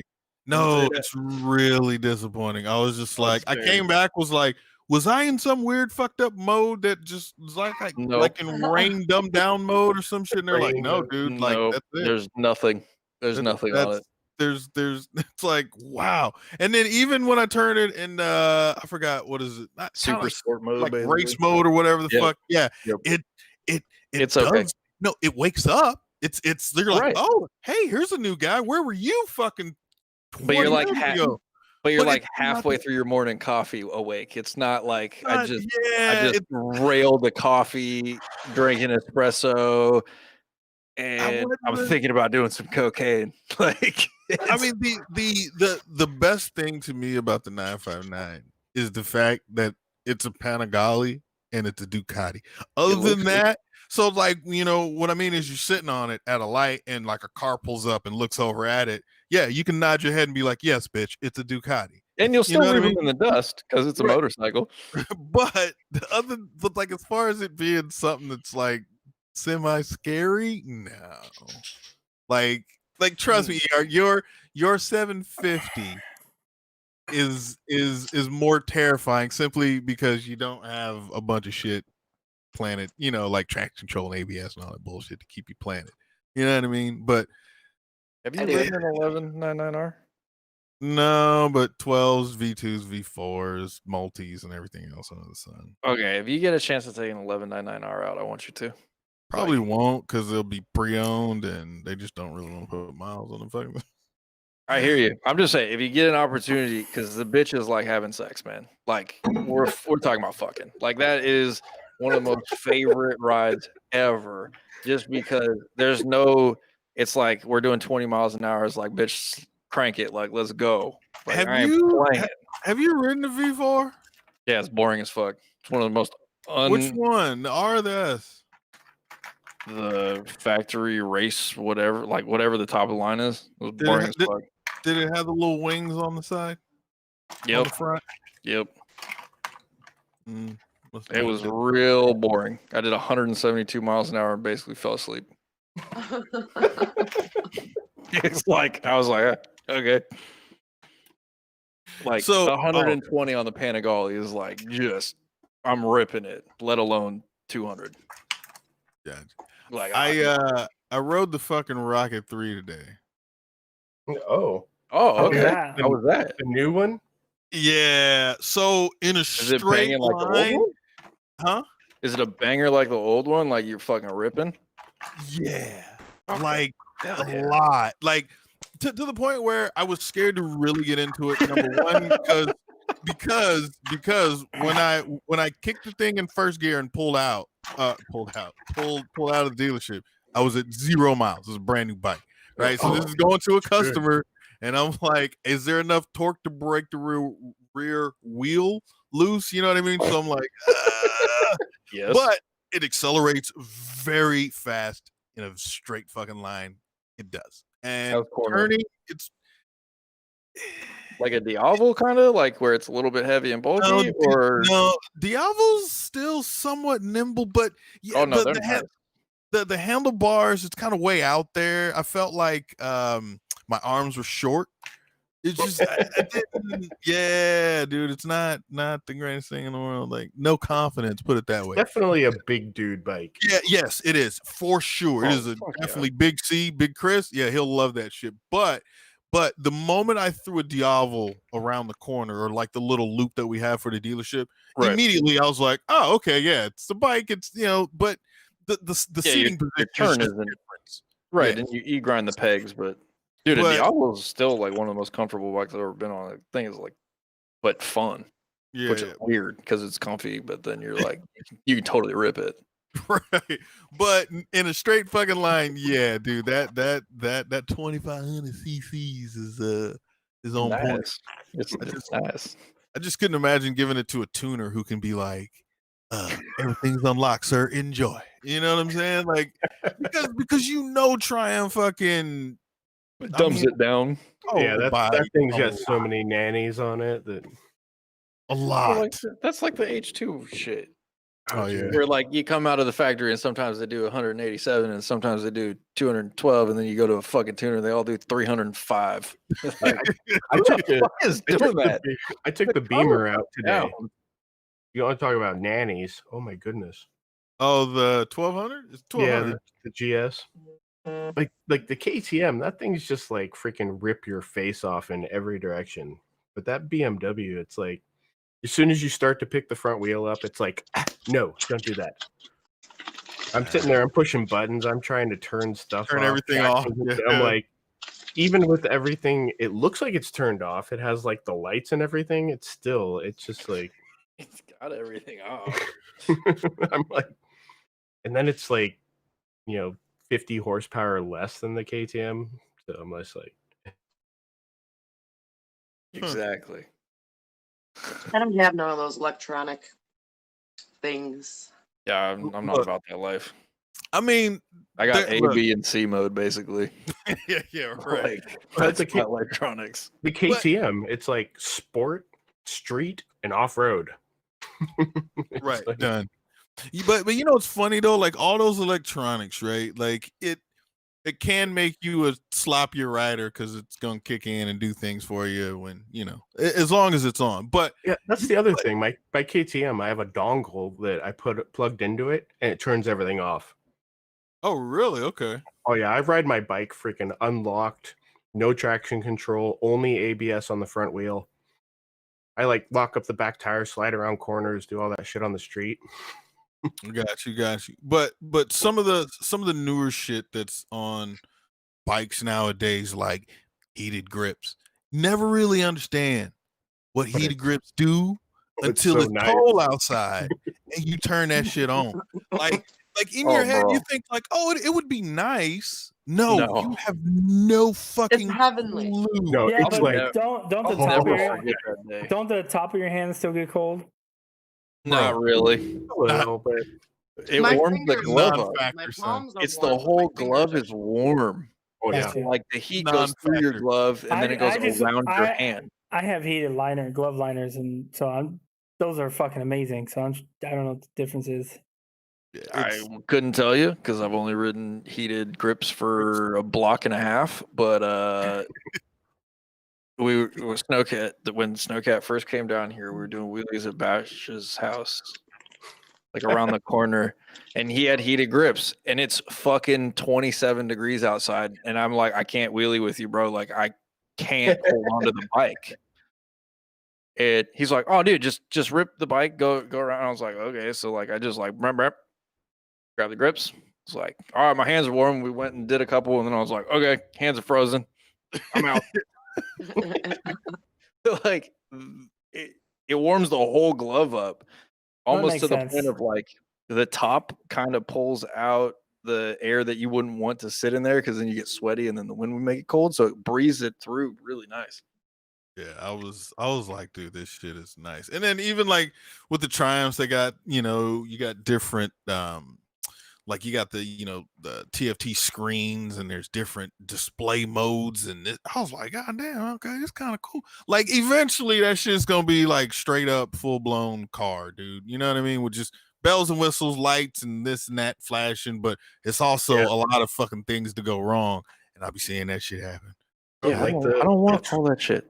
The 2021 KTM 1290s come with adaptive cruise control. The fuck does that mean? That's fucking dope. It has radar that sees how far the car in front of you is and how fast it's going, and it changes the cruise control to stay a certain distance. Oh, dude, that's such horse shit. Hey, Ghost, I'm gonna pick one of these up. We can ride to New York. Stay with me. I'm with you. Yeah. I'll be wee the whole time as you're like. I'm telling you, I'm happy with my 2016 with everything turned off on it. Hey, stop I feel you. I found out the 2017s, the cruise control doesn't work if you turn off the traction control. I'm like, interesting. What? No way. I'm not going to upgrade. Interesting. That makes sense though. That's like KTM covering their ass. The Daytona, the 765 has pretty much everything. It's pretty much everything. No, it don't have a connectivity kit. No, that it doesn't have. That's some bullshit. They said it was, but whatever. So Bluetooth your phone to the bike? No. They were supposed to come out with it, and they've never come out with it. Yeah, They were supposed to They said when they announced the bike, they were like, "There's gonna be like 43 accessories directly from Triumph." Zero. Here's what I found out, because I talked to my GM, and then he called like a head dude over there at Triumph North America, and was asking why the connectivity, or why there is no connectivity kit for the Daytona. And what he was saying is it has to do with that the screens for the Moto 2s are from like the street triples. Mm-hmm. And the original street triples, the software, whatever, something would not allow it to use a connectivity kit. They've been updated. The new street triples can use a connectivity kits, but I think the older ones could not. And that's the screens that are fucking on That's the Moto 2. So they had a whole bunch of extra screens for making street triples. Exactly. And then they just That's exactly what happened. To keep the cost down. I mean, don't get me wrong. The screen's fucking nice. But Oh no, yeah, it's dope as fuck. yeah, the screen's fucking nice. There's a lot of little things in there. I was like playing with, like, oh, okay, because pretty much they're all kind of the same. Like the fucking Tigers just have a bigger version of it. That's it. You know what I'm saying? But yeah, that's unfortunate, Ghost. And it's not like a software thing can fix that, because we even went down that road. So it's a hardware issue. So since you're IT, man, why don't you go ahead and make it happen there, player? I don't necessarily need it anyways because I have a phone mount for it. So whatever. What? Soon you're gonna. Oh wait, never mind. It's already a thing. I almost said soon you're gonna have like Android Auto and like Apple CarPlay and shit, but I forgot. Yeah, they're already on some. Right, it's the Honda, the fucking Africa Twin. KTM do that. Did they go iPhone or Android? I think both probably, but I for sure I know it's Apple CarPlay. Pick a side and stick with it. KTM does Android. That's right. KTM just got my money. Not really. Yeah, it's not that great. Them bitches haven't done shit since the 1190. You know what? I've ridden. You know, one thing that have gotten me lazy is riding. That LC8 is freaking. That's what I'm talking about. Intoxicating. Riding any one of the 1X90s. What it's up, so Arrow? ugly and amazing at the same time. having a auto blip up and down, I'm like, man, this is fucking nice, dude. You come to a stoplight, you just roll in that bitch, you're like, doop, doop, doop, and you're like, I was like, this is fucking nice. You have an auto blipper? Yeah, the 765 comes with it up and down. Up and down, yeah. Yeah. Yeah, the Beamer's got that too. So is that kind of like the quick shift? Yeah, it's quick shift. It's quick shift. Oh, okay, yeah, that is glorious. The 750 Yeah. But you don't have to shift? It's up and down. No, you don't have to shift. You just press yeah, down. so when I rode the Ducati You Monster, shift, it you was just both don't have to up use the and down, clutch. and like I need that in my life. Well, yeah, the bike shifts. You don't have to let off the throttle or anything. It auto does everything for you. Oh, You just- yeah. Clutch will start to stop. That's it. When down, you let off the throttle. Still have to use the lever. Yeah, you have to use the lever, correct. But you don't have to use Well, the like clutch. on the Ducati, you don't use the lever. You just click the. Use the lever to start and stop is what they should say. Mhm. Start and stop. Just start and stop. So as you're coming to a stop, you pull in the clutch, kick it into neutral, and then whatever. Then kick it in. Go. You still have to use the shift lever though. There are bikes out there that you don't have to use the shift lever. What the fuck? Yes, there are. Yeah. That's called Like, an kinda- automatic kinda like bike. a scooter. Get the It's fuck a off the dual road, clutch nerd. transmission. It is I don't give not a an fuck. automatic. Get the fuck out of here. There's a difference. Fucking bullshit. Yeah. And I have Honda, a semi-automatic. I don't have to use my clutch. but I Isn't still have to that shift it. that what's that Honda that looks like a fucking like what's that fucking Oh, the NCX. Yeah. It's Honda makes like 7 bikes that are DCTs. The African Twins they do. one, the Also, NCX. CVT. the one They that make reminded me CVT. of Kit from Knight Rider. There's one that Yeah, reminded You're thinking of the NCX. I know the one you're yeah, talking that about. it looks pretty. When I first seen it, I was like, all right. And that one's actually a but I'm like, CVT. that's kind of dope. I was like, that looks pretty dope. There's a lot of space in that thing. I was like, all right, I can see why you would buy it. Like in the very front, there's these 2 boxes that you can just open up and put like energy drinks in and shit. I was like, okay. Yeah, I with rode one of those. with I rode one USB of those ports and things, shit. and it was just it's so funky feeling riding that It thing. looks funky, yeah. It really is. So I felt uncomfortable on it. Just the way it handled and stuff didn't wrap my. It wasn't motorcycle like. It was like trying to drive a motorcycle. I think that's the best explanation of it. Yeah, it's. I don't know. I gotta figure out what my next bike's gonna be. No, you don't. You gotta finish paying for the one you just bought this year. Yeah, that's true. I need we a gotta buy a truck. Well, that's why. Right, That's you the only. truck. Well, that's the only. And then Yeah, get that's what I some want a dirt. truck. Yeah, that's the only Some reason I want to dirt. get the to keep the Daytona is turn it into a track bike, and then you get a truck. You ain't taking that shit to the truck. The old Daytona, yeah, why not? You know It'd be why? Perfect track Because bike. that is too much energy, sir, and you just ain't got it in you. To go to the track, like, cause It is a lot of Like, work. I'll be There's a like, lot of energy just to get I'm there. gonna go around like the first group. And I'm like, all right, so where's dinner? We make you hot ain't even dogs or pulling we up in the fucking. parking lot, son. You ain't even pulling up in the parking lot. Son. It's not happening. I feel It's like not day. happening. I feel You like gotta day get a two. I feel like Look. day two is where you're like, fuck, because you're gonna be hurting so bad. Like I said, man, you gotta get a suit. You gotta get boots. You gotta That's prep. not a problem. You don't need a suit. There are depending on the Out, track maybe you go you to. You need a suit out here, yeah. No, it So- depends. If you're in the whatever the basic, The novice group. yeah, the novice level, you can go with a Novice. two You still piece. need. Oh yeah, 2-piece, or you know what I'm saying, like 2-piece. Yeah, or why would you buy a 2-piece though? You need leathers, but like you gotta buy that. You gotta get the boots. You gotta fucking Dude, prep Thunder the Hill. bike. Gloves. Come up here to Thunder Hill. They let you wear freaking I don't got no flip-flop. 2-piece. If I'm fucking buy a fucking, if I'm gonna go to the track, you might as well just go buy the whole fucking shit. The problem is staying in shape. That's what we were talking about earlier. You go to the track like two, 3 times a year. You gotta start dieting a couple months beforehand to make sure you fit. You're out of shape, and then you're always gonna fit it. Then you're always in it. Yeah. No, when you hang that TV up in the garage is probably around the time I may feel like, okay, he's making moves. Okay, because I'm saying it's more. Look, it's way easier to put that TV up than it is to fucking do a track. Well, I already thought about buying and getting rid of that small TV and just buying a bigger TV for the living room and putting that TV in the garage. I was at Costco. I'm like, they got an A5 over there. That's looking good.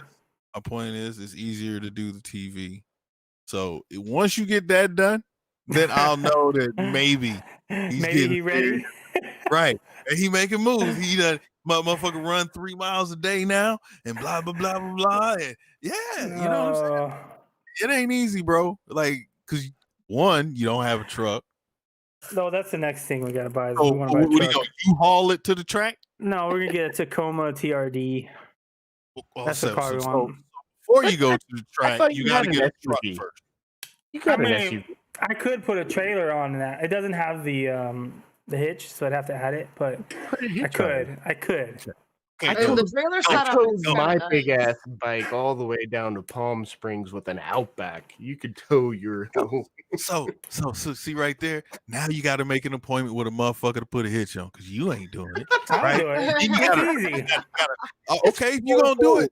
Then you got to go figure out. Right? Yeah. It's 4 bolts. It's 4 bolts. Okay, Yeah. all right. 4 bolts right. and Loctite and an impact drill.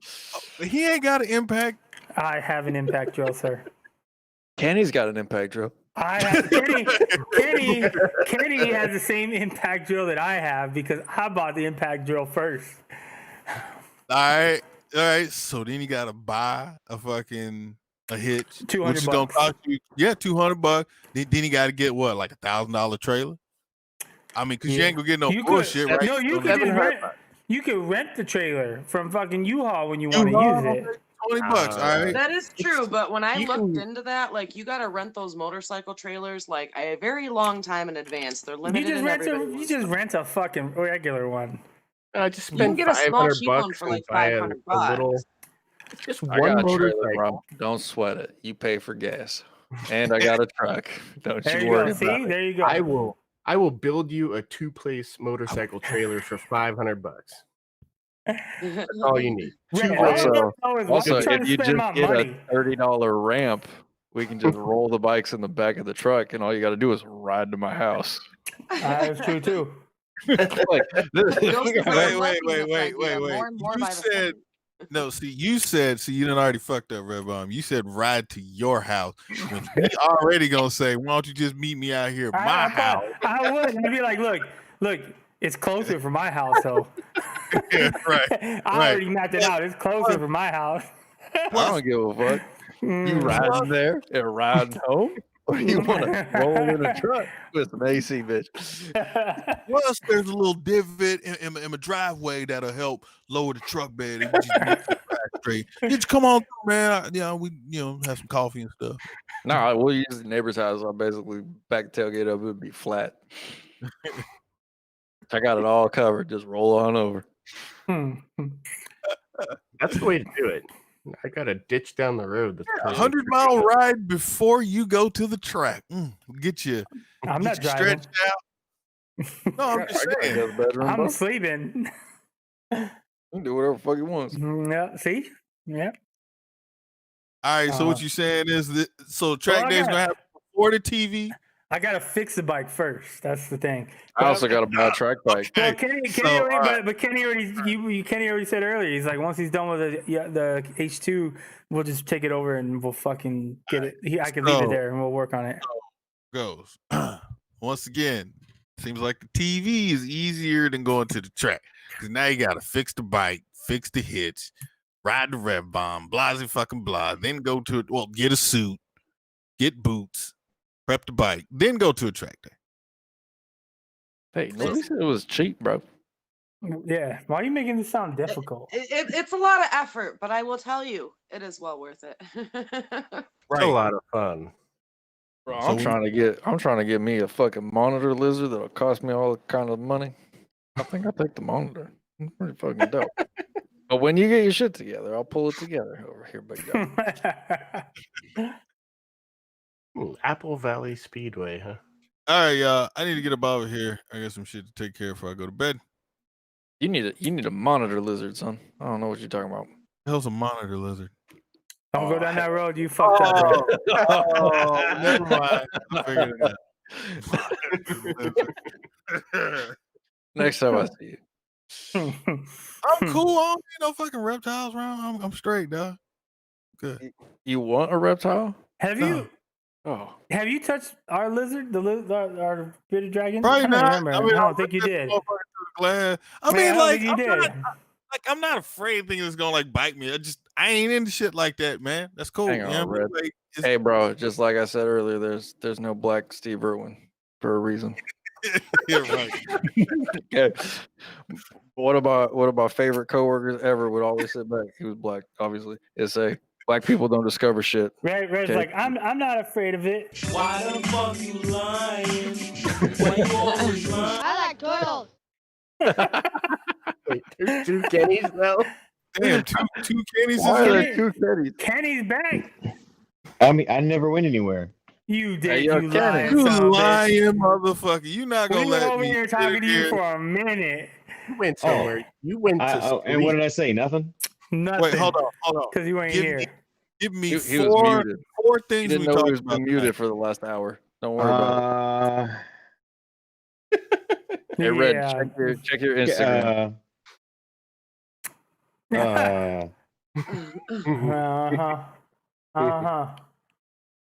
Your ass was sleeping. You were taking a nap.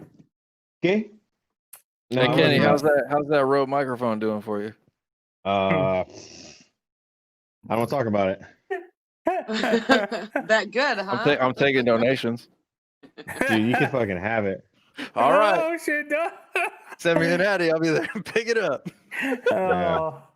Dude, ever since I switched to that Rode mic, it made editing a pain in the ass. And after like 4 or 5 attempts to make some videos, I was like, "Fuck it, dude." That's because he don't know how to use it.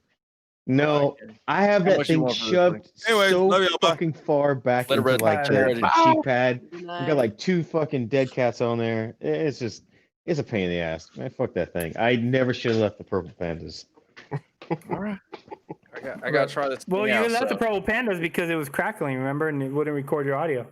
You know what? At least it recorded fucking audio. Like that was My shit works remotely every like time. usable. Every time. I think it's user error, sir. It's not user error. User error. Hello? User arrows. She just said, "Hey, Kenny, how shitty." about I roll down there, I buy you lunch, and you throw me a little I Rode answered microphone? you. Like, Oh, I'll get it to you eventually. Didn't see what you I might told me. take another crack at it. all right. And then if it doesn't work, I'll get it to you. we'll just get 2 orders of Hell taco. yeah, and I'll buy you lunch. Yeah. Actually, I'll trade you that for a new purple panda. How about that? No, I don't even know what a You purple want panda tacos? is. Is that a purple people eater? Yeah. It's the other mic. Jack in the Box. Purple Yeah, the purple panda. Ask, Yeah. no, ask Nathan if Nathan. Yeah. A lapel Anyways. mic? Nathan. Yeah. You want to trade a purple panda lapel mic for the Rode Yeah. mic? Sure. I'll trade it. You got That's it. a Mike. deal right there. It's a shitty deal. But He's for not you. asking me. I was just giving him a couple Yeah, for of me. extra tacos. For you, but I'll For take me. that deal all fucking day. And you got got it. anything Hey else? man, I don't mind. I just egg got a rolls and fries. 9, and so I'm like, 3 egg rolls. I'm And gonna be all maybe a gear cleared medium out fry. here.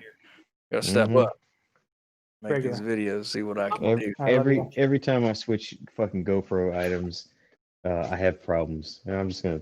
I should have don't- never left the I 7. don't know. The road was an amazing fucking. The Rode mic is dope, that's what I said for what you're doing. I think that'd be perfect setup. Yeah, because I can pull it off the helmet, and then Yes. it'll just be all one, just Yep. on the link. Yep, and that's where it's dope. But the Purple Panda is a good mic. Just it doesn't work really well with this fucking stupid media mod. It fucks up. Yeah, because you need to use an adapter.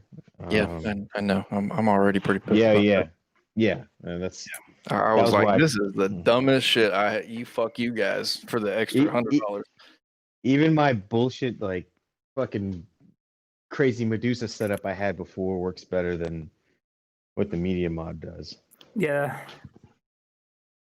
I haven't had issues with the Rode with my setup, so. It's funny, my Sony just plugs right into the media mod and has no problem at all. What Sony you got? It's a ECMP C60. Is it like a silver double-sided microphone? No. Oh, okay. I don't know what I have. Yeah, let me see what I know who I stole it from. Not literally stole it from, but Sub D. It's the same mic Sub Oh, used yeah, it's like way back in the day. like a $30 microphone. Yeah, I got some whatever he told me to get also. Yeah, Here's I love that here's thing. a link to the one I use. I still think the best mic is a Purple Panda, except I don't know with the media mod that shit with the Rode Wireless Go that shit is just I've just loved that thing. This is some Yeah. kind of Sony. It's not bad. I like using that Rode in the garage. Like I just turn it on and I can walk around with the mic and not have to worry about pulling the camera around or mic or anything. I use it quite a bit, but the I always forget to turn the shit off, and then I come back to using the battery's dead. That's just because you're a bad YouTuber. Right. You know what? We're Don't all judge bad me. YouTubers. What are you Don't- talking about? don't That is judge true. me. That is true. I actually left my camera running yesterday. You know what? Whenever you invite me over and you're like, Kenny, I got a surprise for you, and you go out in the garage and there's a Lambo, then we'll say that you're a good YouTuber. I gave Kenny. We did the seat. I finally looked at all the footage. I gave you the mic. You never even turned that shit on. So we did your thing, and there's no audio for the section where you had the mic. You never turned it on. I never touched anything, sir. So You had the mic on you. Sounds like it's voiceover. I was doing work. It's sections where hey, I was doing work. What are you talking about? I helped plenty. Anyways, well, yeah. Whenever I come to your house and there's a brand new Lambo sitting in the garage for me, only because I'm your best friend, then we'll say you're a good YouTuber. I gotta buy you a Lambo for you to say that? That's fucked up. Hey man, oh, I'm being real. Hey, I'm not saying anything against Lambos or nothing. Kenny's giving me a Purple Panda trade for a goddamn road. As far as I'm concerned, until that day happens, goes, you ain't a good YouTuber. My loyalty can be bought with road products.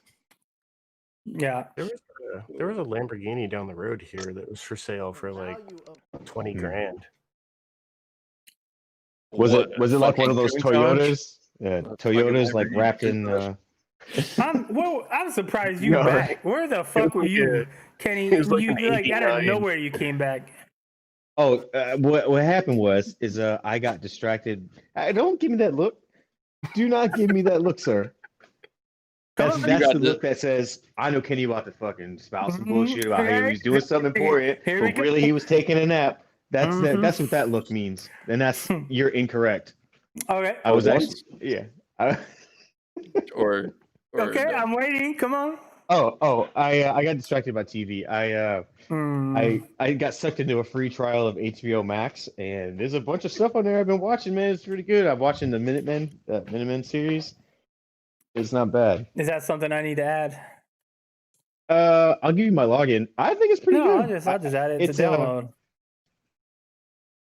It starts off kind of weird. You're like, what the fuck? And then like you start picking up like little clues about the characters and like I'm sitting here like, how the fuck? Like I don't understand like how all these people are connected, but there's something interesting that just keeps you watching and not turning it off. Is this like some Asian people? No, that's not it. Yeah. Bro, There's like one Asian person. When the fuck did a Lamborghini Countach become expensive? Oh, it's one way. Did it go? This used to be a fucking shit pile. I think they're like over $2 million now. What? An '89 Countach is $500,000. Okay, yeah. I might have seen one that was like maybe over $1 million, but yeah, they're expensive as fuck. When the fuck did this happen? This used to be a joke. So the dude that's selling one up here for like 20 grand doesn't know what he got. It depends. If it's a fucking Countach, you might want to fucking just pick it up. Yeah, dude. Fucking mortgage that house. Extra mortgage. What for 20 grand? You don't have to mortgage a house for 20 grand. I don't know. Dude, a 76 Countach is fucking 1.1. What the fuck is going on? This is like one of the most hideous, laughable cars ever. Did they just like gotta be like people were fucking shitting on them? Right? Well, no, but what happens with these like if a car doesn't sell well and people just drive the shit out of them and just basically total them. Were you talking about Watchmen? Is that what you're talking about? Yeah, the Watchmen. Yeah, that's not Minuteman. Yeah. There's the group in there called the. You're talking about the movie, the Watchmen. No. There's the movie and then there's a series. What's a Testarossa going for? Oh, that's that new. It's like that HBO show, right? Yeah. I'm not seeing anything for it. Yeah, it's good. HBO... I'll just give you my login. You don't have to download shit. No, I guess. You just download the app on your TV and bam, works. Okay, so I'm not fucking totally crazy. A Testarossa is still 100 grand, but.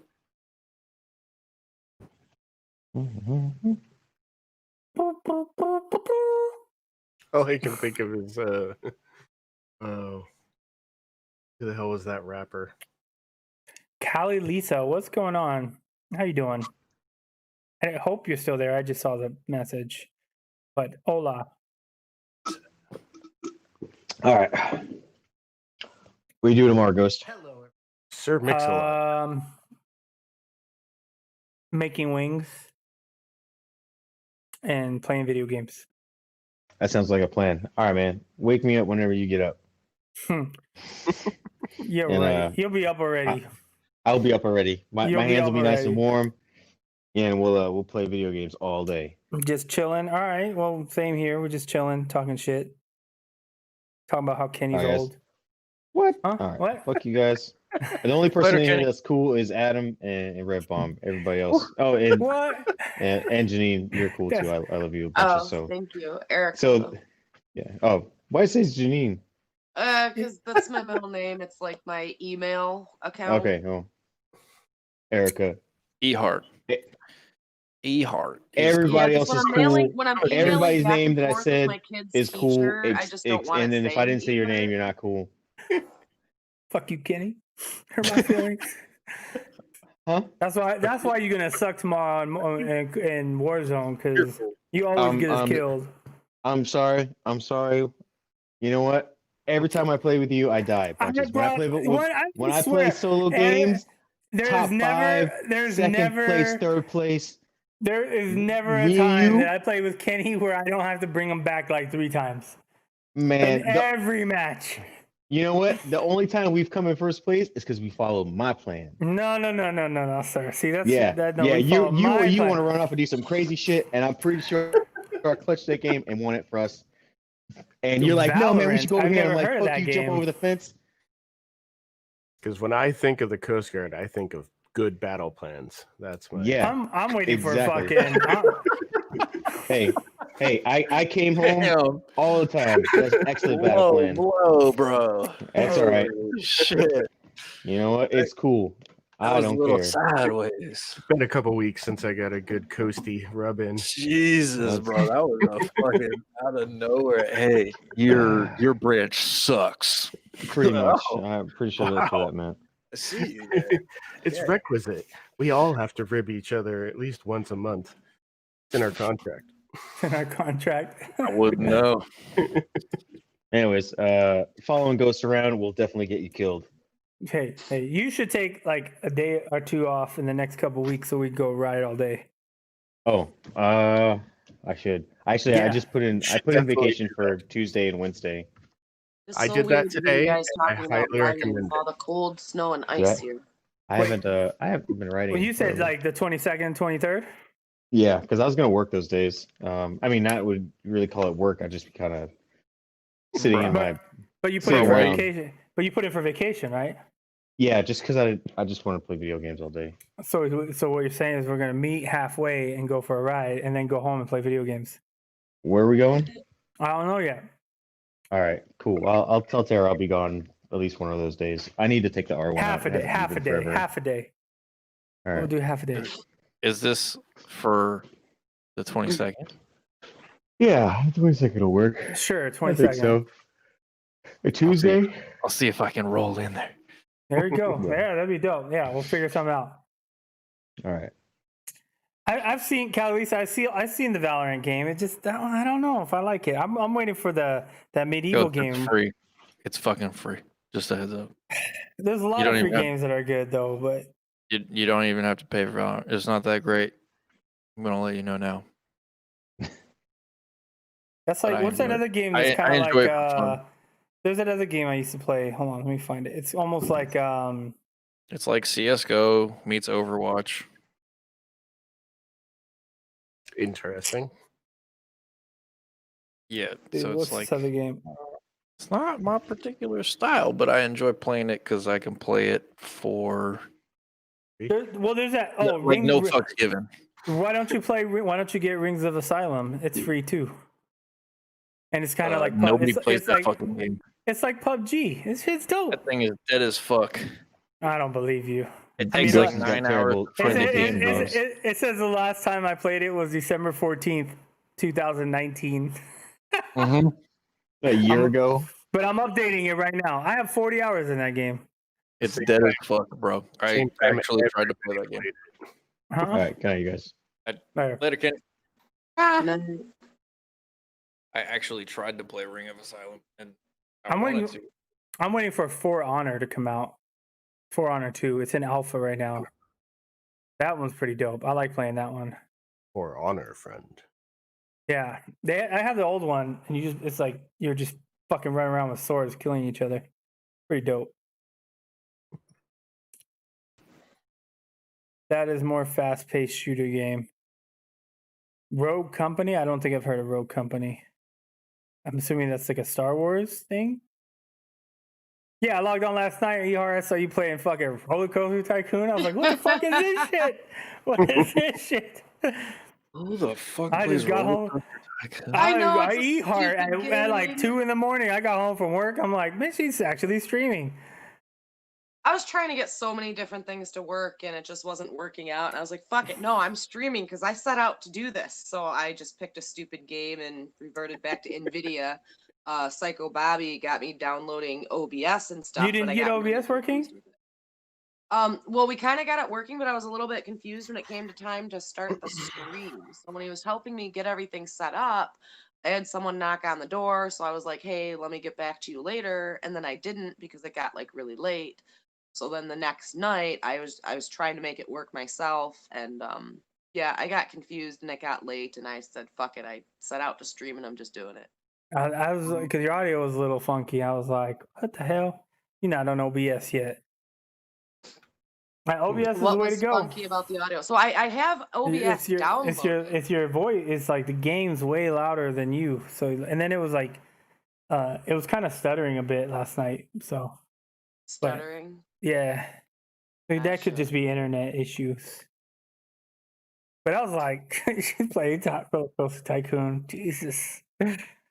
Brad, you back. I know. It's silly, but whatever. Hey, Rad. I thought it felt a little cheeky cunt in here. Hey, Rad, you're muted, by the way. Pick me up a Bell's face, please. Bring it over next time. Man, we're talking about going to the fucking Isle of Man in 2022. Isle of Man. Yeah, in 2022, I'm down as fuck. I'm ready to go, man. That's something I want to do. I recommend it. I already brought it up to the wife. She wasn't happy, but I'm like, because it's not a vacation. I was like, you can come. You can come and explore London, and we hit that area, and then we go to the fucking Isle of Man. You know, we're gonna be on a bike. But, stand there for 2 hours, and then the bikes go by for 3 seconds, and then it's done. You're like, that was fun. Interesting. No, like exploring the town before race day and everything was freaking awesome. Yeah. Oh, you've race day not worth it? Well, then you get to ride the whole place, it's totally right? worth it. I'm saying, go there, do it. It's totally worth it. Plus, you get to ride the whole thing, don't you? They have like a day where you can go ride around the whole supposed track if you take a bike. Because we're going to rent bikes. That's the plan, is renting bikes and then take a ferry across and have bikes. See, now that would be cool. I was backpacking around Europe, so we had we're planning on renting bikes over there. I'm gonna ride Fish's little Vespa thing around the track. Oh, his Honda the Cub. Yeah, the Cub. You're like, you can be like, Fish, I'm gonna need you to go ahead and put some fucking turbos on Nitrous there or some maybe. nitrous. Just to do 70. I still stand by some of the best times I've had are riding scooters around Europe. Yeah, I mean, I was a little disappointed because I was supposed to, like 2 years ago, my work was gonna send me to Gosselies for a couple weeks, and I was like, hell yeah! I was like, I'm taking my helmet, I'm renting a bike for the weekends, and I'm gonna ride all over that place.